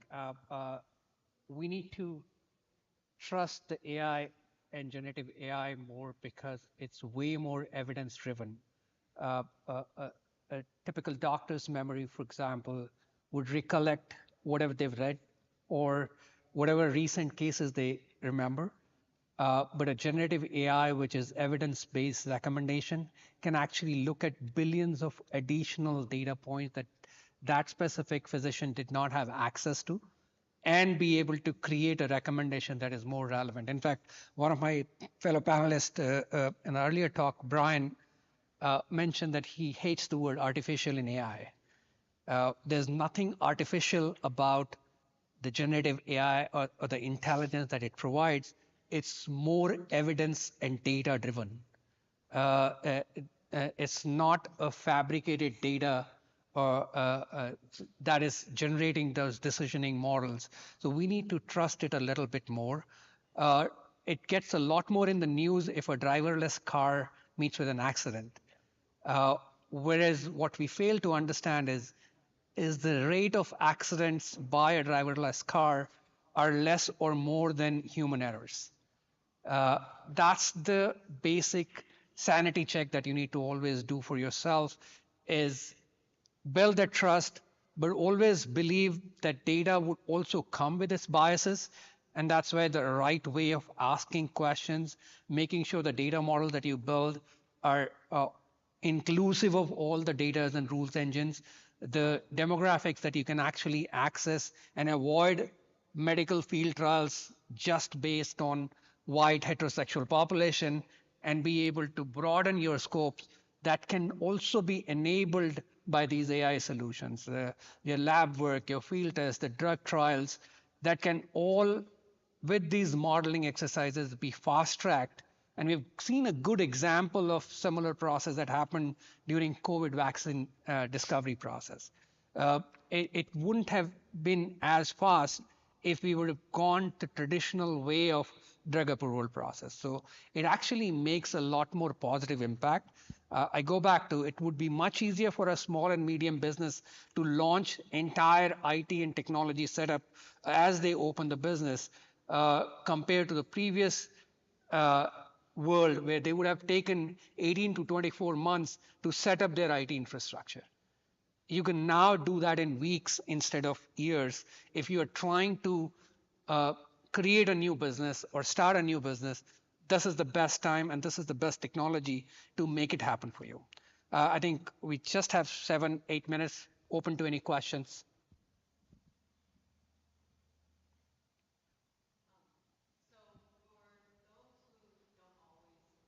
Get to be around technology or around spaces where it's discussed. Can you give some examples or options for staying up to date as much as possible in terms of learning, staying curious? If you have any advice, that would be great. Sure, I'll do that.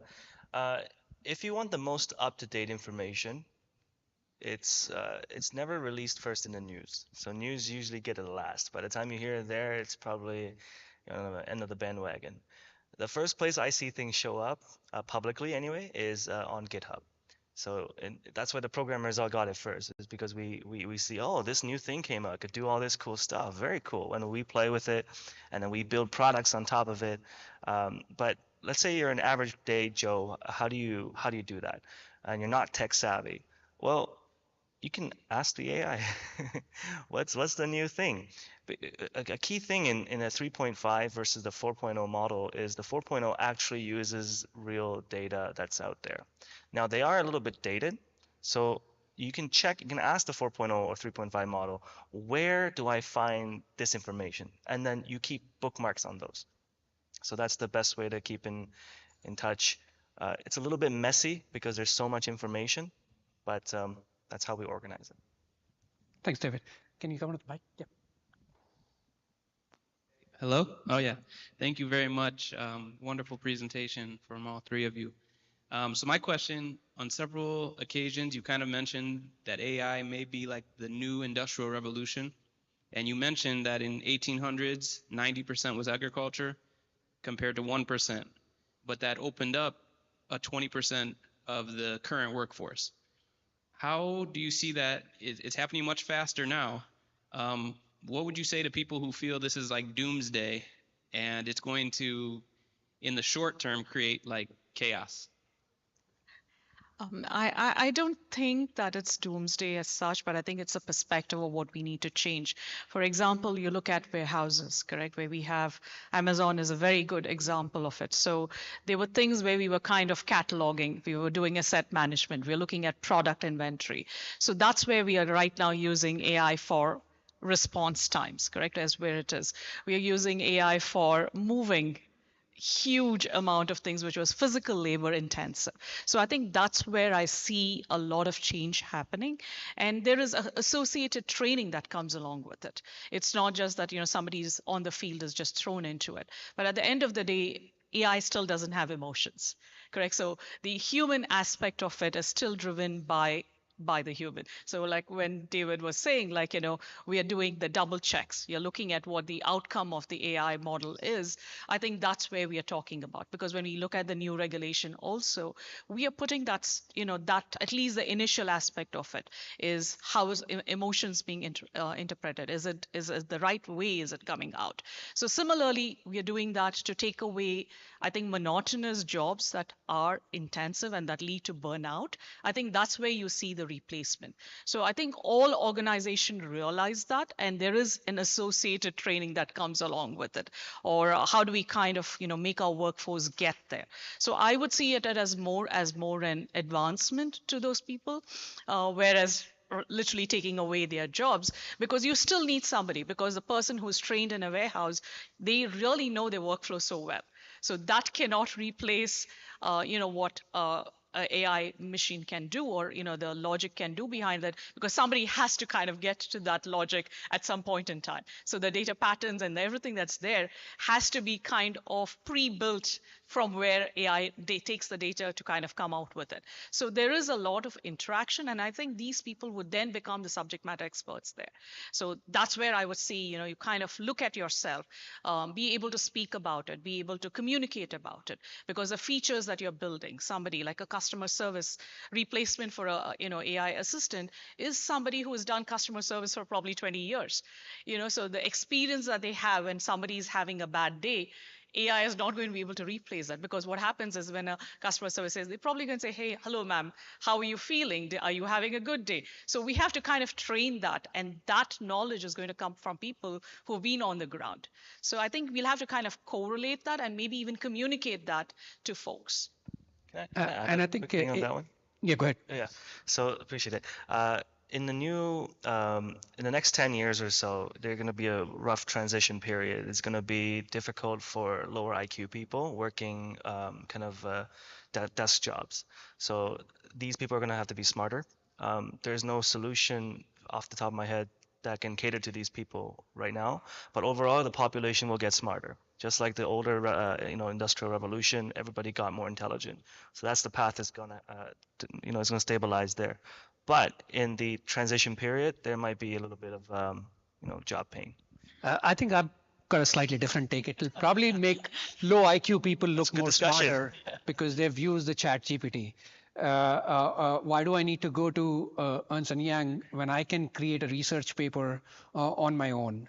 But I think jokes apart, it definitely will be a productivity booster and will create more opportunities.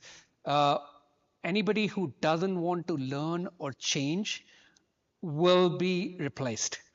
Anybody who's willing to adapt, learn, and in a continuous learning mode would definitely see huge potential and would have a companion to collaborate with this generative AI. So that's a benefit I see with the entire AI's power.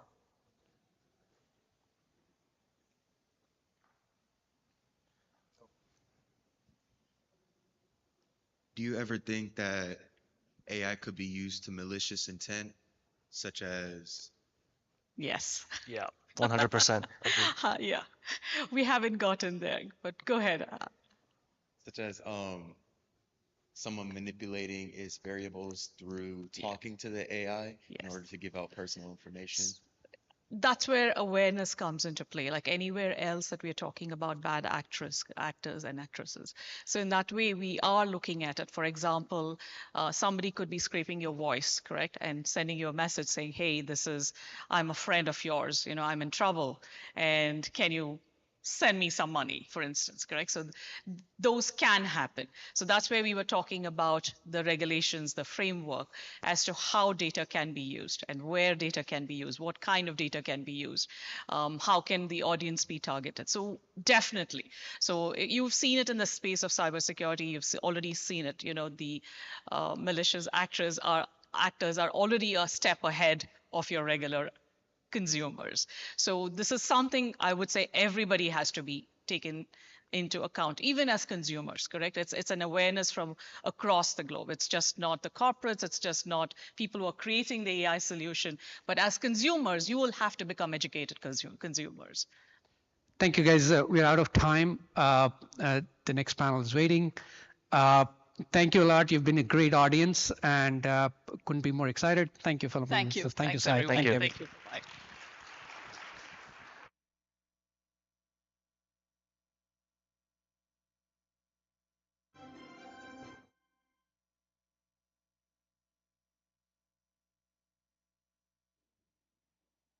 Truly remarkable, and what a great discussion. Thank you for such mind-opening views on the topic, panelists. Next up is a session that I am really curious about. The speaker session is titled Generationality and the Value of One. And to deliver insights, we have our distinguished speaker, Sakai Dozier, founder and CEO of Vernacular Games, LLC. Let's hear it for Sakai, everyone.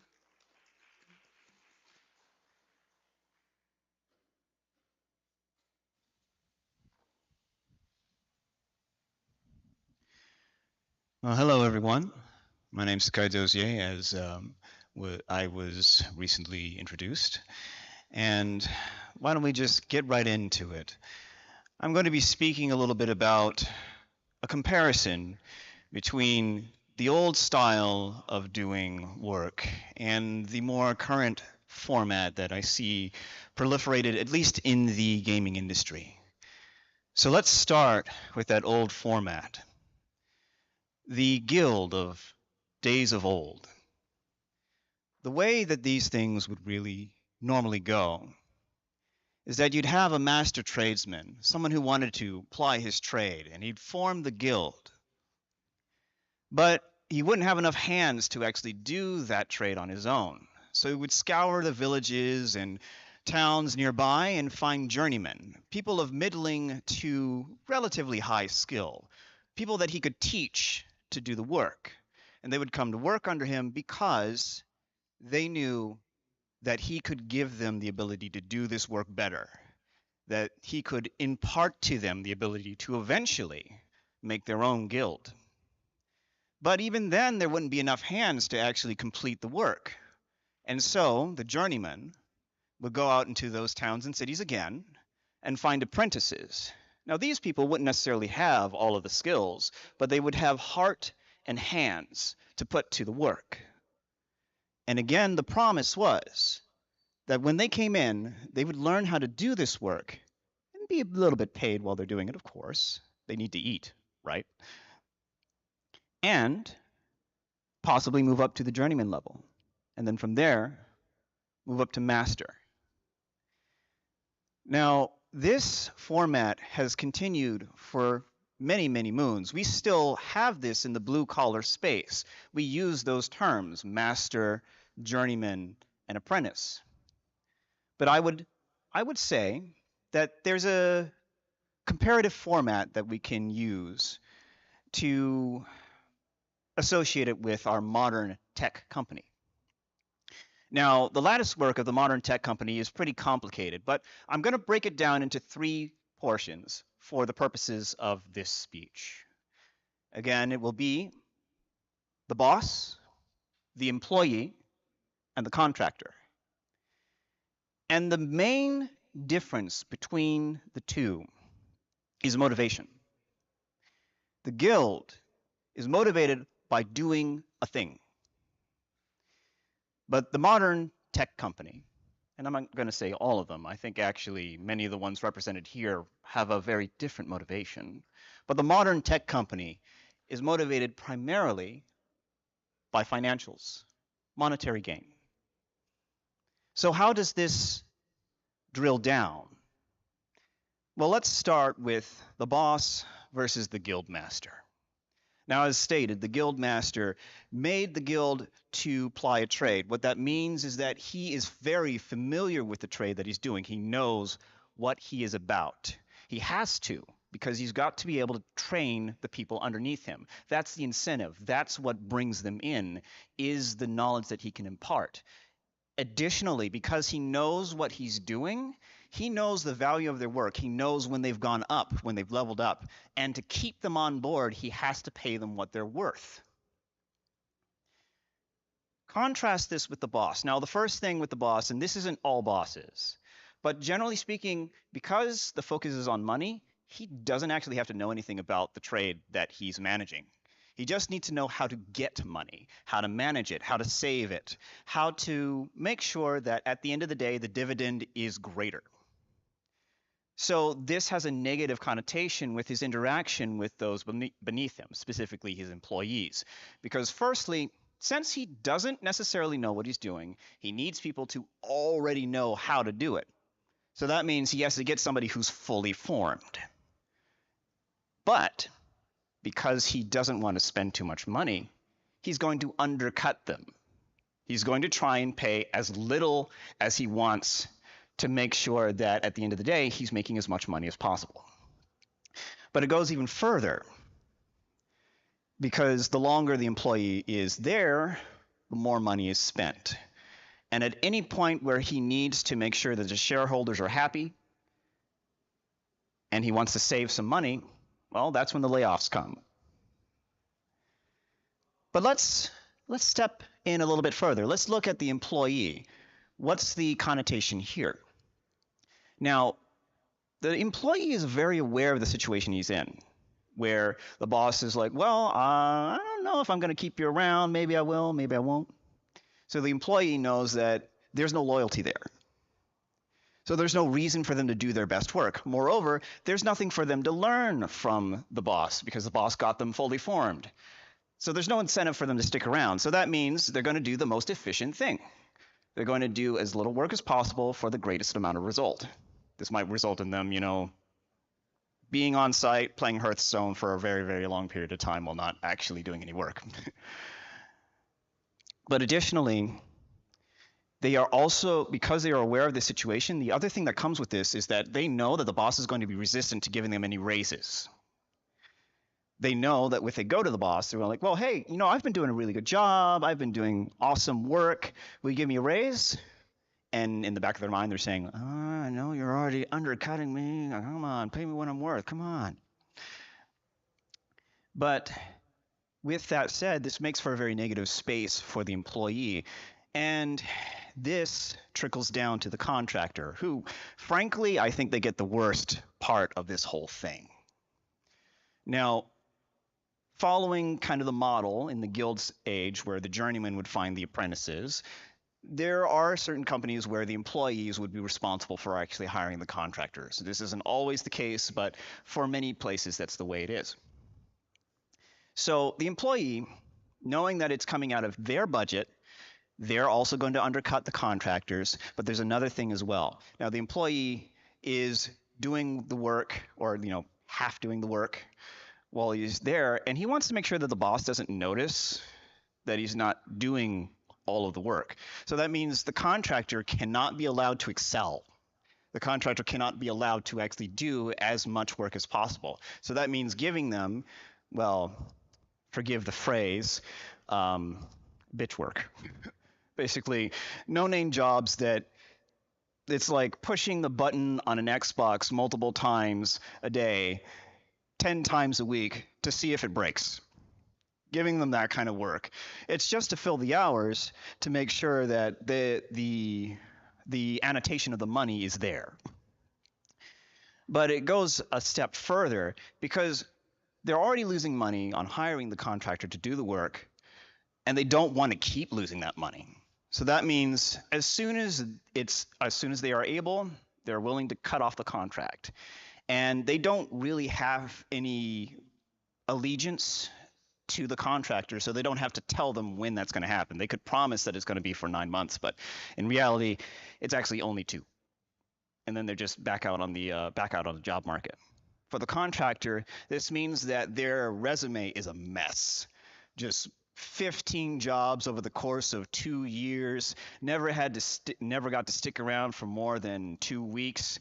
Well, that would be in a very extreme situation, probably closer to about 2 months.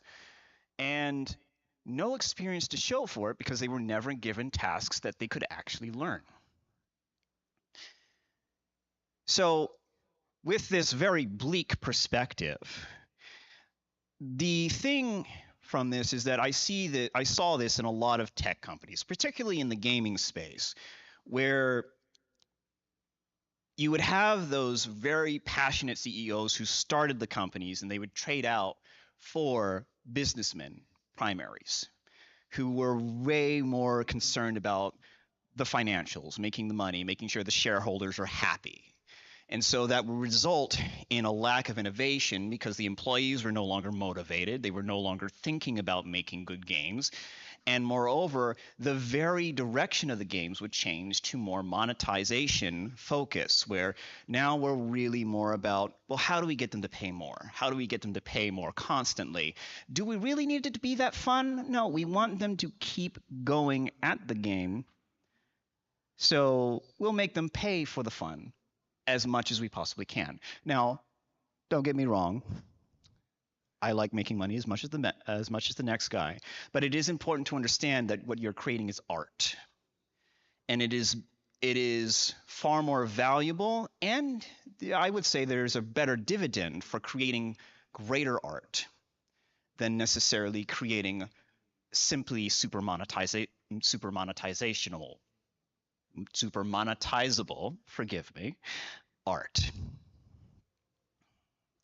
So stepping from there, what we see now that is happening, because this is the state of the gaming industry as we speak, where we have groups like Electronic Arts, Ubisoft, Activision Blizzard, even Namco Bandai to an extent, but they're doing a little bit of a better job of it, where they are constantly consuming smaller companies that are more innovative, a little bit better, a little bit quicker, bringing them in to do this, to do the work. And once they consume them, they kind of suck them dry and then throw them to the wayside.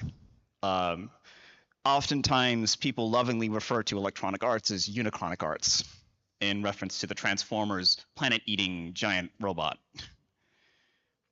But what this has led to is an interesting development where many pros, many people who are in those spaces that know what they're doing, they're like, I don't want a part of this. I don't want to be here. I want to be making the stuff that I want to make. I don't want to do this. And so they leave. They start doing things on their own because their name is already known in the gaming space. The people who want their work, they've followed them. They know what they're about. And so they start doing work as a pro. This would be people like Hideo Kojima, who left Konami to make Death Stranding, or, well, him in specific.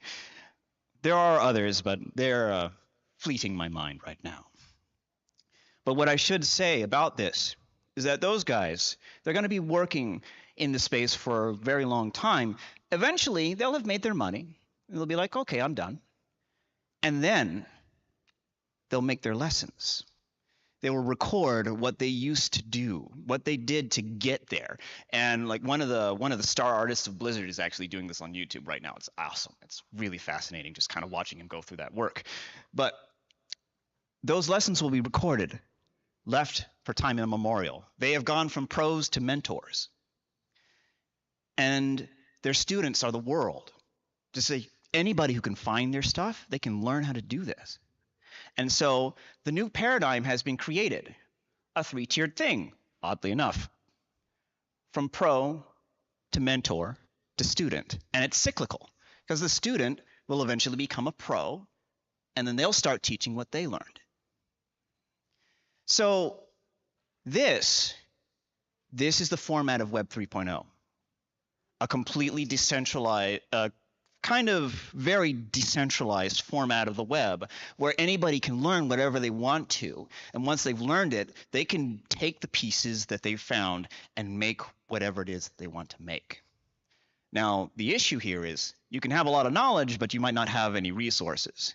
And so this is my statement with regards to where the big name companies step in here, what their role is now, because I think it needs to evolve. It needs to change from what it was. I think that their role now is to find that talent, enable them, allow them to create their magnum opuses, and vet them, of course. You got to make sure that you're not wasting the time of the people that you're making these things for. And in that light, I look to a couple of very successful games that have come out recently, particularly Final Fantasy XVI. That's a just beautiful, ridiculously crazy game. And there's a sense that the team behind it understands the art of what they're doing. And they went against a lot of norms in Japanese gaming culture to make that game happen. It looks a lot more like Game of Thrones than anime, let me tell you that. But there's also Street Fighter 6. And if you compare that to the game that came before it, Street Fighter 5, stark difference. And you know what the main change was? The head guy, Oda, stepped down. He was no longer in charge of Street Fighter 5. He handed it to a new generation.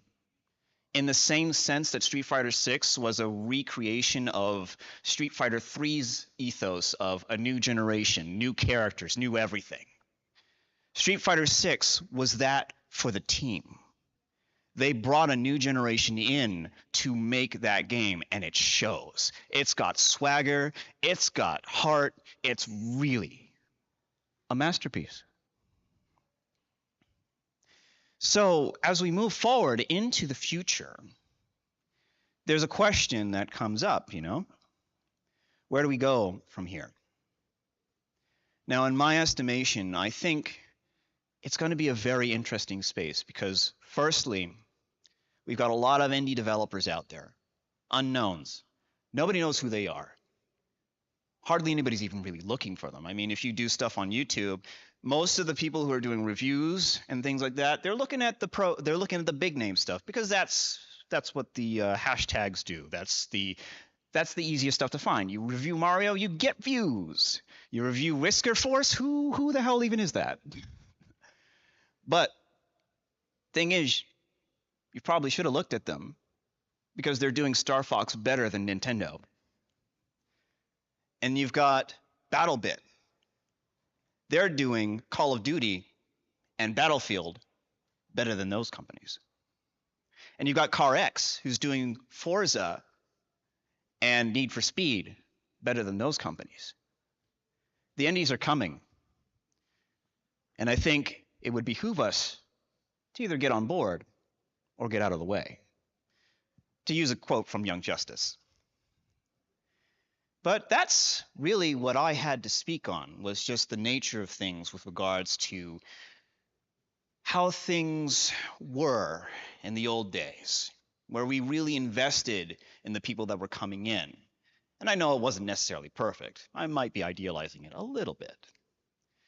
But we invested in the people that were coming in with the understanding that they were carrying our ideas forward, that they were the future. Back in the day, people understood how to build generationally because you had to. If you wanted to make Notre Dame, that was not happening in your lifetime. You had to train somebody to know exactly how to do everything that you knew how to do when you first conceptualized this thing. And then hope that they had the loyalty to the idea and that they had the buy-in and the passion to bring it forward, to bring it full circle. That's my vision for the game industry. I want us to be making our digital Sistine Chapels, our digital Notre Dames. And I think we can do it. But we can't leave those who are coming up, we can't leave them behind. We can't let them fall to the wayside. If we do that, the industry dies. It just becomes, well, rote porridge, I guess. Tasteless, aimless, just there for the money. And who wants that?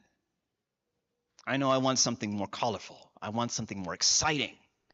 I want something that when I look at it, it fills me with passion. It makes me, well, tear up a little bit. And you know, I feel like that's the role of art in our world. Art is there to inspire. Art is there to engage. It is to make you ask why.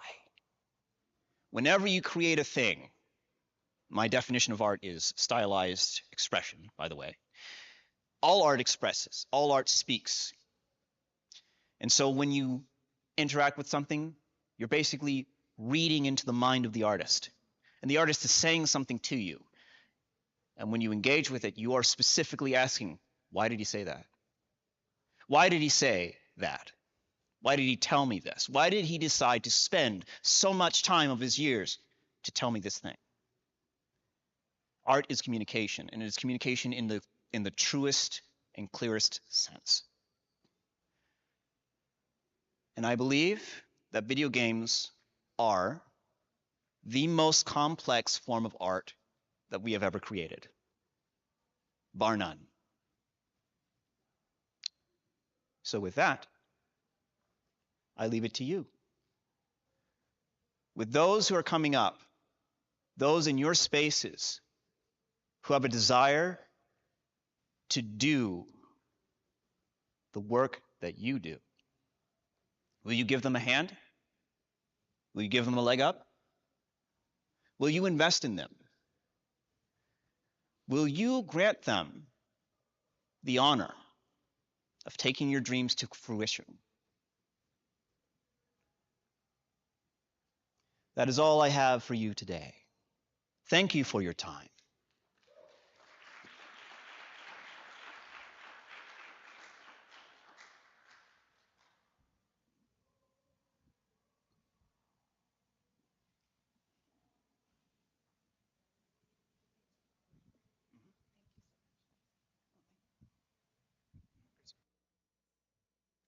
Thank you so much, Sakai, for a mind-blowing session. Moving on, we have another exciting speaker session on the topic Rapid Go, large-scale SaaS projects to go live in 60 seconds. Please welcome to the stage, Ro Pathak.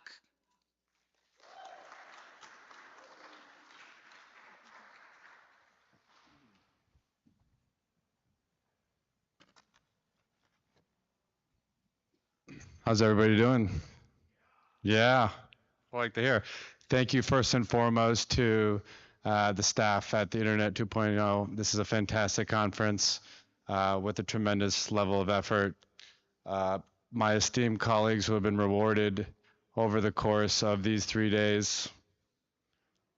In particular, I would also like to thank the president of Global Data Services, who is my Oracle infrastructure partner in attendance today, Matthew Maddox, who I'll preach the gospel of going live in 60 days, but his team is the one really doing most of the work. So let's talk about some of the principles that go into ERP implementation. By a raise of hands, who knows what ERP stands for? Sorry, Dad, I suck at math. That's less than 27%. Okay. ERP stands for Enterprise Resource Planning. That is the financial heartbeat to oversee your receivables, your record to report, general ledger, and over 77% of ERP implementations fail. Now, there's a common multitude of reasons why, but they're all generic mottos and slang. The stakeholders are not engaged. The scope is not aligned. What is that, Matthew? A $10,000 phone call over a Zoom to figure out how we're going to plan? So the way I'd like to talk and attack the approach on the implementation is backwards, forwards. First and foremost, my background, I represent Elevation Capital. We're a multi-million-dollar private equity firm with presence in nanotechnology, virtual reality, CPG, as you can tell by the delicious Viva Zen in the back, which we are sponsoring. No pressure there. So when approaching a large-scale IT SaaS implementation, on-premise, whatever it may be, I'd like to convey it to something as simple as building a house. You're not going to get the marble plating on your dinner table day one. You're not going to have the bird feeder. You're not going to have the jacuzzi.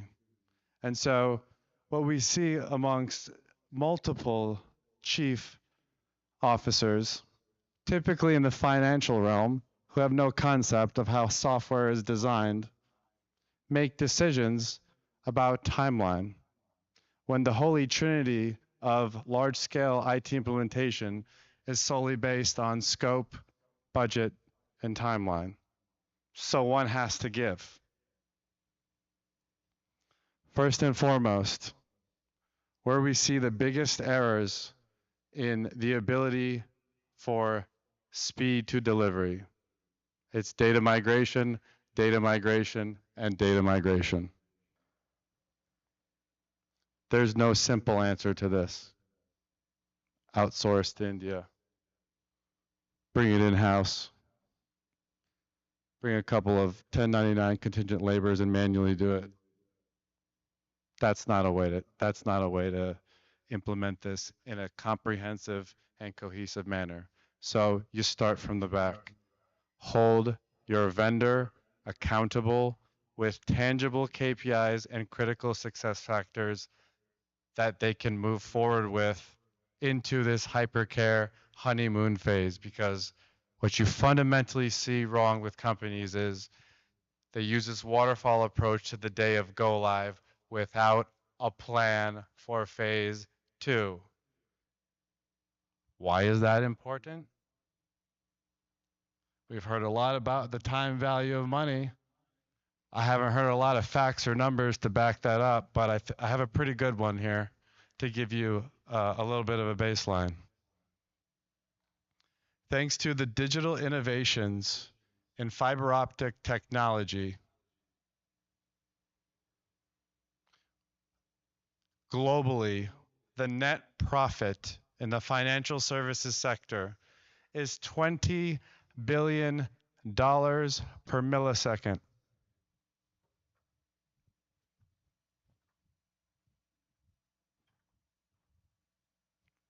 I just bifurcated one sector.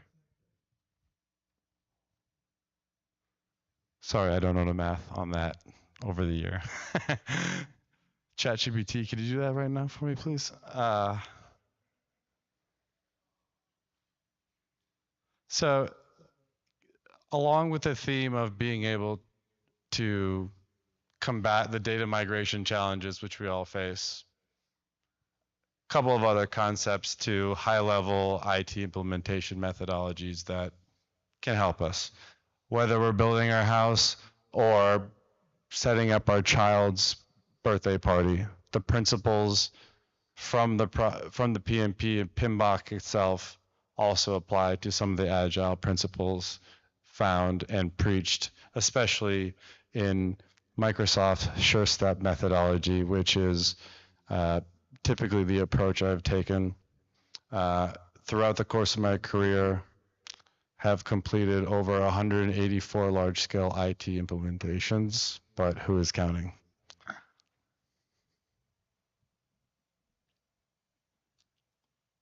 All right, so as we talked about, at the end, we need to have some tangible exit criteria for the vendor with planned dates on when they commit to do the bug fixes. Okay, that helps specifically with the company avoid rogue spend by getting stuck in a time and material bucket, which is not going to make your CFO very happy. What does that take? It takes the time to plan during the implementation to avoid the rogue spend, and whether that's a $20,000 call, whether it's a series of calls, on average, you will save about 20 to 30%, depending on what industry you are, in your post-ERP spend with a structured ongoing and managed services support agreement. Now, a lot of this is also focused towards software as a service. So software as a service includes, as some of you may know, multi-tenant cloud. To simplify what that basically means is, in the good old days when you could implement a software like you could build a house, you could essentially customize the solution in such a dynamic form that it was so proprietary to your business, to your vertical, where now CFOs obviously want the predictability of spend. In multi-tenant cloud, we are all subject to the product enhancements, the releases, and those bug fixes. Microsoft Gold tier support for somebody who's 100% colorblind. I wouldn't call it gold. If you're gonna go live quickly, pay the extra dollars for the white glove concierge service who will give you the right treatment and the proper execution strategy on going live quickly. All right. Show me the math on $20 billion per millisecond, please.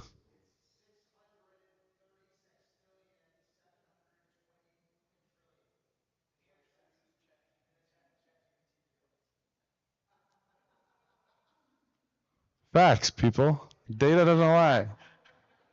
The internet is always right. Just kidding. But this one is...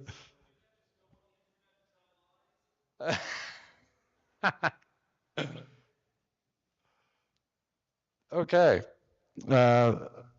On to the next subject, which is, I'm surely our favorite, scope creep. Gotta love when our finance specialists make decisions on behalf of those with technical skills. I feel you.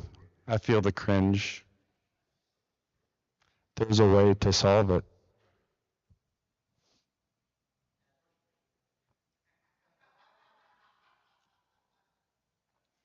What companies typically fail to do in their efforts to document the requirements, build user stories, custom development, refactoring, all those fancy buzzwords. They lose sight of the forest and focus on the trees. At what point after alpha and before you're ready to flip the switch, do you have a concrete governed model saying we have signed off on all the test cases from a QA perspective by the functional users, the business requirements documents, also known as BRDs, and obviously the technical designs have already, their branches have been merged into a sandbox environment and tested fully. This is a lot easier than what it sounds like. It just involves planning, but unfortunately or fortunately, there's significant opportunity, specifically in the SMB space.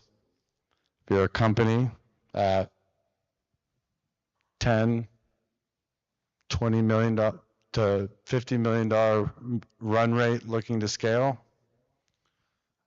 there's no question that Oracle NetSuite is the platform to do it for you. Built on the JSON framework, the ability to plug and play and consolidate the full ecosystem, leveraging their framework allows companies not only to increase throughput, but gain efficiencies from the work order to build to the inventory and supply chain processes. It's a 22-year-old product versus Dynamics 365, about 6 years.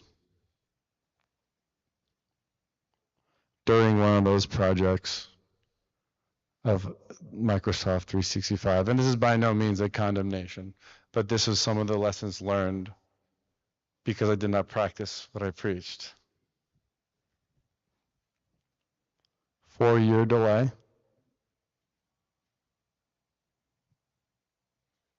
7.5. That's not inclusive of the opportunity cost of the time for the power users to learn the system. So there are many components that go into ERP. We're not just talking your financial reporting here. We're talking your supply chain management, potential sales CRM, and yes, as cliche as it sounds, full alignment on the stakeholder level is absolutely critical. And I believe one of our keynote speakers earlier today described the key to success on governing AI throughout your company is cross-functional involvement. So whatever that means to you, whether it's we build a roadmap for your company and you know what, maybe the CFO's weighted average of projects, you know, are more strategic for the business. I'd imagine most things are sales oriented, but when you talk about financial and security, operational controls as well. Nobody wants to talk about cybersecurity. They did it earlier, good for them. It was a hell of a keynote. Not a sexy subject, but nonetheless, one that is absolutely critical when you talk about SOX 2 compliance, GDPR, and the way that the world is evolving from protecting your data in the cloud.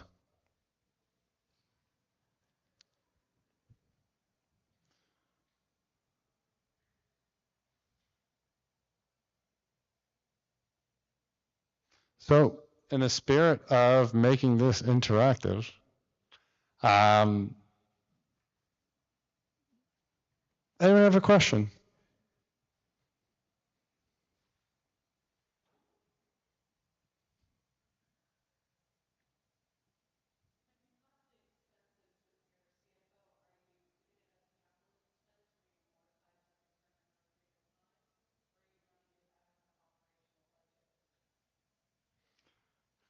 Fantastic question. Fantastic question. Yep.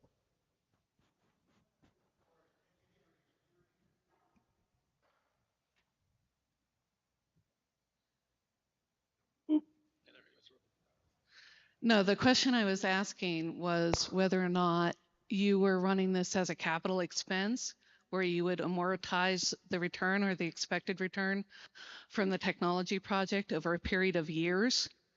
Sort of like when you put, to use your house analogy, when you put a roof on your house, you expect that roof to last for 10 years. So you can amortize the expense for your friends on the P&L over a period of 10 years for that roof, as opposed to having to return it if you're an operational expense within a given year. Fantastic question. I'm not at liberty to discuss the ins and outs of that. However, I would lean towards the former in that particular case. What I would like to say is, as far as the amortization of costs, I'm going to give you the typical consulting answer. It depends. Yeah. We have a 35 company portfolio operating across 3 continents. And so it gets a little hairy in terms of how we, actually measure that on the books. So I'm not sure if that necessarily answered your question per se, but what I can say is for, one of the critical KPIs or success factors when measuring the success of a project is not only just the project value calculation, but the net realization benefit overall. And so I'm not sure if I entirely answered your question. There are some components to that. I'm going to have to, yeah. Well, this has to do with I know when I was working at a given company, I'm not going to name the company, but minimum to be a capital expense was $250K for the project, and which would easily, a lot of IT projects would hit above that scale. And one of the problems we ran into with IT running out of budget was because they're agile, they would be bite-sizing their projects. And so all of them would be classed as an operational expense. But when you looked at the overall given piece of the project, so instead of billing the phase 1, the phase 2, the phase 3, so on and so forth, overall would qualify it as a capitalized expense. And because the runway of the technology and the expected lifetime value of what that would bring over a period of time, suddenly it started to qualify. So what I would challenge IT people that are trying to get their projects funded is, while agile is important in order to get things done because you have to break it into bite-sized tasks, when you're looking at financing the project, looking at the bigger picture sometimes can help you reclassify it properly and allow yourself that greater runway in order to have that realization. It's absolutely brilliant. And what I will say is, in our afternoon's keynote discussion on how to win in SaaS and B2B, part of that will be discussing how metrics, as you talked about in terms of lifetime value on the actual spend itself. So I thank you for that question. Yep. Key segue. One last point. Another area where I do see we see companies fail, to your approach about the iterative agile versus waterfall. Yeah. Companies can't wrap their heads around signing statement of works when it's just a range. Yeah.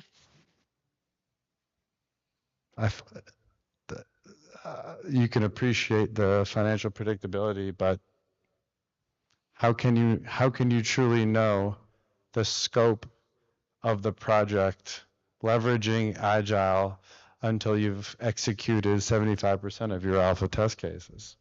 You won't really know the true scope, which is why baselining the timeline and trying to have all of these predecessing scoping exercises at the beginning of the project conflict with the ability to speed to delivery.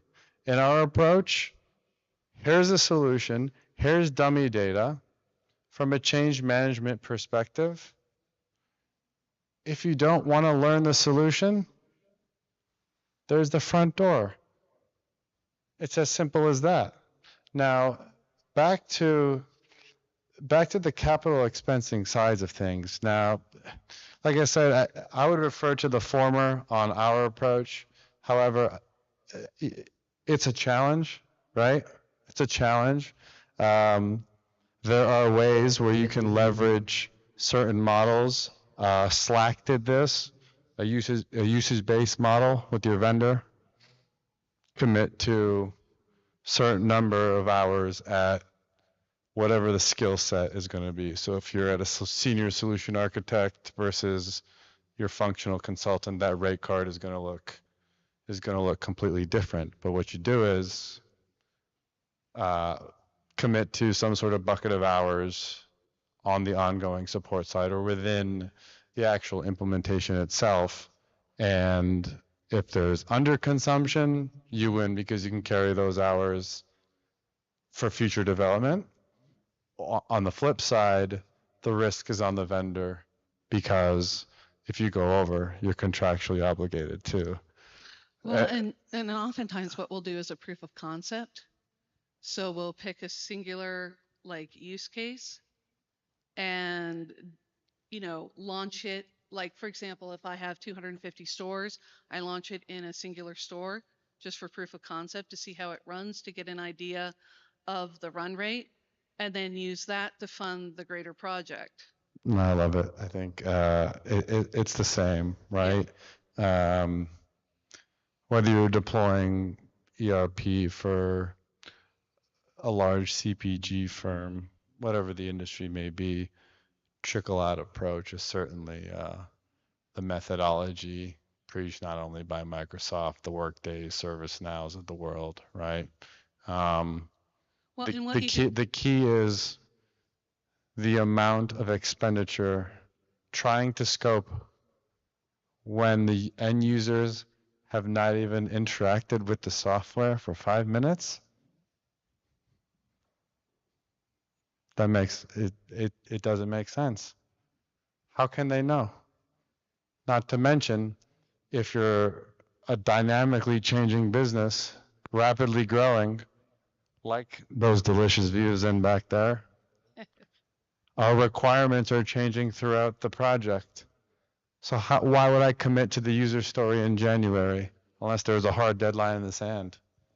Mid-implementation during the execution phase. Nobody does this. Microsoft lays it out, the framework for you. Entrance and exit criteria by milestone with stakeholder and governance around those milestones. That is the true way of saying stakeholder alignment. That's the Walmart version of that. Go Walmart, though. Great place. Any other questions?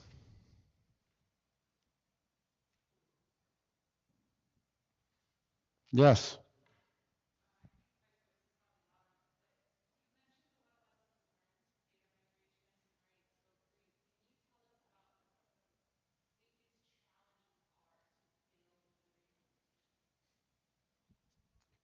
Great question, because everybody says data migrations.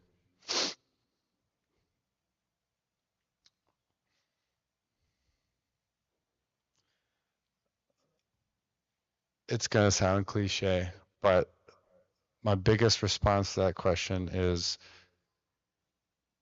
unrealistic expectations set forth because there's no originating project charter. Companies spend millions of dollars, pay these developers ungodly amounts of money, but they can't spend 20 minutes using ChatGPT to write them a project charter so they have a North Star. I would say lack of a project charter, number one. Number two, trying to build the user stories and requirements prior to the end user even using or interacting with the software. Microsoft preaches in the first milestone after planning and initiating, where you mobilize your resources, you get their login day one. Some are too afraid. They'll scope requirements out for weeks and weeks on end, and the users will still have zero understanding about functionality of what the box can do. And I say that because when implementing ERP, it's a combination of, do we conform our traditional functional business processes to meet the native functionality of the solution? Or do we change the hell of what we're doing right now and optimize through this new solution that we're doing? Do we mimic the as-is statement? Do we go with the bells and whistles? So you got to put your Deloitte McKinsey hat on at the same time, which if you have pure developers driving those decisions, all the stakeholders will not agree at the most critical milestone of any ERP delivery, which is a go or no go decision.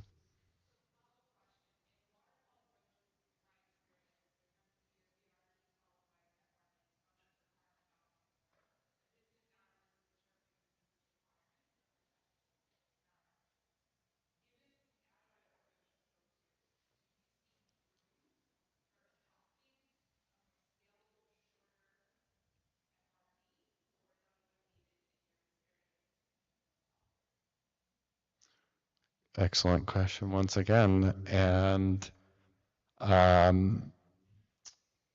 there's no question, at least from a personal experience, once again, Steve Curtis, our founder, is the biggest proponent for OpenAI as a way to enhance our abilities to execute our jobs. And so when it comes to tangible project collateral, whether it's wireframe documents or technical specifications, what went from weeks of work can now go into a couple of seconds if you ask the right questions. So absolutely. Did I answer your question? I think I'm way over time here. Getting a red sign. Any last questions? We don't have time? No, just kidding. Thank you so much. If anybody has any more questions for him, feel free to reach out to him or go up to him and talk to him later on. That was quite enlightening. Thank you so much, Ro. Now we move on to our fireside chat on building a culture of innovation, fostering early adoption mindsets in organizations.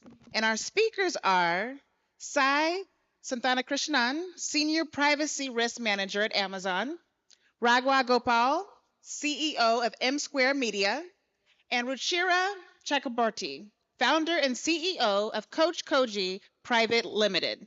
Please give them a round of applause.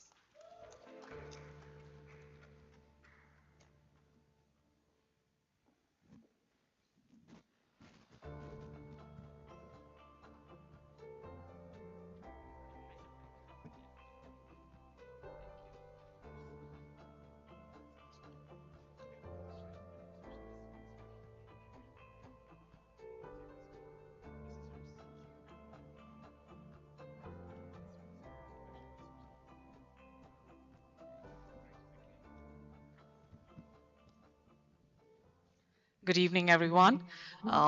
It's wonderful to see you guys here. And the topic is very interesting. We have building a culture of innovation, fostering early adoption mindset in organization. It's a very interesting topic, so I'll start with myself. Being in tech for about over 2 decades, it's very interesting to see how innovation has happened from the times when we had our Y2K to where we are today. We were talking about AI a few sessions ago. So innovation has come a long way. So given that, it'll be very interesting to understand how do you kind of cultivate that? How do you motivate folks to adopt to a mindset of trying new innovative technologies? How can we solve business problems using innovation and a set, and how do you foster that culture within an organization? So I would like to welcome my panelist, Ruchira, as well as Raghav. Please introduce yourself. Thank you, Sai. Thank you very much. I'd like to introduce myself very, very briefly. My name is Raghav Gopal. As I said, I'm currently the CEO of MSM, M Square Media. It's an ed tech company. We do international educational services, providing education to anybody that wants anywhere in the world. Prior to that, I was working for the state government of British Columbia, running the innovation department. And prior to that, for about 40 years, I have been an entrepreneur running my own business. And it started just by fluke. I came from Fiji, settled in a small town in British Columbia, close to Vancouver, where there was zero opportunity for me as a software engineer to do something. So I had to get very innovative and start my own software company. So that's how I got into entrepreneurship. And I think very much that there was no opportunity at that time because it gave me a really good career path. So thank you for that. Thank you. I'm Ruchira. In this incarnation of my life, I am an executive and leadership coach. And in my previous incarnation, I have worked with technology organizations, product organizations. I've led them at various capacities in terms of operations, in terms of HR, and the product space as well. And it makes me very happy to be able to speak on the matter of culture, growth, innovation, and all of those lovely things is because I'm somebody who has moved from the sciences to the arts in my career span. So I've moved from being in the hardcore technology space to moving as what happens to people behind the scenes who make these changes happen. So that's my introduction. Thank you. That's my background. I think that's awesome. That's a key story to start off with. So what drove you to kind of move from being hardcore technologists to, to the people aspect of it? Because I think that's what culture is all about. When you look at, the organization of a culture, I think it's so essential, and you seem to be doing that job right now. What drove me? It's not one thing, but I have always been working with people in capacity of building organization capacity, building mindsets, building people to think about what is next on the platform technology front. Like I said, I work with product organizations, right? So one thing that keeps even product organizations awake is what is coming next? What is on the next frontier? What would our customers want?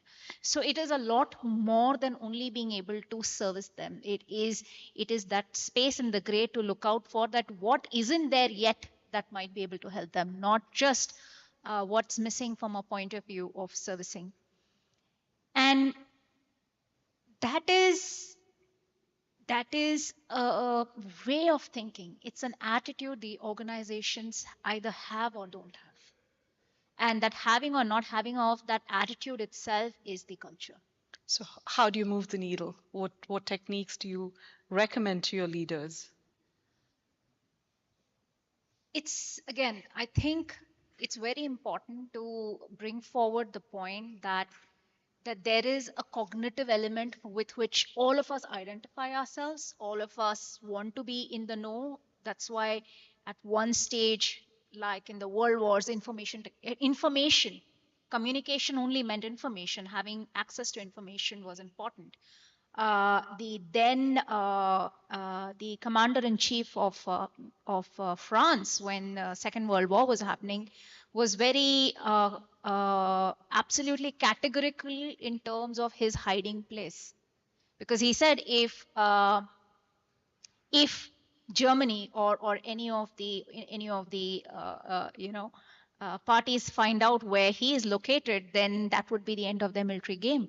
Unfortunately, what happened is not being available to his people, not being available to coordinate the military strategies that are changing every minute, every second, every nanosecond on the field, on the battlefield. That's why he lost the war. It's no different for us. It's no different for us. So these product organizations that are constantly, and people, let's move from organizations to people. We are talking about people here.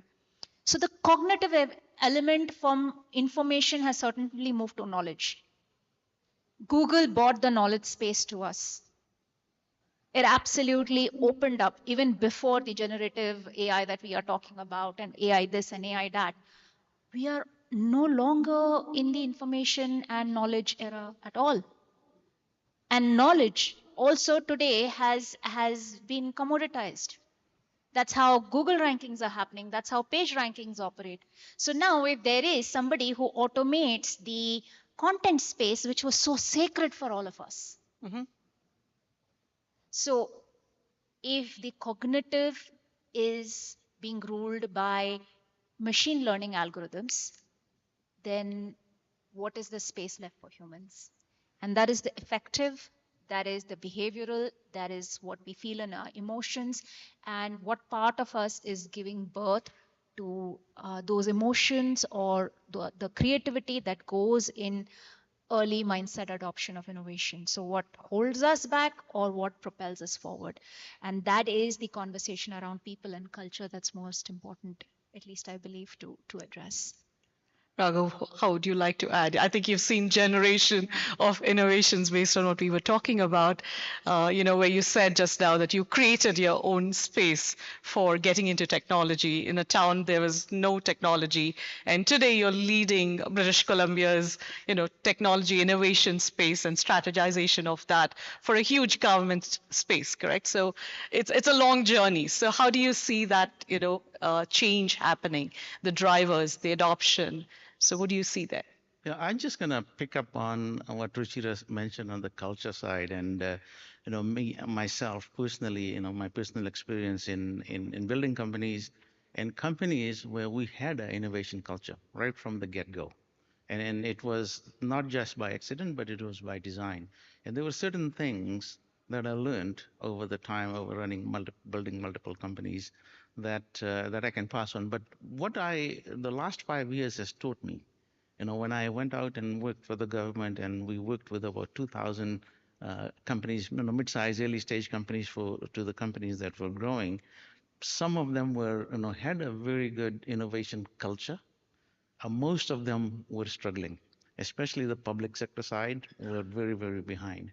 And I did try to understand, like, what are the differences? What's the reason why some companies in the private sector that are small, that are very quick to adopt innovation and build that culture, and others that are doing fairly well and So what do growing. you see the difference is, or what the drivers are for one company being able to adopt more quicker Yeah. versus another one? What's holding them back? I think it's start from the leadership.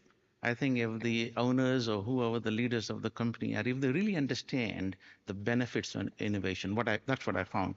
If they can understand and value those points, I think they are much more open to set aside the barriers that are holding them back to being an innovative company and creating that culture, and actually help put things together that helps build that innovative culture.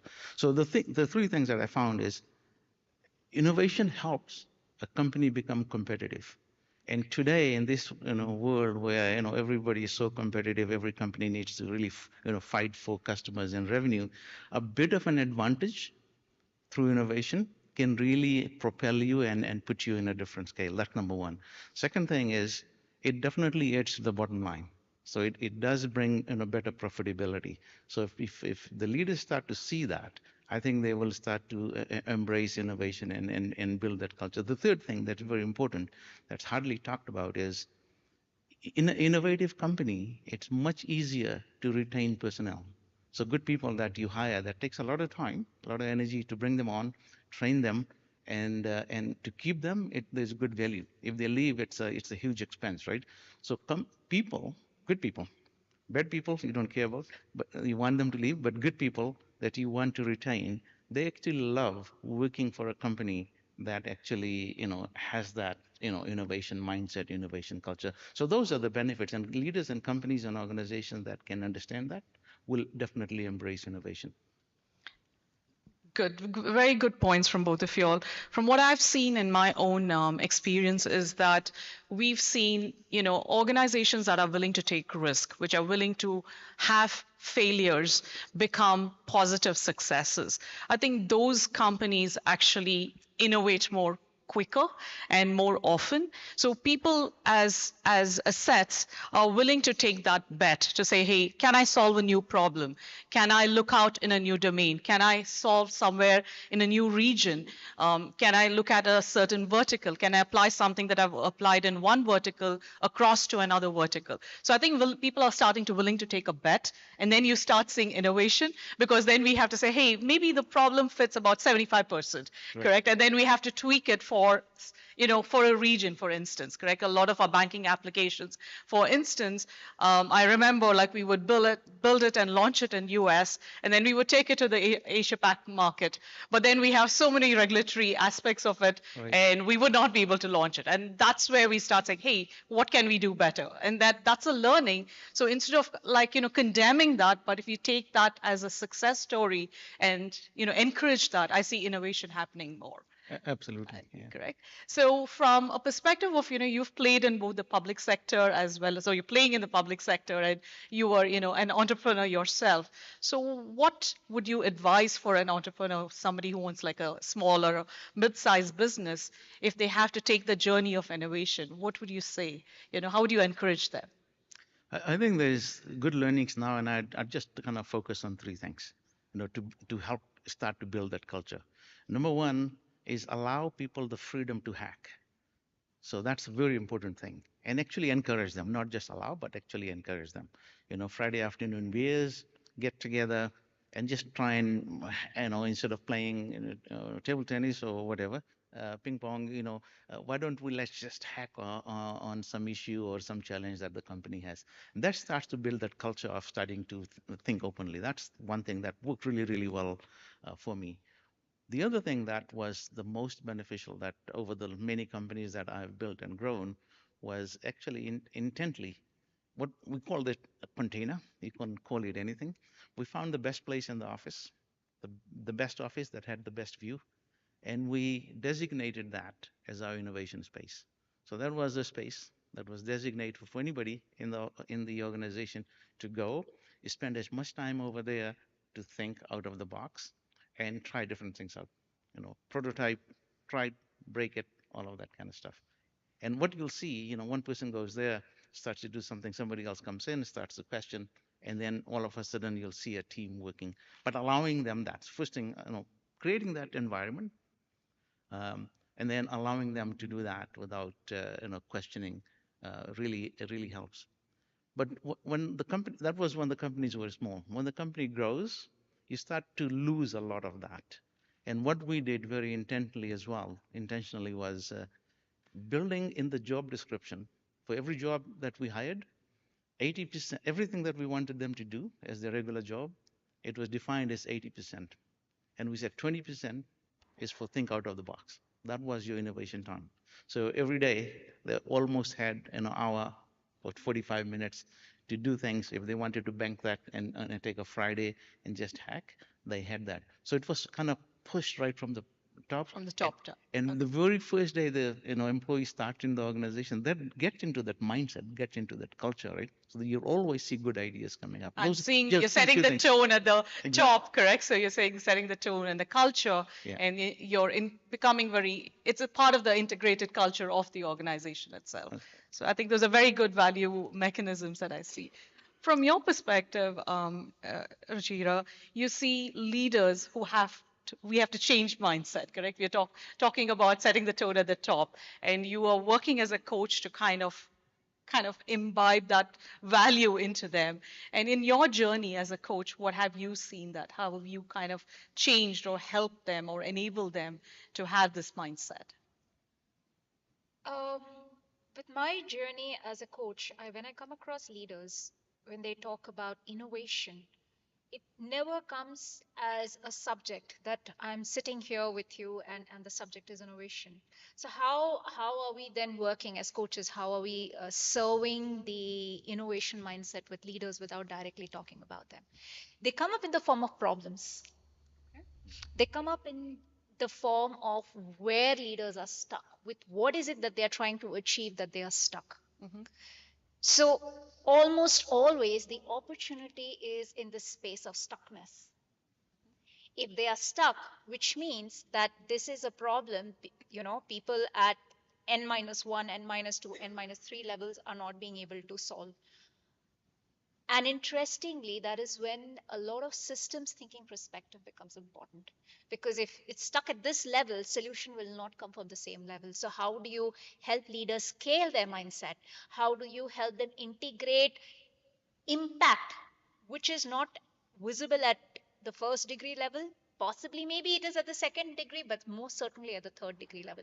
How do you help leaders elevate their level of thinking so that they see the second and third degree impact?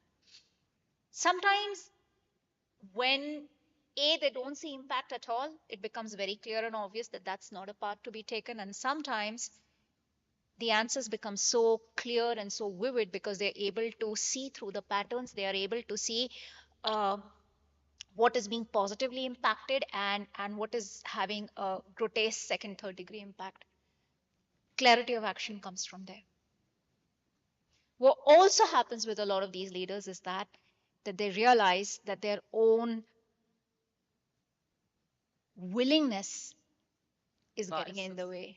Their own biases are coming into the way of innovation. Yes, so That's they strongly will it, but it's almost as if it's a physical power, physical force. But you know that you cannot roll physical power into a big boulder and push it down the mountain. It just doesn't happen like that.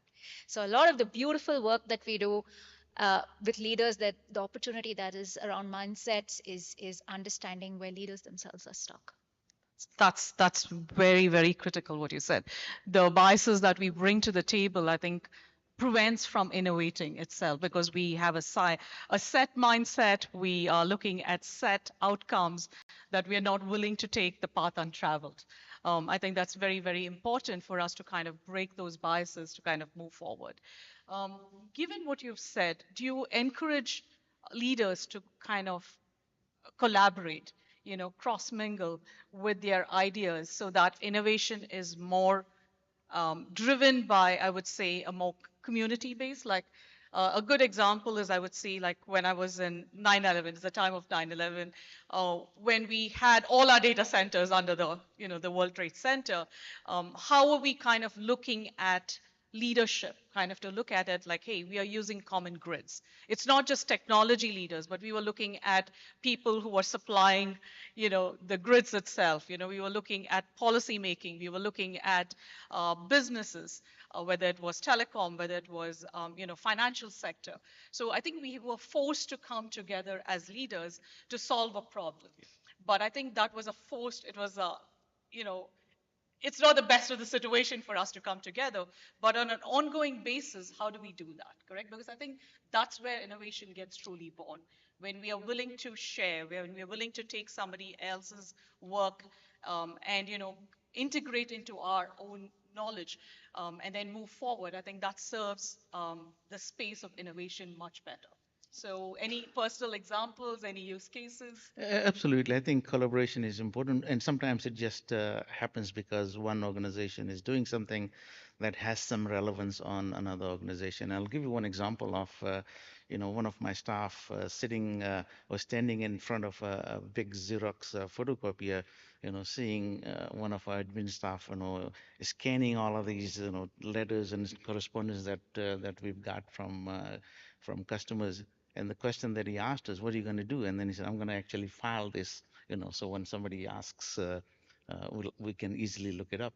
And he said, let me see if I can connect this as you scan automatically into a ERP system.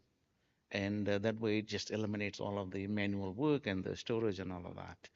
And but that required him, a lot of doing legwork on trying to figure out how Xerox machines work. But eventually, us collaborating with Xerox to be able to, for us to write some machine code, inserting into that particular box that actually sent some data to our ERP system for electronic filing. But that's the collaboration that has to happen between organizations. And they were very, we became competitive with our ERP systems, and it helped Xerox, create another solution just because of the partnership. So partnerships are always very important. Wonderful. That's a good. Do you have any use cases that you want to share? I think my bigger use case come from a variety of leadership cohorts that I have, run, and the observation that comes from there. And my biggest observation now, and has been for the last half a decade, last 5 years, has been that people are enjoying community-based learning. So it's not necessarily so much as collaboration.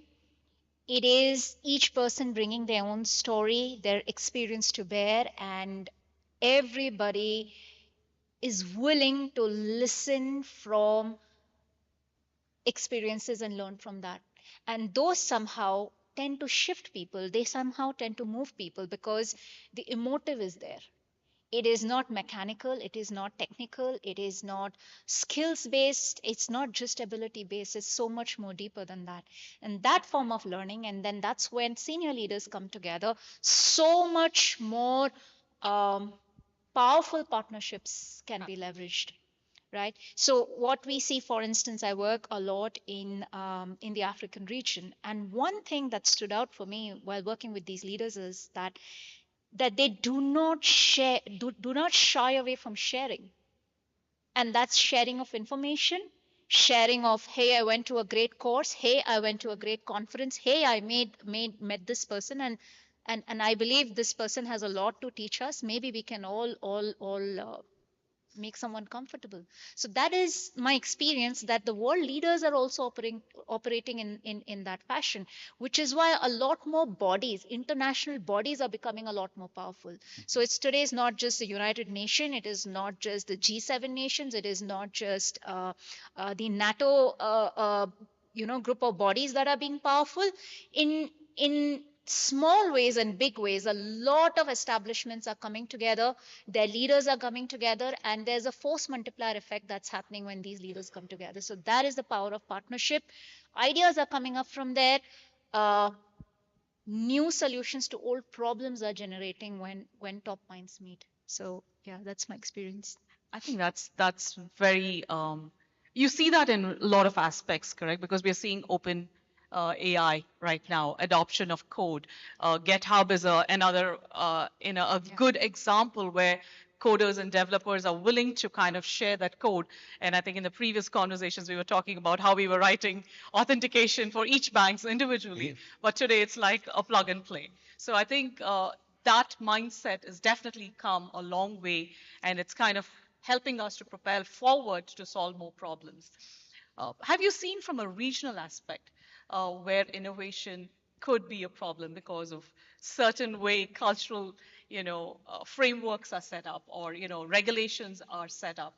I think that'll be a very good point for us to kind of look into, because I think that also kind of impacts the culture of innovation in many ways. Very good question. Actually, as Ruchira was talking about her working in India and Africa region, that same thought came to my mind, was to ask you if there are geographical differences in terms of what you see in terms of innovation or even the culture of innovation. But from my experience, especially in North America, there is so much help for individuals and entrepreneurs and organizations if they want to innovate. There's so much resources out there to help. So I think we, not knowing other parts of the world and not having that kind of experience, I think North America is probably one of the the top places, where we're able to innovate, only because all the resources that are available. But I want to listen to you because you've done some work around those different areas to see if you see any differences in, say, India or Africa, or is it all the same? The intentions are very strong, Raghav. Wherever I've been, the intentions of leaders are very strong. I think what gets in the way is just that there's still a certain degree of lag. There's just a little bit of lag, which is only a matter of time that world regions will catch up, right? Because the ideas are there, the intentions are strong, the will and willingness both are very powerful, and the closer the world communities come together, the stronger the spokesperson and people are, the stronger the use cases that are built and spoken of, that creates awareness, generates awareness. I think these bridges will become smaller and smaller and smaller. Just to add to what you guys both said, I think the aspect of risk taking is very important. Enabling communities or demographics that are normally not touched in.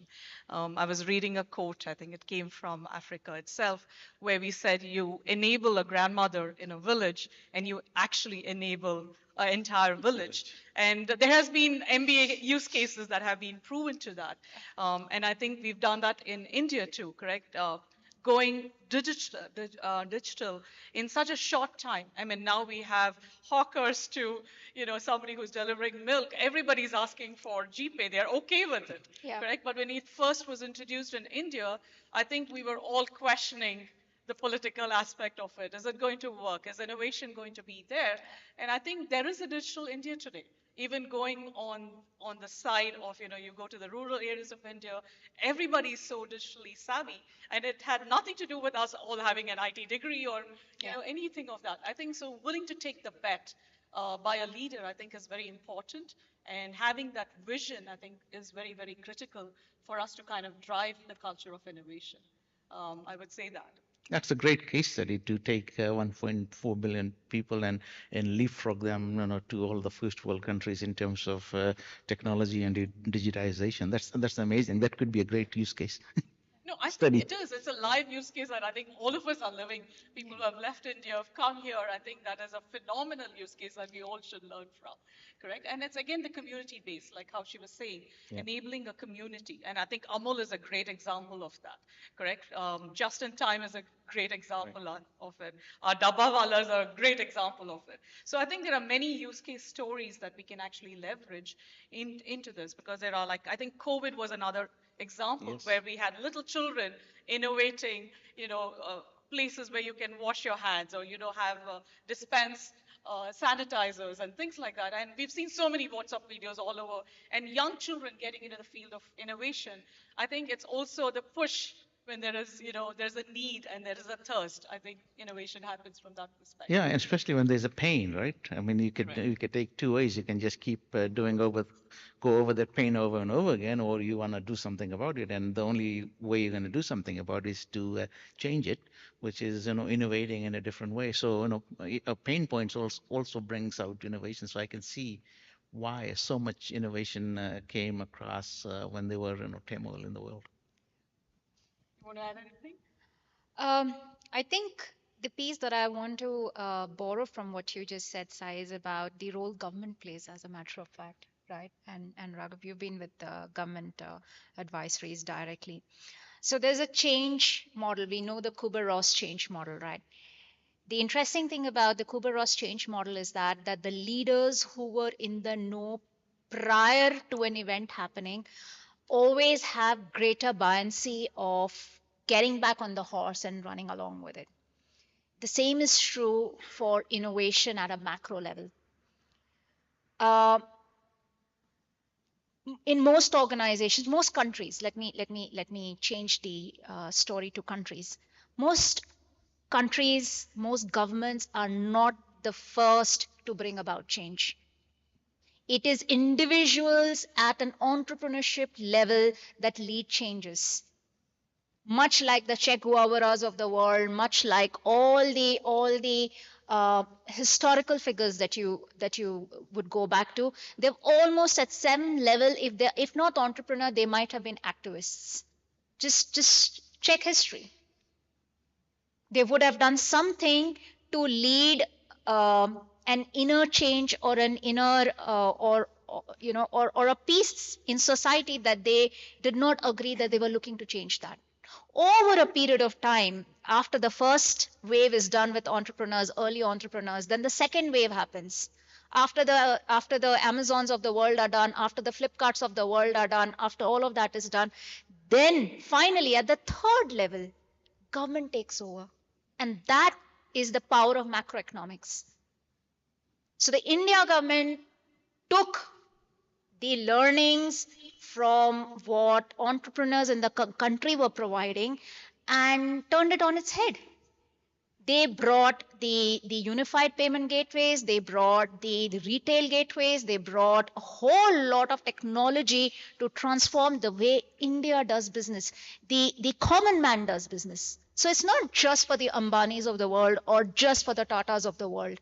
They are aiding a great deal to our nation of 1.4 billion people. But look what they are doing at the banking level.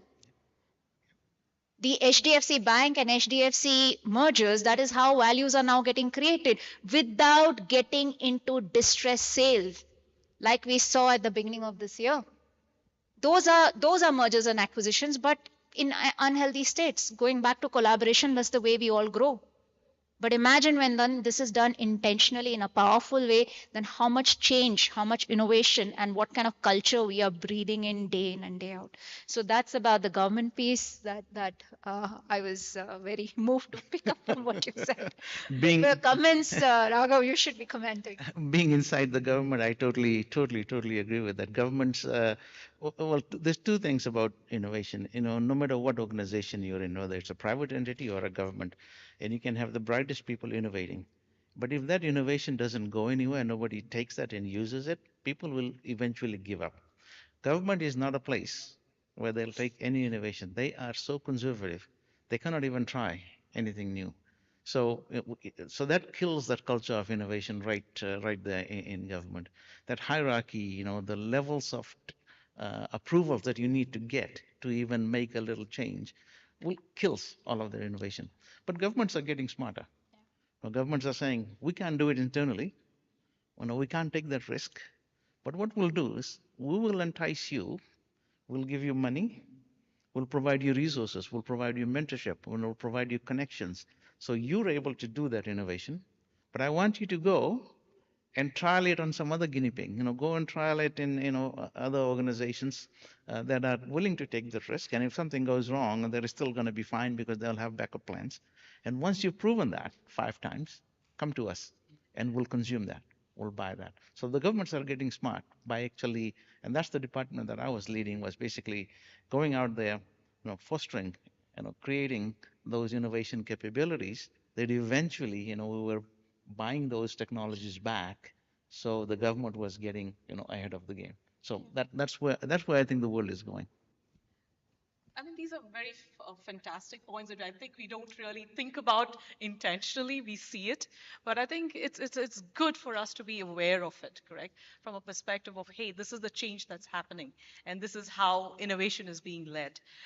So just moving a little different, what are we doing to enable this in the next generation? I mean, we have like 3 generations of us being through technology, but how are we taking it to the next level? Because I was on a panel with David, and like he just can't stop coding. Like he just finished his panel and he's sitting there to code. So how are we kind of encouraging that kind of a mindset, and how are we kind of accepting what their needs are? Because when we innovated, it was problem solving, right? But for them, there's an excitement of innovation, beyond just solving a problem, but it's about community based, adding value. Because if I look at the next generation, I look at my own children, the innovation has to be tied to something that's of a value, correct? How is it returning back value to the community, to to a broader set of people? So how would you kind of things? What are we doing to enable that? What mechanisms are we doing? Well, I, as the senior on this panel, will start the conversation. I think we've made the world a much better place for people to innovate. Look back 45, 50 years ago when I first started for me to create anything or even create a small enterprise, to buy a computer system at that time would, $500,000, it'd be very difficult. I mean, just that, right? So the capital expenditure to do something, even to trial it out, prohibited a lot of people not doing anything. Today, you'll see somebody out there sitting there creating an application or something that he'll be able to sell tonight. And in 2 weeks, there'll be a company registered and you'll have 500 customers and continue. So we've made the technologies in this world, the innovation for the last 50 years have made it so easy for people to innovate. So I'm just going to pass the baton to you so you can then pass it on to Ruchira. I think from my side, what I have seen is organizations that are willing to again take the bet, are willing to break down bureaucracy, correct? A flat leadership. Where we don't have those approval processes that you're talking about. Willing to say, hey, we are okay to try, willing to partner.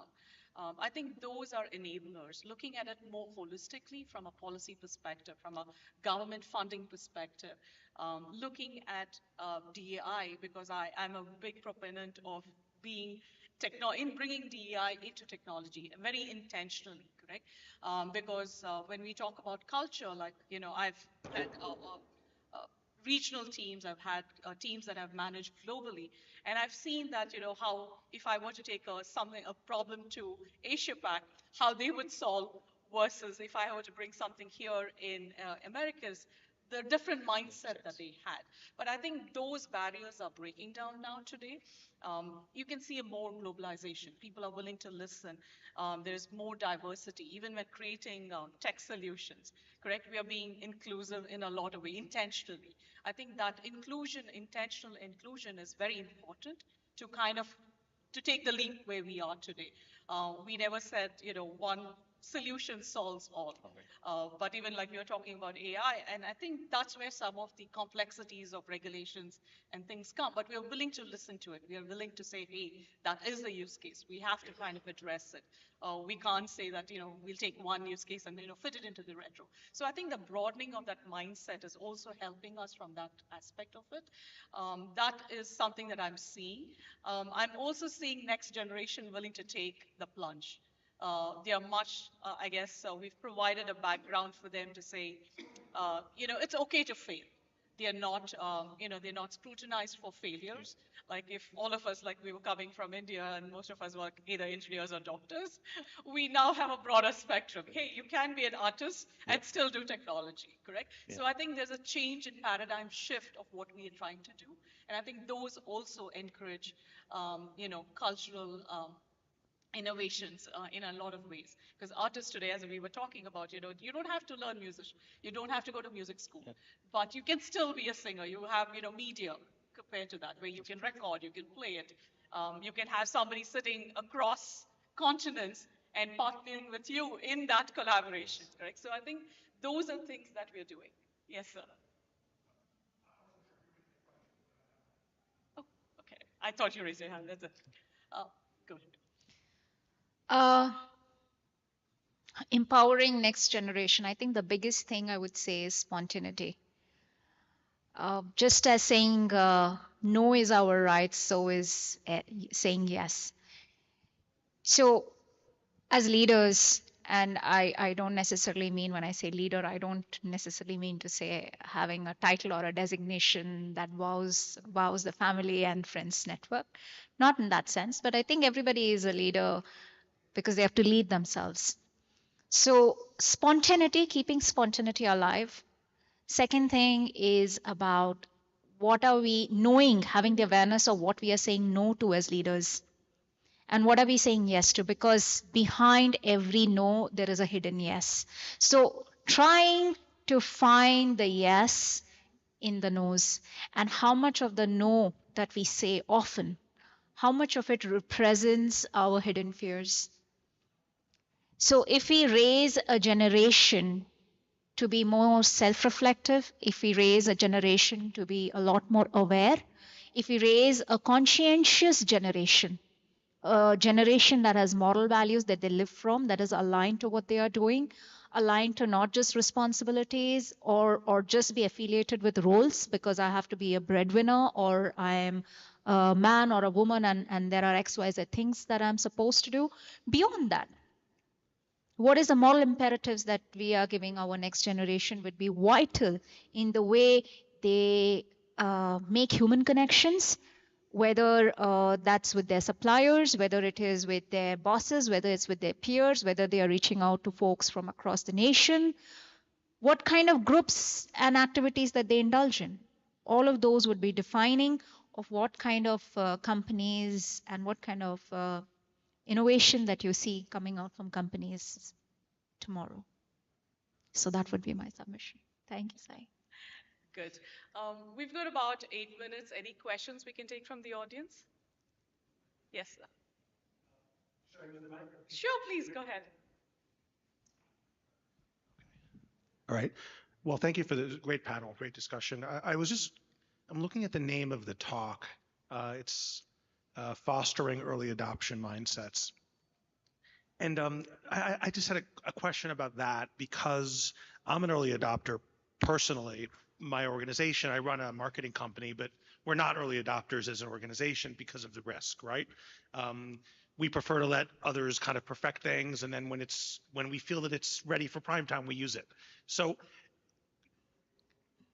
this premise of fostering early adoption mindsets, it seems to suggest that everybody should be an early adopter, but everybody can't be, right? Because if everybody was an early adopter, there'd be no early adopters. My question for you then is, who should be an early adopter? Should everybody be, or should some people be, or companies? And how do you know whether you should be an early adopter or not? I'll take it and I'll pass it to my panelists. So I think from my perspective, what I've seen is anyone can be an early adopter. But where you play the pros and cons are based on what you're talking about, your risk and what you have as a backing, correct? So if you have a primary product that is already making the ROI for you, you're in a good place to kind of try maybe something new to get into that space of being the early adopter, because that could probably, help you to be one of those leaders who are trying to take the plunge. There could be other things that you could probably try would be if you're partnering, like we were talking about, partnering with from a business perspective as such, as in that, can you all partner and kind of come up with a solution that can make both of you all winner rather than there's just one winner. That's another aspect of strategy that you can probably think about. The other thing is look at what somebody else has done. Use the failures that we were talking about, correct? Maybe taking those failures and making it your success. So you don't have to kind of do everything ground up, but take what makes sense to you and build upon that. Even that would give you a leap forward rather than starting it from ground up and maybe having to fail, repeat those failures, make the same mistakes. So I think that's another way to look at it. So I think there are many ways to become early adopters and how you can kind of propel that in your own context. That would be my take, but I will look to my panelists to say what else they have. Absolutely. I think every organization should be early adopters. But then you need to weigh the risks of the different things. They are mission critical things that you're going to do. Obviously, you're not going to be an early adopter for any of that. But you may on a different level or on the side to trial, so it does not affect your business if something doesn't work. But a lot of areas where the risks is low, I think those are areas that you want to be an early adopter. So I think every organization has a lot of opportunities to be an early adopter. So you have to have that open mindset that you are willing to take some risks, but in areas that is not. If something goes wrong, if the product that you're adopting and taking an early adoption that doesn't work for some reason or fails, that it does not have a catastrophic impact on the business. So just need to weigh the risk. I'll just add one more before I give it to you. I think Capital One has got a good example. They have something called the Garage, where they actually play features that they bring into the market. And in that, they bring the community together. So if you go to Capital One and if you are at any of their offices, they have a place where they actually give you all, that's like your puzzle, like your Lego set. So they put a lot of things there. You can pick and choose, and as a community player, you can go and play and test their features. And there is somebody watching and seeing how you kind of use those features and how do you kind of make use of those, attributes that they have given there. It could be an asset, it could be a crayon, it could be a pencil, it could be just a board, it could be 2 applications that they're trying to test, it could be anything. But that's another way of how you can get into early adoption because you're engaging the community there. So, they actually take community help there to say, hey, does this fly or not? And they have had some, very good because they have their program, their application that you can plug and play with your browsers, which actually saves money. But that initially was something that they launched with community, which eventually now is like, it's recommended that you do it. And they compete against Amazon for that instance, like, to save money. So I think it's just being creative. I think that's how you should be thinking about it. Need any more inputs?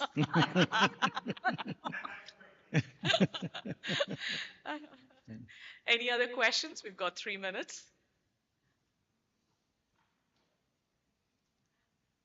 So do you have any last words before we close the panel?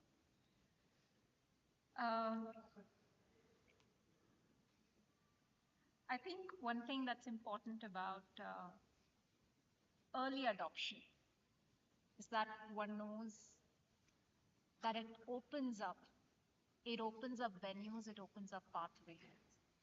It need not be the complete map, and neither does it need to be the complete territory. So spontaneity that I previously spoke about, it allows for curiosity of the human mind to continue, for the exploration to continue. So it's not always as an early adopter that you are picking up the tool sets or the tools. Can you hear me? Yeah. Cool. So it's not always in the tools that you are adopting. It is also to get a feel of where the world is going, where they are wanting to swim. Are they wanting to swim against the tides, or is this a new current that is coming through, and what's in it for you?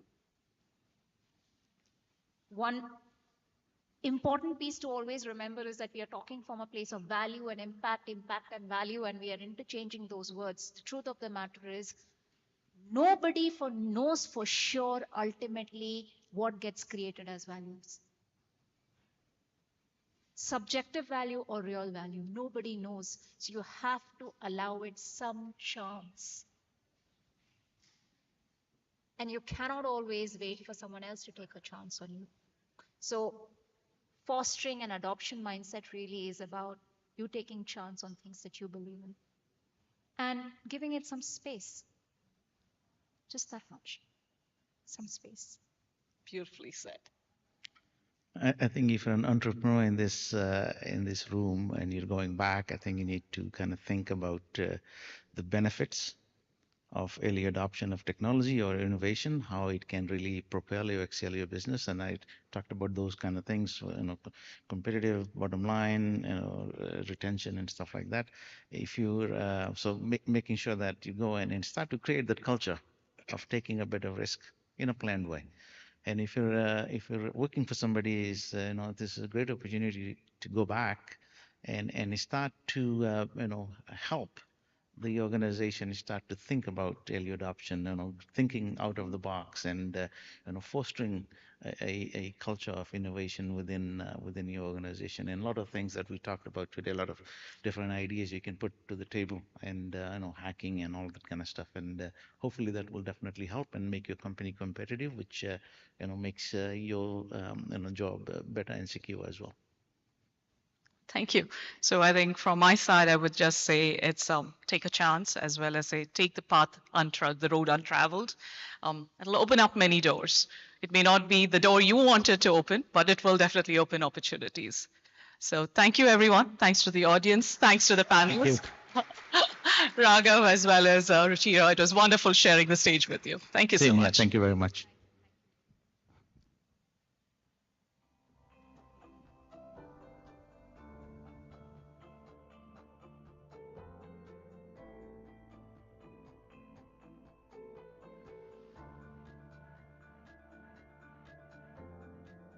That was incredible. Thank you so much for your insights. Now we move on to our last but not least fireside chat of the day. which is How to Win in the B2B SaaS Market Lessons Learned. Without further ado, I'd like to call on the stage Alexander Bothy, founder of Unicorn Maker, Roshan Pathak, SaaS IT strategy advisor, angel investor, and board member at Elevation Capital, and Saram Srinasavan, president of Cloudware. Please come to the stage and give them a round of applause.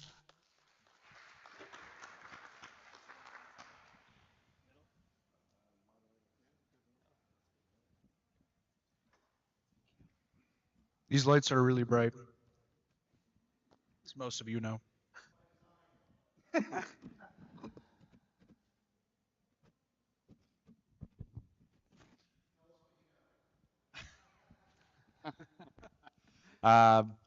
We'll do a little more in depth on who we are, and then we'll try and do some knowledge share. Does that sound good?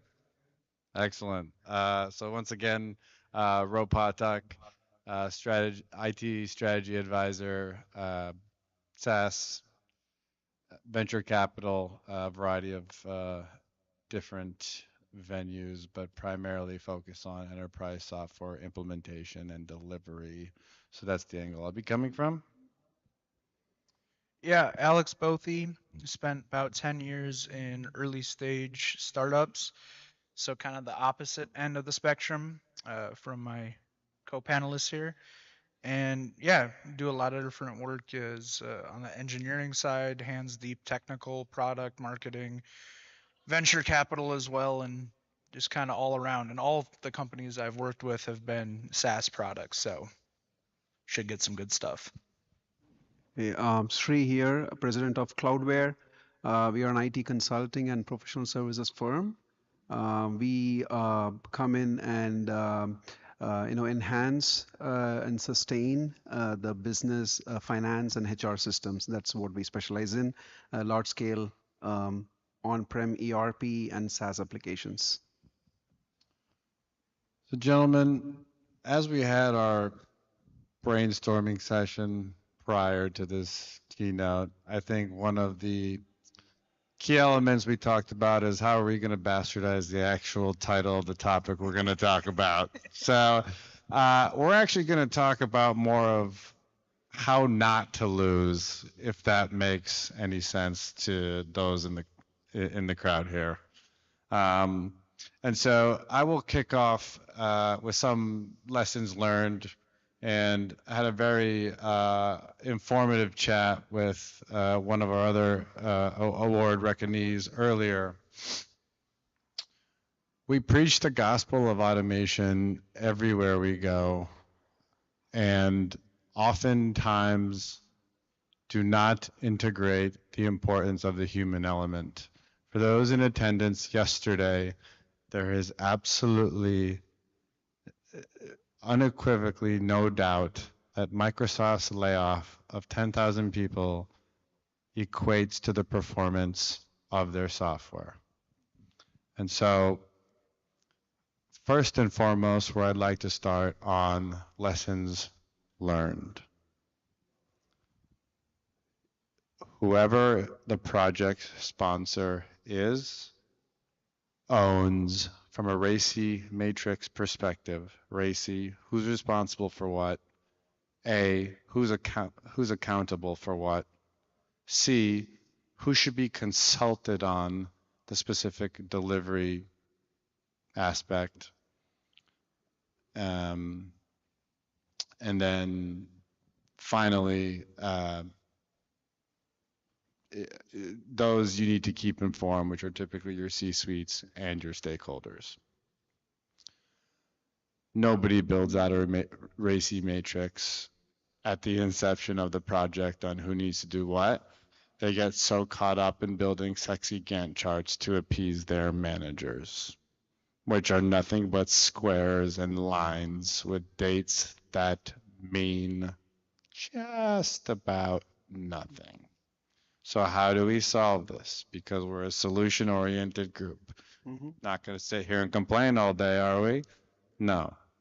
I think one of the biggest lessons learned is while your requirements may change throughout the evolution of the life cycle of the project. Criticality on who is testing to ensure that the system meets the minimal viable product, MVP, or in IT terms, your bare bones version, right? And that translates to the metaphor of, let's simplify it. When you first buy your new house, you don't have the marble top on your kitchens. You don't have the new wooden floor upstairs. And so through comprehensive test cases via the iterative plan, this is the most optimal way to at least tackle scope creep and ensure that the requirements are truly met as far as testing is concerned, because a lot of companies are looking at ways to automate these test cases, which is fantastic. But when you start talking about consolidating your ecosystem with ERP, your human capital management services, your payroll, etc., then you're talking about a much more complex ecosystem altogether. Yeah, I would like to take up on a couple of things that you just said. One is misaligned incentives on some of these large SaaS programs.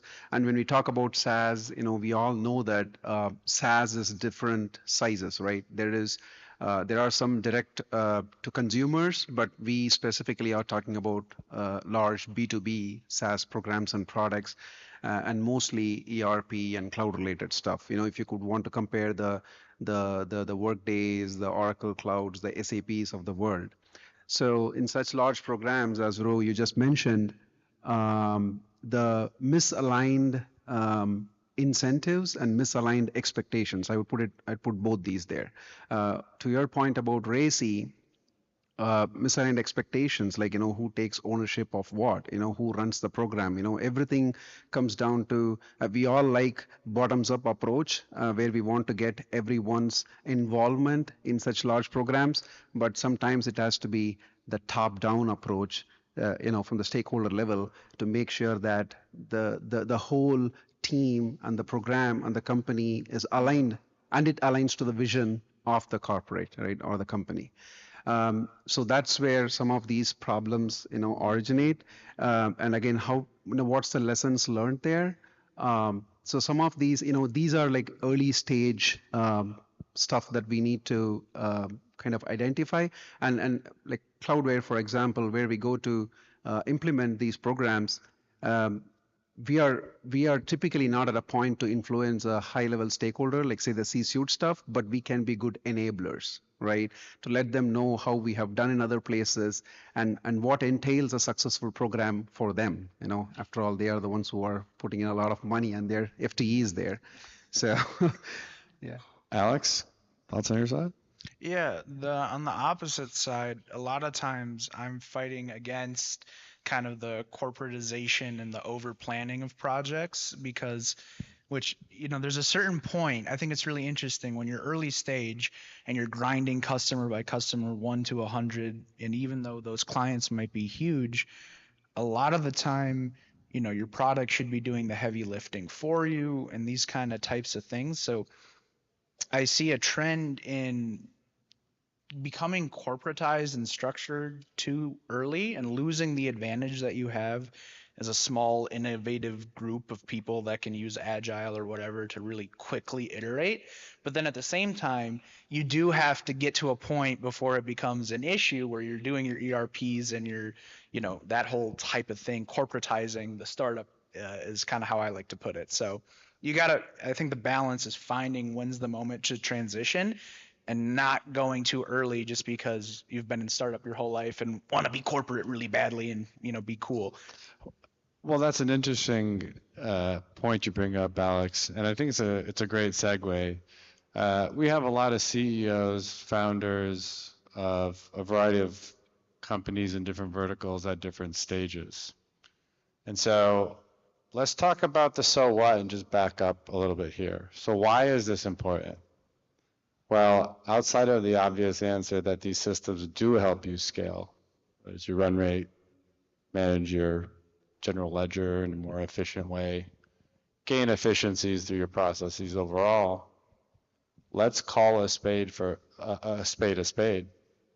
For all the CEOs and founders of your own companies, please raise your hand right now. If you own a company, please raise your hand. It's a lot. Okay, for those of you with businesses, feel free to walk out the door if you disagree with the following statement. Your business was up for sale day one. Nobody left. Okay, so why are we talking about this? We're preaching the gospel of SaaS because there are several different flavors of the value add to the organization itself, and scale is one of them. However, when prospective investors see that you have somehow ripped the Band-Aid off by implementing one of these larger systems, you're looking at prospective higher valuations on a potential exit. Speaking from past history, I think, unless Sri, Alex, do you have any other further commentary there? Yeah, I would like to add one point there regarding valuation, right? So to your point about showing a company's value and moving into SaaS product, we could talk a little bit about the CapEx and OpEx stuff, right? So I think the incentive that most of these corporations get to move into SaaS is they are trying to convert their CapEx spending into a OpEx model, wherein they could detect these expenses on a pay-as-you-go model, right? And that's like most CFOs love that, right? And rather than a large CapEx expense, and I believe that plays into the value of the company. I think when it's comes up for sale and stuff like that. And I would also like to add one point to what Alex was mentioning about how he is kind of against the big the what do I call it, the hierarchy or tyranny or whatever you can call it. The issues in large SaaS programs is not the way the implementation has to be done or something. It is also partly the people who are involved, because if you look at where these systems or where these people actually where they worked and where they come from, they were in on-prem ERP, on large scale ERP systems for a very long time. And when you introduce them to a SaaS concept and they say, hey, you have to do it in an agile, there is no waterfall anymore, it's a lot of change for the people. So I would say, as part of the change management, it's not just the users, the end users of your finance or HR systems or your CRM systems. You may probably want to look at the core members of your IT group to make sure that they are ready for this, right? So I want to dissect that question.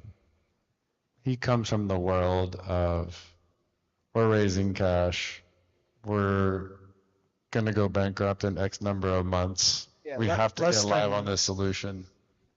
And we all come from different spaces, as do here. So I do want to elaborate on that point a little bit because it makes a lot of sense. So sure. Any comment on the approach for a company of 5-10 people where each has to wear 10 hats and may not even be an IT expert but are forced into this? Yeah. Lessons learned, pain points. Lesson learned. Well, I don't know how related this is to exactly what we were just talking about, but I mean, pain points, lessons learned. I've had startups that I've either consulted with or worked at or owned where, the executive team spends 2 months of dev dollars building dashboards to figure out what they should make for the product. And what they're evaluating are things that could be coded and delivered to users and just like asked for in, less than a week. So sometimes, and it takes a burden too, to your point on the IT, when you want to transition from, building interesting things, getting user feedback, iteratively like crushing the market, to going to this big kind of planning and data oriented system where all your resources are budgeted out and there's a lot of red tape on everything, which obviously does have benefits evaluation wise. Pre-IPO, obviously you got to do that, but I come from like the Series A world where you don't want to do that too early, basically. And one thing to add there is, so we are also we also have to look at the companies like TQM, the total quality management, and that type of stuff in large organizations. So as much as we as consulting companies would like to go in and show the results to the client, there are these processes, like they could be a ISO, they could be a CMMI level 5, level 3, and if you're a federal contractor, they have CMMC, which is a new standard. You need to follow all that. So we are all trying to learn, how to insert ourselves into the agile practice in ERP delivery, as well satisfy all these, certifications and all that stuff. That's Could you elaborate on that point? Educate some of our attendees who may not be familiar with those acronyms. Sure. ISO is like International Standards Organization. You have different, certifications, different industries and companies get. It's kind of pretty well known. But as part of ISO, your processes need to be at a certain level. Your quality management should be there. You should have reviews. Mid project reviews. And a lot of documentation involved. CMMI is capability maturity model, and for consulting and IT companies, you have different certifications, and once you have it, you are respected in the industry that your company is following all those things, and when you go into larger SaaS markets, pretty much most of your clients do have one or two of these certifications. So as an implementer there, you have to follow their documentation stuff. And CMMC is a growing subject in the federal contracting space. So if you have to do business with a DoD, or other defense sectors within DoD, you must have CMMC. That's going to be a mandate. I'm not sure about the timeline, but that's going to be a mandate. So everything comes with more document. We wanted to move more agile, more product, code to production quick, but then, so these are all exactly balance it. Yeah, even at one of the startups I'm working with right now, we're trying to get the SARS 2 or SOX 2. I forget the name of it, the HR one. Whatever the HR one is, that one. And, the process of converting over our code to something, and this is about a 70 dev level company, right? Millions of lines of code, converting everything so that it was, handled. And we actually had a SaaS partner with us, Vanta, helping us do that. Took 3 months, and that's all we worked on for 3 months. But we had to if we wanted to release the next product. So I do see the value in it. It's just and this plays into some of the misaligned expectations part, because when we get into, the way the marketing is done for the SaaS products, be it a small or a medium or large, you could go up and running in the next couple of months. It's true in some cases, I would say, but where the companies operate with a certain framework, if you don't set the expectations right when you go in understanding the current ecosystem and what it takes to take it live, the senior management would still be thinking it's going to be live in 3 months. You go and deliver the bad news. Guess what? It's going to be like 5 more months, Mm-hmm. So that's a big lessons learned. Try to understand the customer better, where they stand, and how good are they in absorbing the processes, the changes that are coming. That all plays into it, because technically speaking, any techie could say we could do, whatever you see there, whatever you tell me, I could, automate in the code, I could do it. But how to get there, how long it takes, that's where the real challenge is. And these things play into that. So understand your customer better. That's a big lesson learned. So big time. Yeah. And I think that's a perfect segue into kind of the demographic of those involved on your delivery team in order to achieve project success when you are doing SaaS. So we've already kind of hammered the point in about the stakeholder engagement. From my seat, having done multiple implementations, where we often see challenges are the conversion or translation of what the developments are needed between who's telling our development team those requirements. And often we find that they are not the right people to be communicating with developers. And this is a problem and a challenge that a lot of companies face. How do you define a job title that somebody with someone who has to have the ability to speak semi-intelligibly to a CPA, help a COO manage shrink if they're a CPG and other KPIs around optimizing their supply chain? They have to speak semi-intelligibly to the chief sales officer. They're probably going to yell the loudest about what they want from the functionality, and more likely than not, the CEO will back them up from a governance standpoint. Add one more to it, knowing the industry, right? So the challenge that we have most of the time is people who are very good at, like, say, implementing a SaaS for a healthcare customer is not that good when they go to a insurance or a third-party administrator, because the terms are different and the terminologies are different.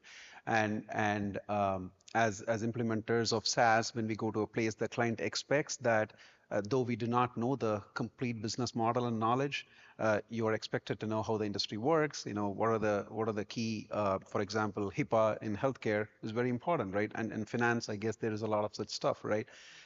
So that's another challenge too. You know, from a resources perspective, the industry also plays a key part. And most places, one lessons learned that we found was really helpful is, to your point about, you have to be knowledgeable to talk to their accounting team. They also have to be knowledgeable to talk to an operations team. So where we found that like a sweet spot of kind of resources stuff there is, they need to know, I mean, especially in finance sector, they need to know accounting, period, right? I mean, the rest are additional skill set that, you know. And a point just came to my head, which I think is relevant. And those who are unaware of the intricacies of implementation don't understand that each role has a different rate card as well. Exactly. Which infuriates them, and they want a flat rate when you give them their best solution architect for the price of a junior functional consultant. Exactly. Misaligned expectations again. Right. So. And once again, back on the startup and product side, a little bit more so, the same problem comes up. Like, part of the reason I provide value to the companies that I work with is just because of my ability to wear the business hat and then come back in and talk to the developers in a clear way, right?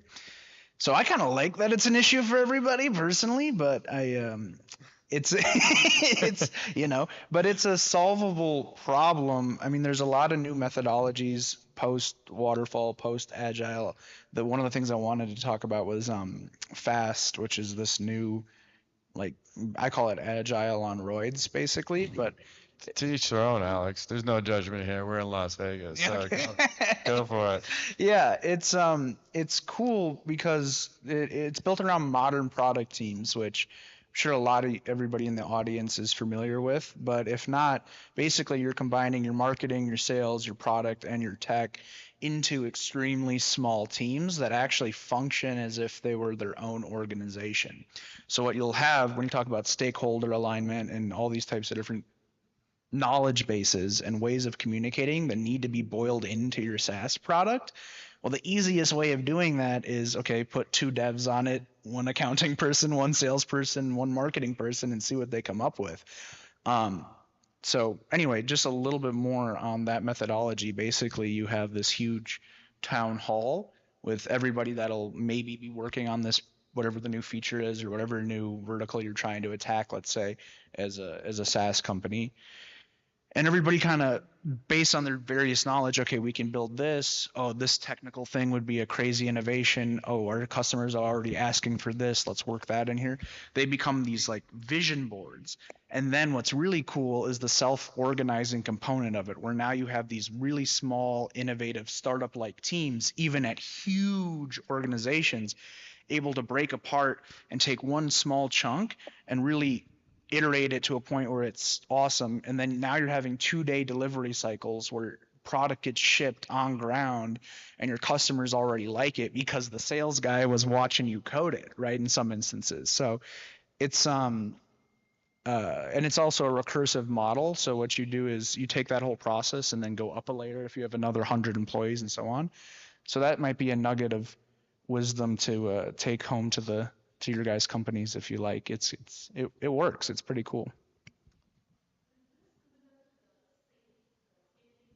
Yep. The safe methodology, right? Yeah.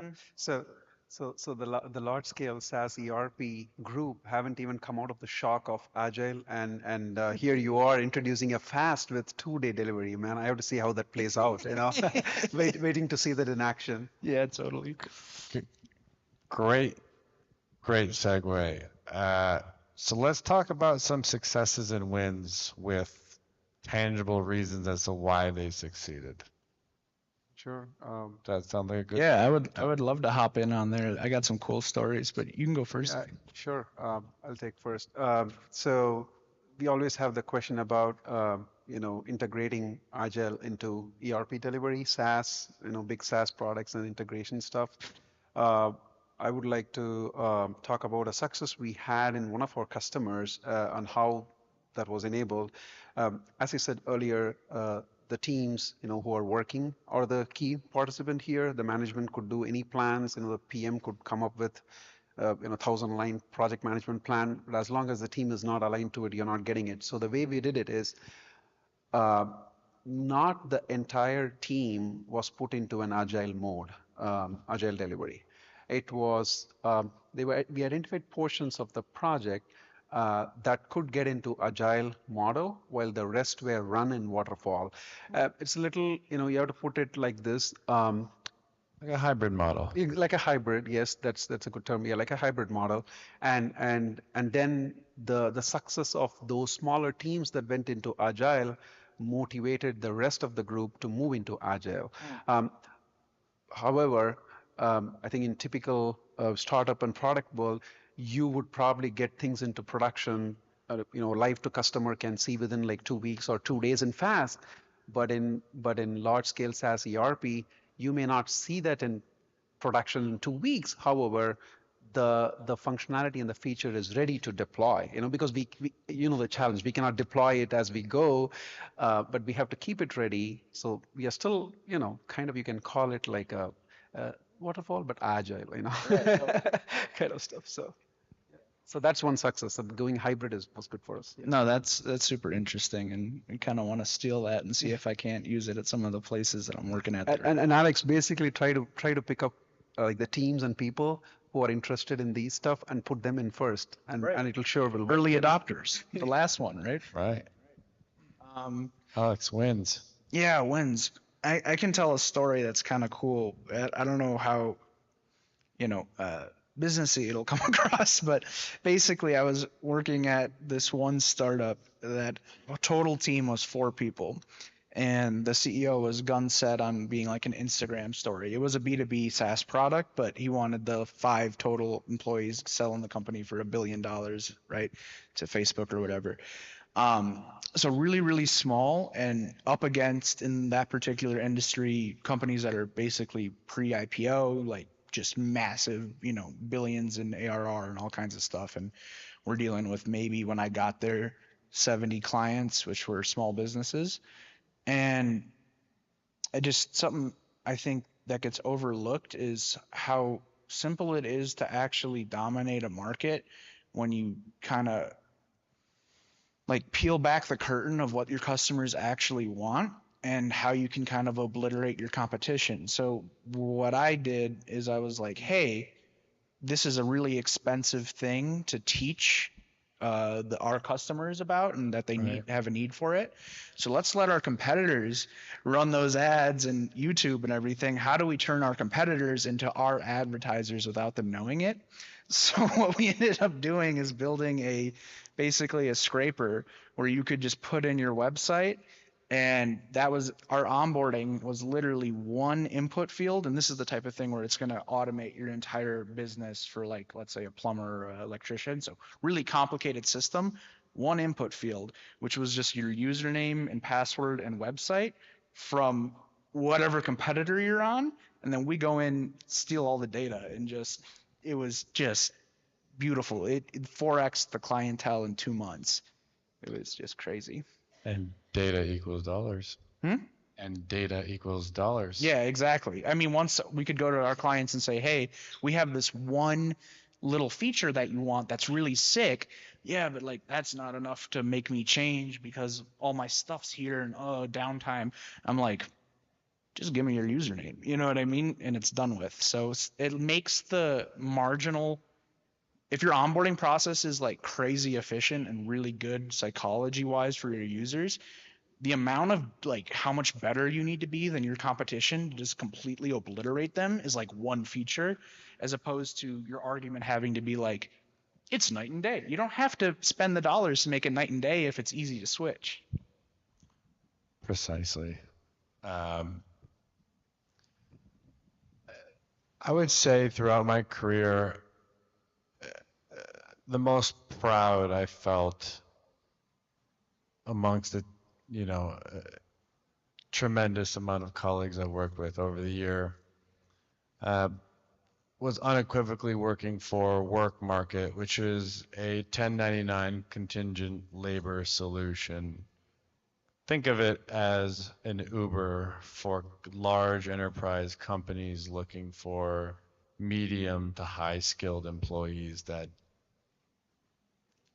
want to continue working remotely from home, have other life obligations, don't want the 9 to 5. And if you see the trends in the macro environment around the labor movement in the last 2 years, I think you know what we're all talking about here. So what I'll do is I'll explain a little bit about Work Market does. Managing 1099 is obviously a completely different ballgame from a regulatory and compliance standpoint. Our founder, who is a true visionary, just like Steve Curtis at Elevation Capital, encouraged, at the time, OpenAI to its fullest capacities at that time. But most importantly, I see so many companies searching for capital, albeit working capital or otherwise, and they work so hard to try and perfect the product. To your point earlier, Sri, about, well, what do businesses need? Let's go back. You don't need a Harvard MBA to know that you need customers and you need cash to run a business. So while we got backed by Union Square Capital, Union Square Ventures, and Spark Capital with Fred Wilson on the board, we took a product that was arguably beta 2.3 to market, but it didn't matter because we were able to onboard those customers.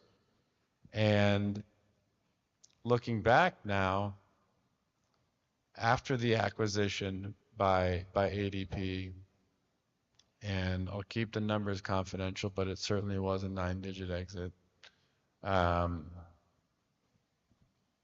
What's most interesting to me about that exit and that whole experience about selling the SaaS model as part of ADP's larger human capital play is it's almost, if you go by the numbers, the amount in millions they paid for the data that we had on these proprietary group of people, where we built no recursive modeling, did no predictive analysis, did no artificial intelligence on, we just threw it up into AWS and just had data on these people for 7 years. I wish I could share with you the multiple they paid for that, but unfortunately I'm not at liberty to discuss that. It was quite healthy. And so I have my parents here so I can joke about this. The exit's not going to get me, my house in Boca Raton, but that's a different story.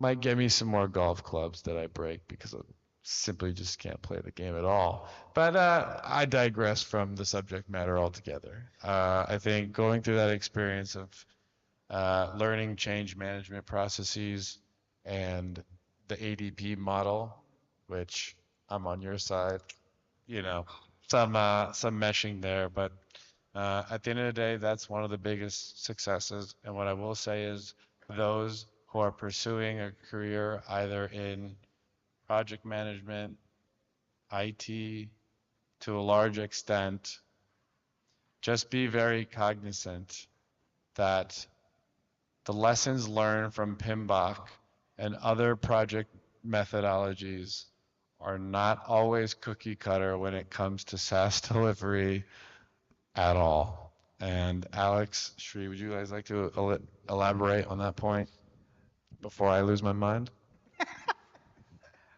No, that's a great point. And as a good consultant answer, it all depends on where you go. You need to structure and tailor the process to the client needs. I also wanted to ask you both a good question, right? I mean, in both these examples that you just gave, the data was a very good friend of yours. You made money with the data. You probably designed a better product and gave more customers in turn money. But is data truly your friend or your enemy in SaaS? I mean, let me preface it a little bit, right? In some cases, in SaaS, sorry, Ro, go ahead. No. So Azure Data Lake and data warehousing, but I don't think we have time to talk about that. Right. So from one of the pitfalls about SaaS and lessons learned, sometimes data could be your enemy when you're going into a big corporate and trying to do stuff. But as you said, you can never make data your enemy. So try to be friends with the data, right? Right. To save you from the pitfall. So. Because every flavor of acquisition is different. And so I see so many bright minds here. Everybody has a price. And so if the company comes in, meets your terms, they may buy you simply for the data, scrap the IP, and tell you to have a nice life and recommend a nice jet for you. Yeah, in general, it's just about finding whatever that mode is, right? Whatever that, and it doesn't have to be like a whole product or a whole business. They'll scrap everything. And sometimes it's an algorithm, sometimes it's the data, but I think you can't, like, especially nowadays, execs and with all the AI stuff that we've been talking about, everybody's like data. That's one play. There's hella plays. If you have a better way of talking to your customers, you have a better pipeline, you have, like I said, algorithms, IP, that's dope. Like whatever it is, users just trust a brand, find something and crush it. Absolutely, Alex. There are so many ancillary revenue streams in this space. Given the differentiating sectors that you are in, could you educate the crowd on what you're seeing? Because it may be different amongst industries. In terms of what I'm seeing on what, real quick? I'm sorry. What am I seeing on? So, what are you seeing as far as some of those ancillary revenue services? Because who are the best customers to sell to? Your existing customers who are comfortable, understand your requirements through the full implementation. And so it takes a heck of a lot for you to switch your vendor after you've committed to them on that one project. That's not necessarily you're committing to them on future roadmap items, but given your fast-paced startup world and obviously your esteemed background, there are so many ancillary revenue services from a product differentiating perspective. And as I'll give you a use case as an example. My partners and I were given the opportunity to compete with Uber Eats in Honduras, El Salvador, Guatemala, Dominican Republic, and essentially the entire Central American market. Obviously, the total addressable market's nothing close to the United States. However, we invested in the team first. We focused on the drivers, and at our peak hit 4,600 drivers concurrently at one time. We flat rated per drive, and we saw our exit with Delivery Hero last year in a very favorable exit. And so we did a multitude of things. But what we did was we listened to the market. In Dominican Republic, they wanted Ubers for Lamborghinis, Maseratis, Mercedes. And what was so fascinating in the Central American market, they love to physically hold their movie tickets and their concert tickets. And that was one of the bigger product, stages of evolution. But to try and even predict that or scope a project, Exactly. right? And so could you speak to some examples where you wanted to achieve B and you found out, oh, C and D are other opportunities to make money? I'll let Alex go first from a startup world. Okay, so from a corporate world first standpoint, right, and especially when you talk about SaaS, the most that we see, that we see cases like this are when you are being called for a finance or a supply chain related stuff, wherein the marketing team sees a value in what you're doing. So within the corporate is where you find your wins, which in fact kind of impacts your customer. So in one example, a very funny example where we were contracted to do their finance and supply chain, but the product that went live first was marketing. The CRM went live first. Smart. Which was, yeah. So they saw the value on the SaaS product that the customer-facing application should first be done before your internal system. So that's. So what you're telling the crowd is, with that strategy, you got ROI on the system faster. Faster, yes. Simply because you leverage that singular market. Yeah, as simple as when your sales reps goes out there to talk to your customer, what use is it if they cannot retrieve a product documentation or specs or some stuff like that, versus a SaaS app where they can go in and like free form field, they type, they get the information, up and available. So yeah. I mean, in startup, a lot of times it's early stage. A lot of it is in terms of finding auxiliary value paths. You put it in terms of pivoting the whole business. So my very first tech startup was like a economics technology platform for musicians. Think like Uber for bands, basically. And as you can imagine, that was a bit of a struggle for a while, but we had a really good relationship with all these bands, and a lot of them actually just wanted to like grow their following on Instagram. So instead of, we were originally focused on like booking venues and generating a revenue stream for them, but very quickly, like they weren't interested in that because the whole model had changed. Like even live concerts, it used to be tickets, right? Like the CDs were where you made your money, and then it was live shows, and now it's all merch. So they were just interested in promoting a following. So I built one of our features was basically like an auto marketing bot that eventually spun out thanks to VC feedback, which is the other side of the company. When you're doing startup, you're actually running two businesses. One makes you a lot more money than the other, I'll tell you that much. But we actually spun out the whole business, scrapped the music thing, and just kept the marketing, and then found different verticals to approach this really like guerrilla following based marketing approach. And that ended up doing way better for us than trying to like help musicians. So sometimes you got to be open to, I think in the entrepreneur world, it's a lot about don't fight the current, right? Like LLMs are the talk of the town right now. And yeah, a lot of people don't really understand how they work or what the real use cases are or how they're going to actually transform our economy. It doesn't really matter. They're all talking about it. So if you can wrap it up in that, like go for it, right? You got to be wary of what the world's telling you and listen to it and be ready to completely change everything about your company just because that's where the money is. So.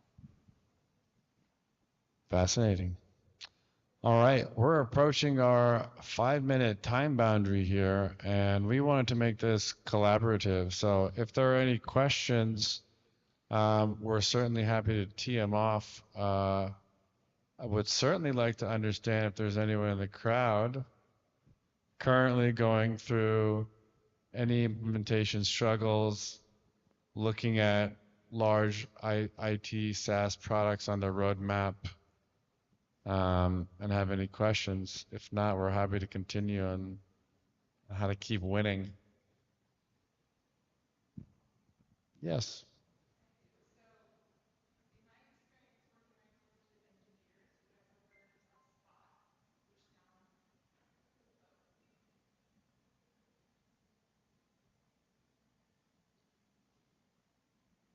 Be too loud. Okay. So when I work very closely with engineers to develop a product, right? Obviously, we're working with SaaS software.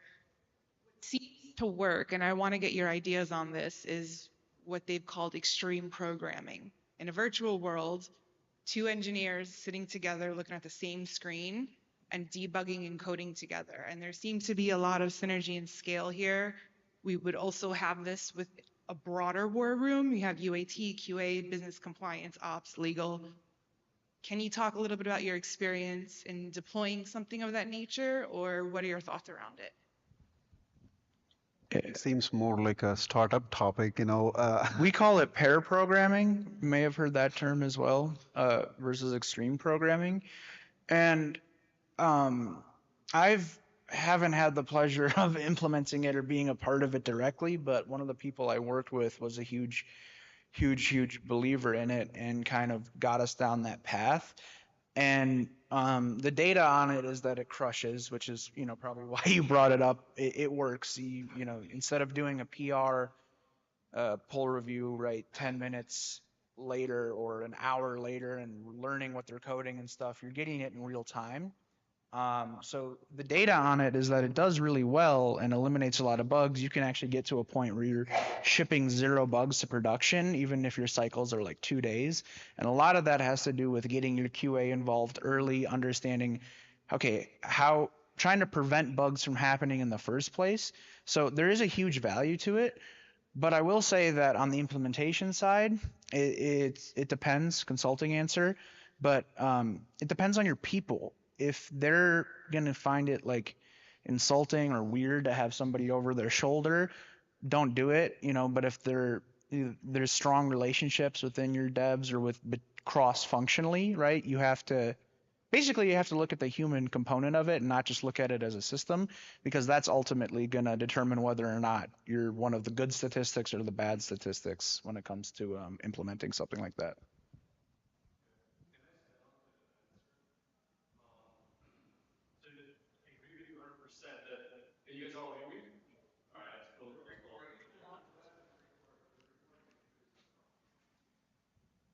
My question.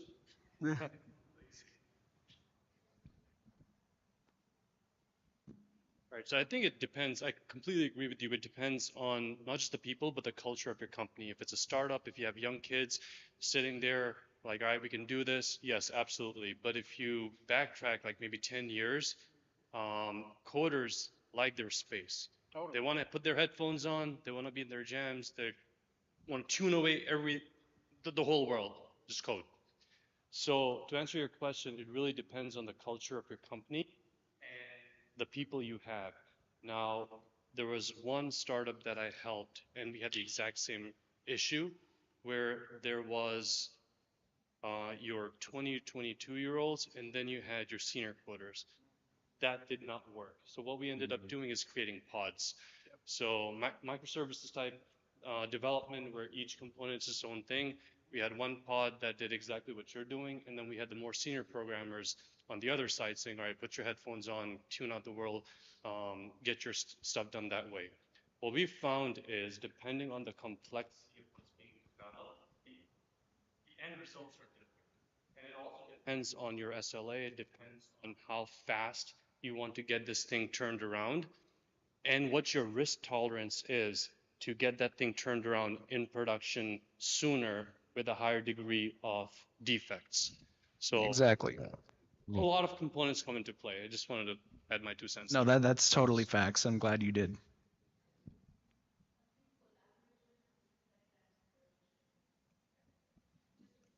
Yeah, theoretically it is, but to his point, Hey, can I just ask a question since I'm here? Unless you have a point you want to make.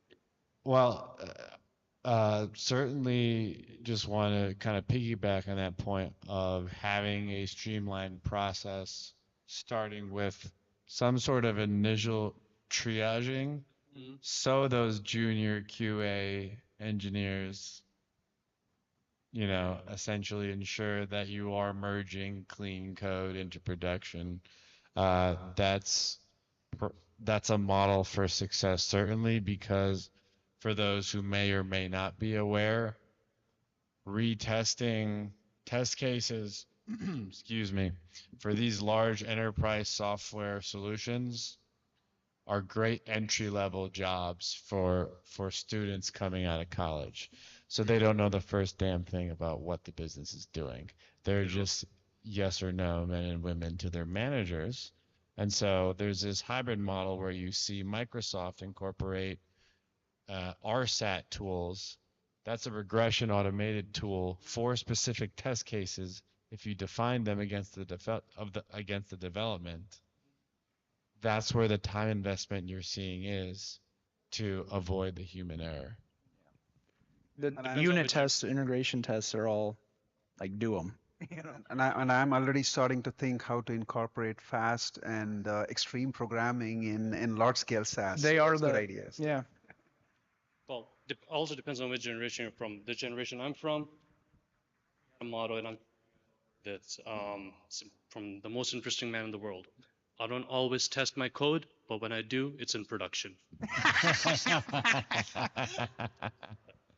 All right. You know what? I'm going to leave the mic here. I did have a question. I'll follow up with you guys later. I'm going to have someone else. I think you should drop the mic after that punchline. Come on. Yeah. Come get a chair, bro. Anyone else with any questions?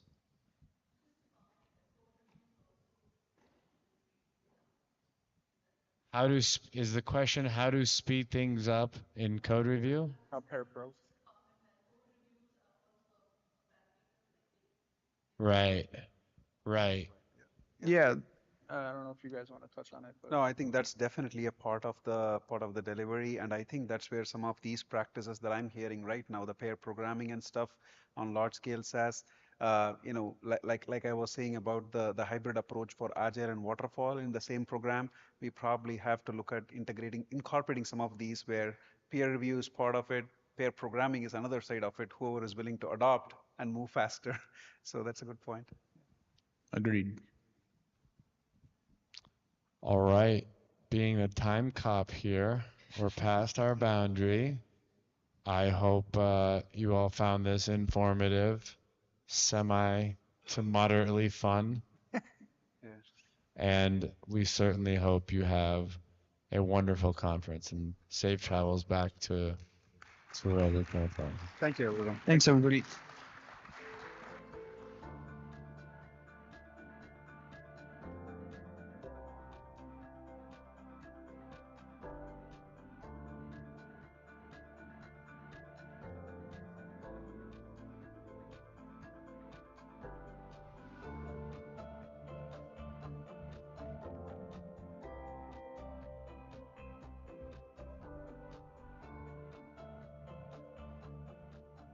That was marvelous. Thank you so much for sharing with us. All right, after an exciting discussion, it's almost time to move on to our recognition session. But first, we have some very special guests who have been a significant part of our conference. Our heartfelt appreciation goes out to our silver sponsors for supporting our event. And we would like to present a token of our gratitude to them. I'd like to call on the stage Jean Trowbridge.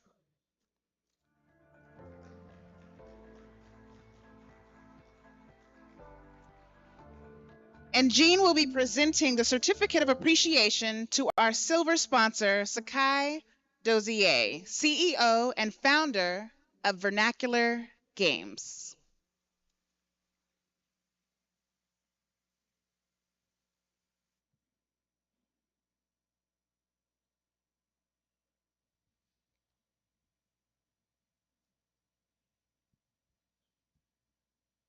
We will be momentarily taking this award on behalf of Sakai. Thank you. Thank you, Sakai. I'll be happy to. Sure. All right. Once again, on behalf of the conference team, thank you so much to our sponsors for your seamless support. And we're going to move into our recognition awards. So, for the first award, this individual is the CEO of Spoken Wheel, a culture and design and leadership development company that builds cultures of psychological safety. Please come to the stage, Ala Weinberg.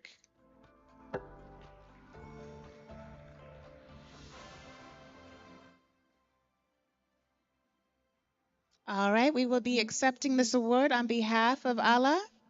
For our next award, this person is a Chief Strategy and Growth Officer at Wave BL.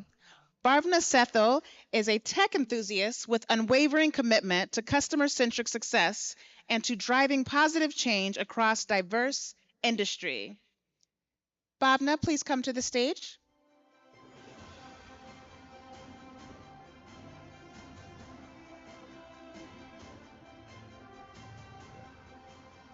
We will be accepting this award on behalf of Bhavna. For our next award, this person is the founder and CEO of the Federal IT Security Institute and brings over 26 years of experience in designing, managing, and auditing information technology systems. Please welcome Jim Wiggins to the stage.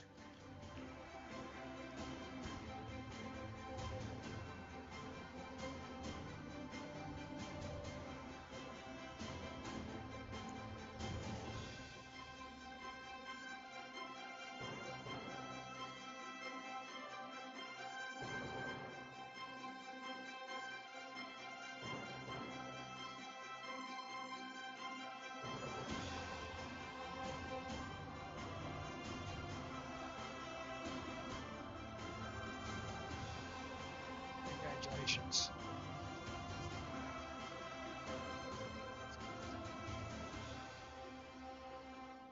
Thank you so much and congratulations. For our next award, this person. Oh.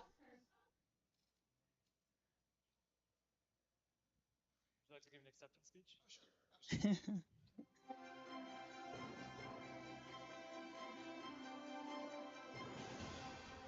All right, thank you. Hi, I'm Jim Wiggins. I'm with the Federal IT Security Institute. I want to thank the assessment committee for this prestigious award, and I want to thank all the staff. So the Federal IT Security Institute's a nonprofit organization that focuses on cybersecurity, and we focus on workforce-related issues in terms of training and empowering, quote unquote, the next generation of cyber defenders. So our mission is really focused on trying to impact change and try to educate and ultimately certify the federal workforce so that our government assets are adequately protected. So I want to thank, again, the assessment committee for this, and hope everybody has a great conference. Thanks again. Congratulations. For our next award, this person is a historian and social entrepreneur who co-founded Fundación Red de Historia Digital Venezuela I believe that says Venezuela, but it's in the other language. All right.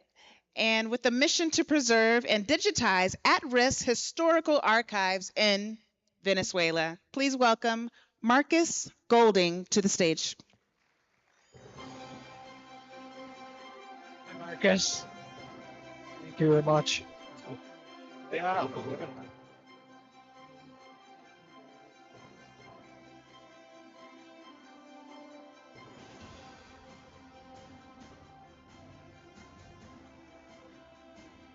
Yes, for sure.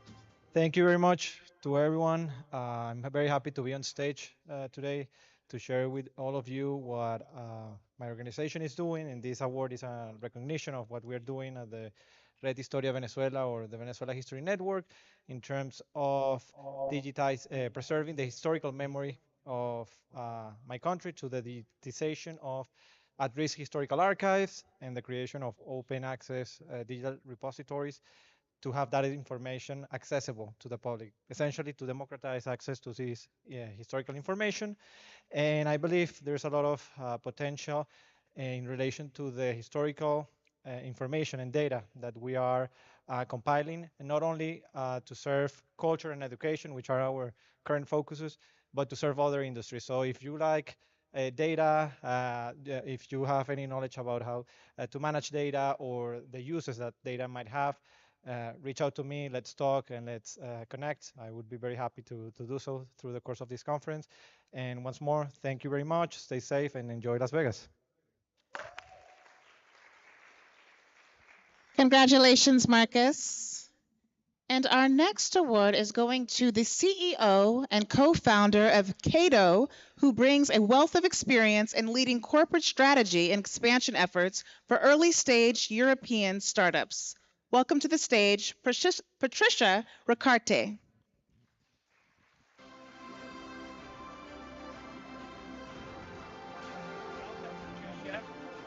Thank you.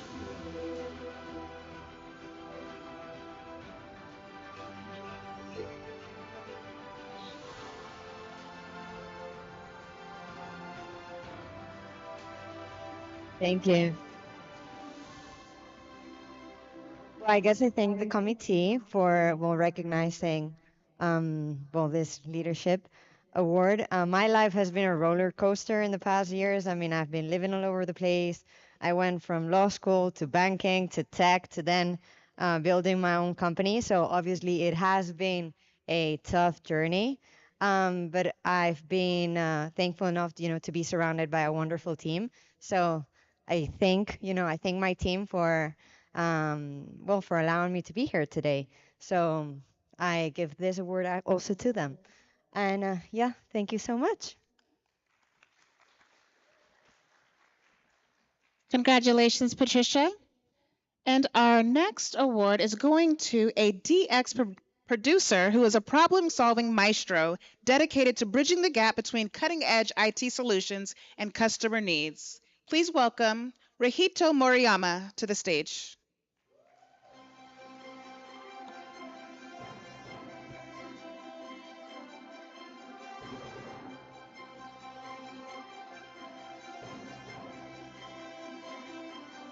Congratulations.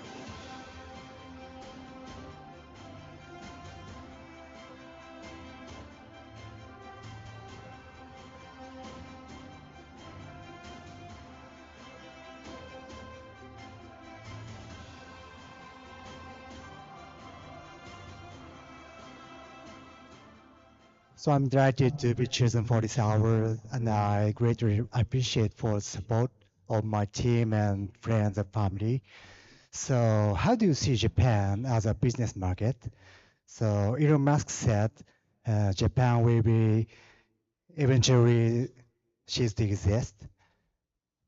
One of the challenges facing Japan is its declining and aging population.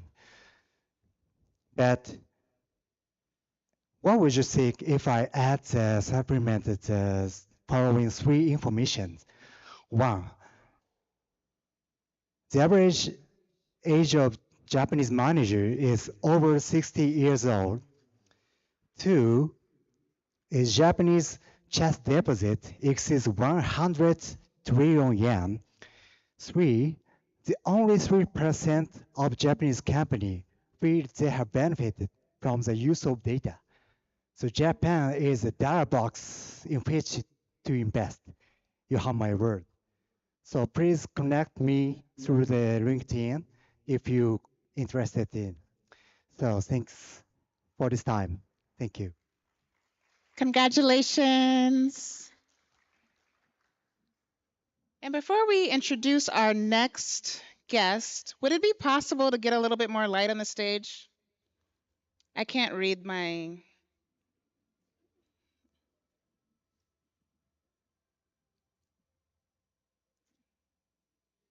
Like light here. And like this is here, here. I'm sorry. Well, thank you so much. Thank you, thank you. I apologize. All right, our next award is going to the General Manager of Flawless Fundamentals, LLC, a former Marine with over 30 years experience focused on managing end user services. Please welcome to the stage, Ronald Nelson.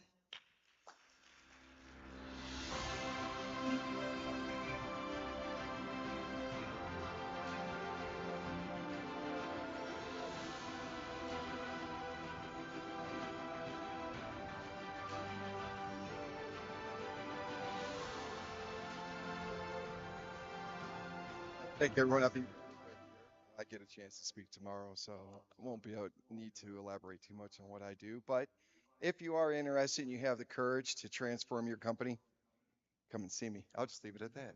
Have a great rest of your day. Thank you so much. Congratulations, Ronald. And our next award is going to a seasoned senior privacy risk manager with a strong focus on privacy initiatives for Alexa at Amazon. Please welcome to the stage, Sai Santanakrishnan.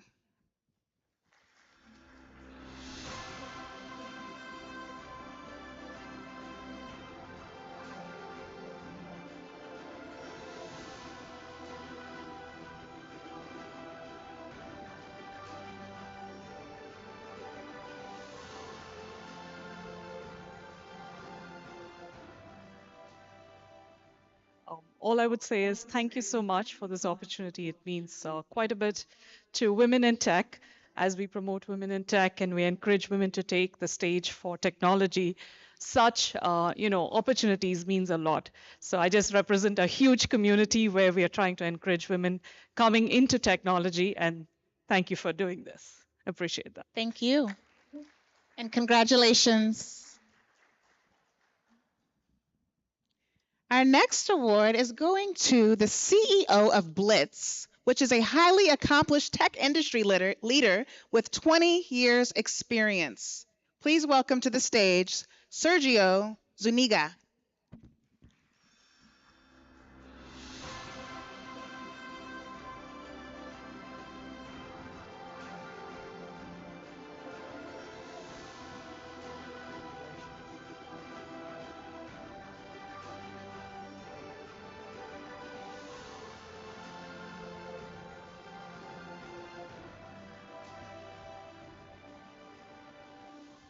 Well, first of all, thank you to the committee for this achievement. As part of Blitz, a company who is a US-based company, but with our development team in Mexico and Latin America, we are proud serving all countries from Canada up to Argentina at the end of South America. Thank you for having a great team that let us accomplish what other companies cannot. Also, thank you to my family, my wife who is here. Thanks for everything. Thank you so much. Congratulations. And our next award is going to the Managing Director of Deloitte Japan, bringing over 20 years experience in the IT industry. Please welcome to the stage, Shahryar Hossain.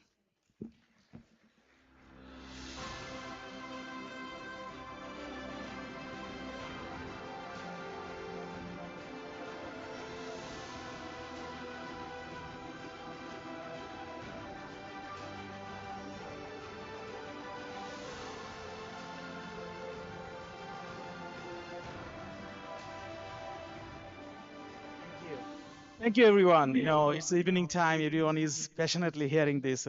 Really, really glad. Flew from Tokyo. I based in Tokyo, and I flew here. You know what? The half of the day I'm actually sleeping. Yeah, so it's a jet lag. No, sorry. I'm trying to be cooperative as much as possible.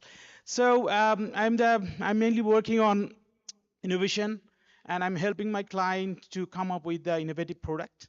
So that is one of the things I want to keep it. And if anyone wants to innovative products, then just keep in touch and just knock me. That's all. I want to keep it simple. Yeah. That- Thank you for this recognition. Is always give me the boosting power for the next level. Thank you. Thank you and congratulations. This next award is going to the VP of Engineering at NextPoint Inc., a passionate technology leader, a mom, and an engineer at heart. She is known for her ability to foster creativity and innovation. Please welcome Sarisha Saresi.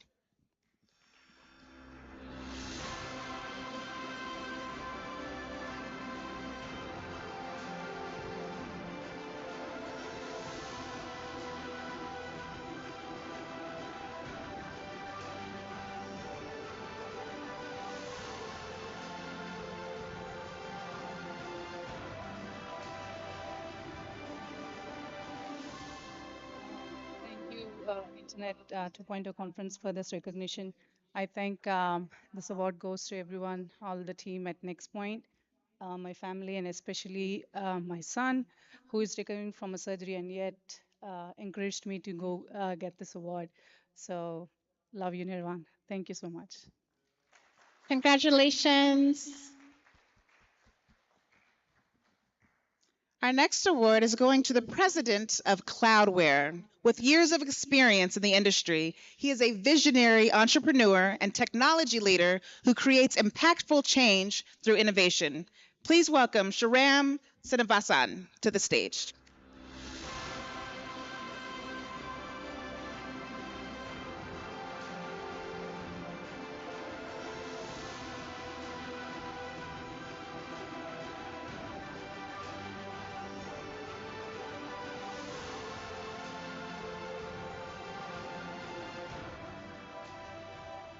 Thank you, Internet 2.0, for giving me this award. Really honored by it. Um, I'm a person who believes that apart from the internal forces that everyone has to succeed, there are some external forces that helps people. What I'm talking about is, the right person being at the right place and at the right time. And the fourth one I would like to add is getting involved with the right team. So I've been fortunate to have involved with the right teams through my career, and thanks to every one of them. I would like to dedicate this award to my family. Most importantly, my wife. Today is her birthday, and she'll be very happy that I'm receiving this award on her birthday. So if not for her, I would not be excelling in my career. My parents for all my childhood lessons, and my sweet little distractions, my kids. Whenever I'm stressed, their distractions help me a lot. Thanks, everyone. Thanks, God. Thank you. Congratulations. The next award is going to the founder and CEO of the Hello Group, a multimedia conglomerate overseeing a wide range of businesses. His exceptional leadership has earned him the prestigious title of CEO of the Year. Please welcome Taylor Jones.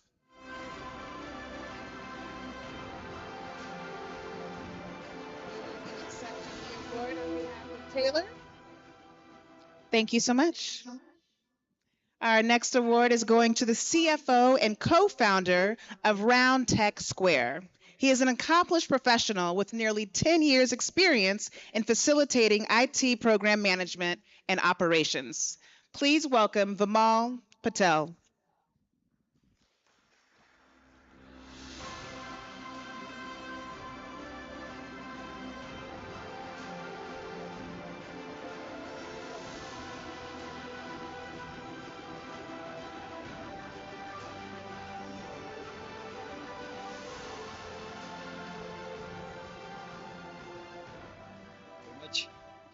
I gave a lot of speeches, but I was not ready for the award speech. But I firmly believe that these awards are not only in an individual, but it's a team, the partners, colleagues, and more importantly, clients, because they are the people who allows us to inject the technology into their work, into their brand, and then make them successful, make us successful, and all the stuff. So, thank you very much to all of them. Special thanks to my wife, because without her, I couldn't be here without her efforts and her dedication.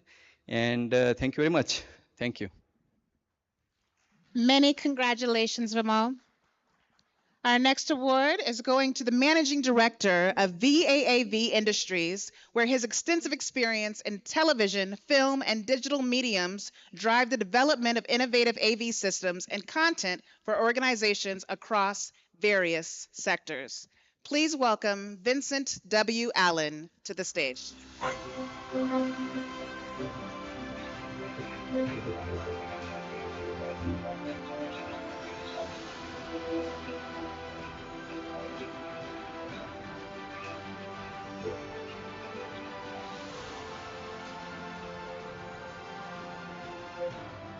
want to start off by thanking the Internet 2.0 conference, but I'd be remiss without telling you guys a little bit about how I started the company. I moved out of broadcasting full-time about 8 years ago, which was when my daughter, who's in the back, was born, in order to be with her and spend more time with her. So, baby, I wouldn't be up here without you. So thank you very, very much. I want to thank my wonderful partner, Maya, who flew overnight to be here to support me. So thank you so much. Really enjoying the conference. Thank everybody for all of the great engagement. Again, thank the conference. Really appreciate it. Thank you so much. Thank you, Vincent, and congratulations. Our next award is going to the Senior E-Channel Program Manager at ComED.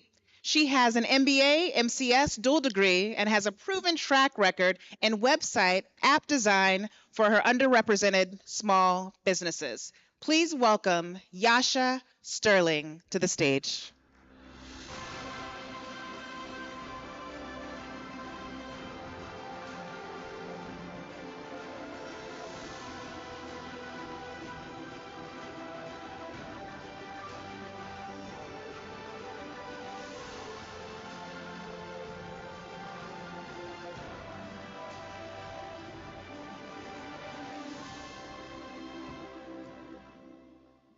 It's my moment.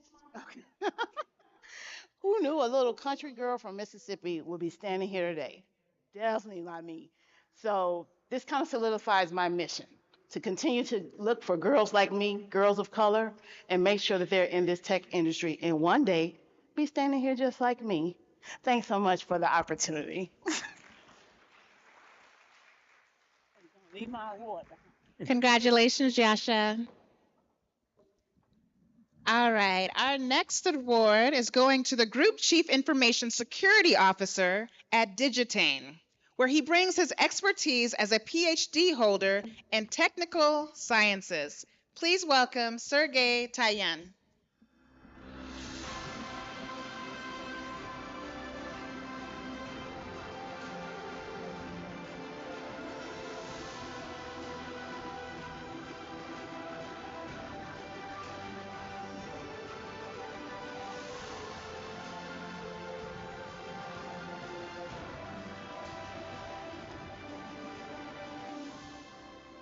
Thank you, the conference organizers and assessment committee for this award.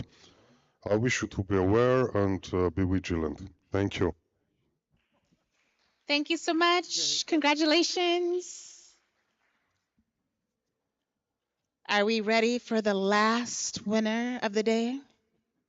All right, last but not least, this winner is a seasoned tech enthusiast with over 20 years of varied experience. She has worked with multiple billion-dollar enterprises, expertly utilizing her knowledge in digital transformation and cloud technologies. Please welcome Aram Manzoor to the stage.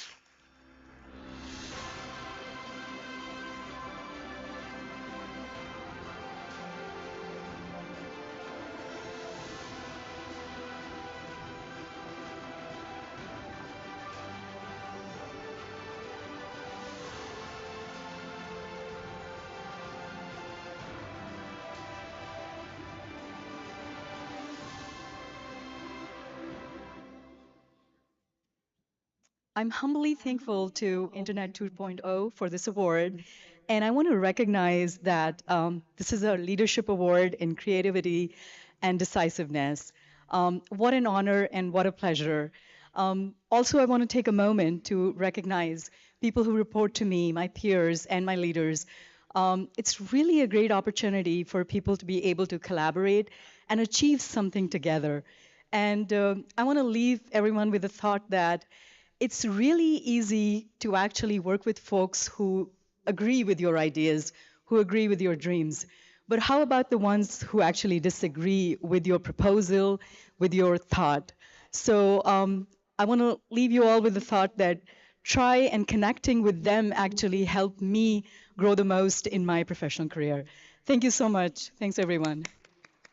Congratulations, Aram. And actually, we have one more award for the day.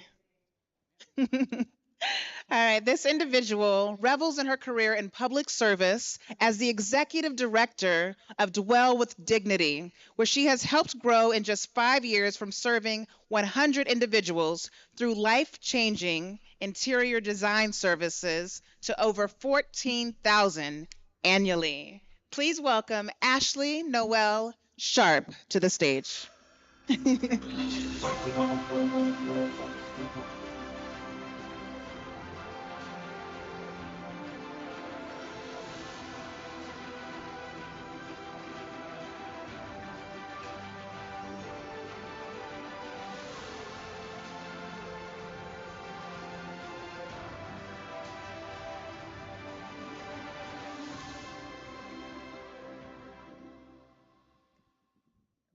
Thank you. I was about to say, I think everyone's ready to go home. So thank you all and have a good day. Thank you so much. Congratulations. All right.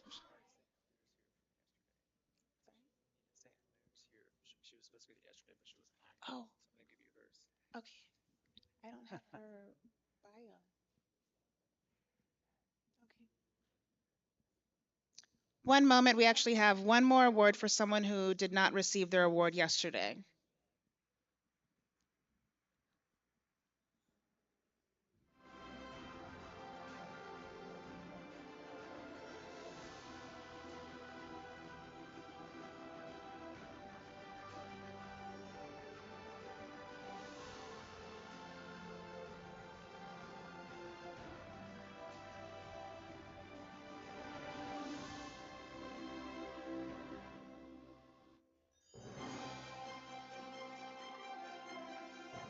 Our last award of the day, officially this time. Unless there's any more surprises, anyone? Okay. All right, our last award for the day was supposed to be awarded yesterday, but we are going to be awarding her today. And her name is Nita, and she will be doing her own bio. So, Miss Nita, will you please come to the stage and give us a warm welcome?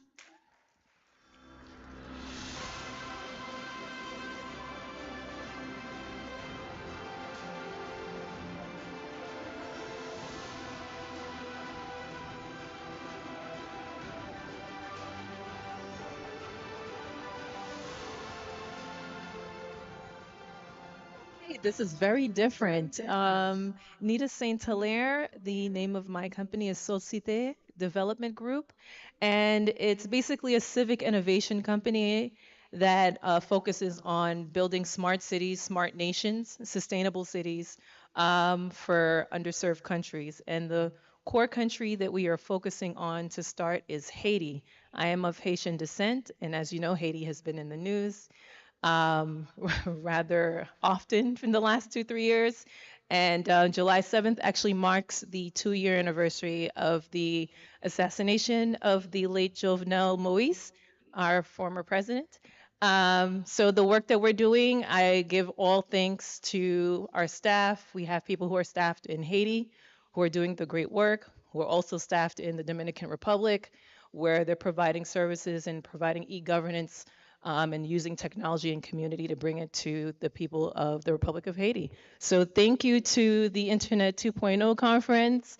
I'm just going to leave you with Asam Asam, Napogese the event, which basically means together we're going to progress forward. Thank you. Congratulations, Nita, and thank you for that wonderful knowledge. Now we get to the fun part of the day. All right, we'd like to extend our heartfelt congratulations to all the distinguished honorees and awardees. Hope that you continue performing well in all spheres of life. And that brings us to the end of day 2 of the Internet 2.0 conference. I'm going to say the same thing I said yesterday. Did we all have fun? Did we all have fun? We could do better now that I have some light. All right, I hope to see you all tomorrow. Get some rest and take care.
It was original.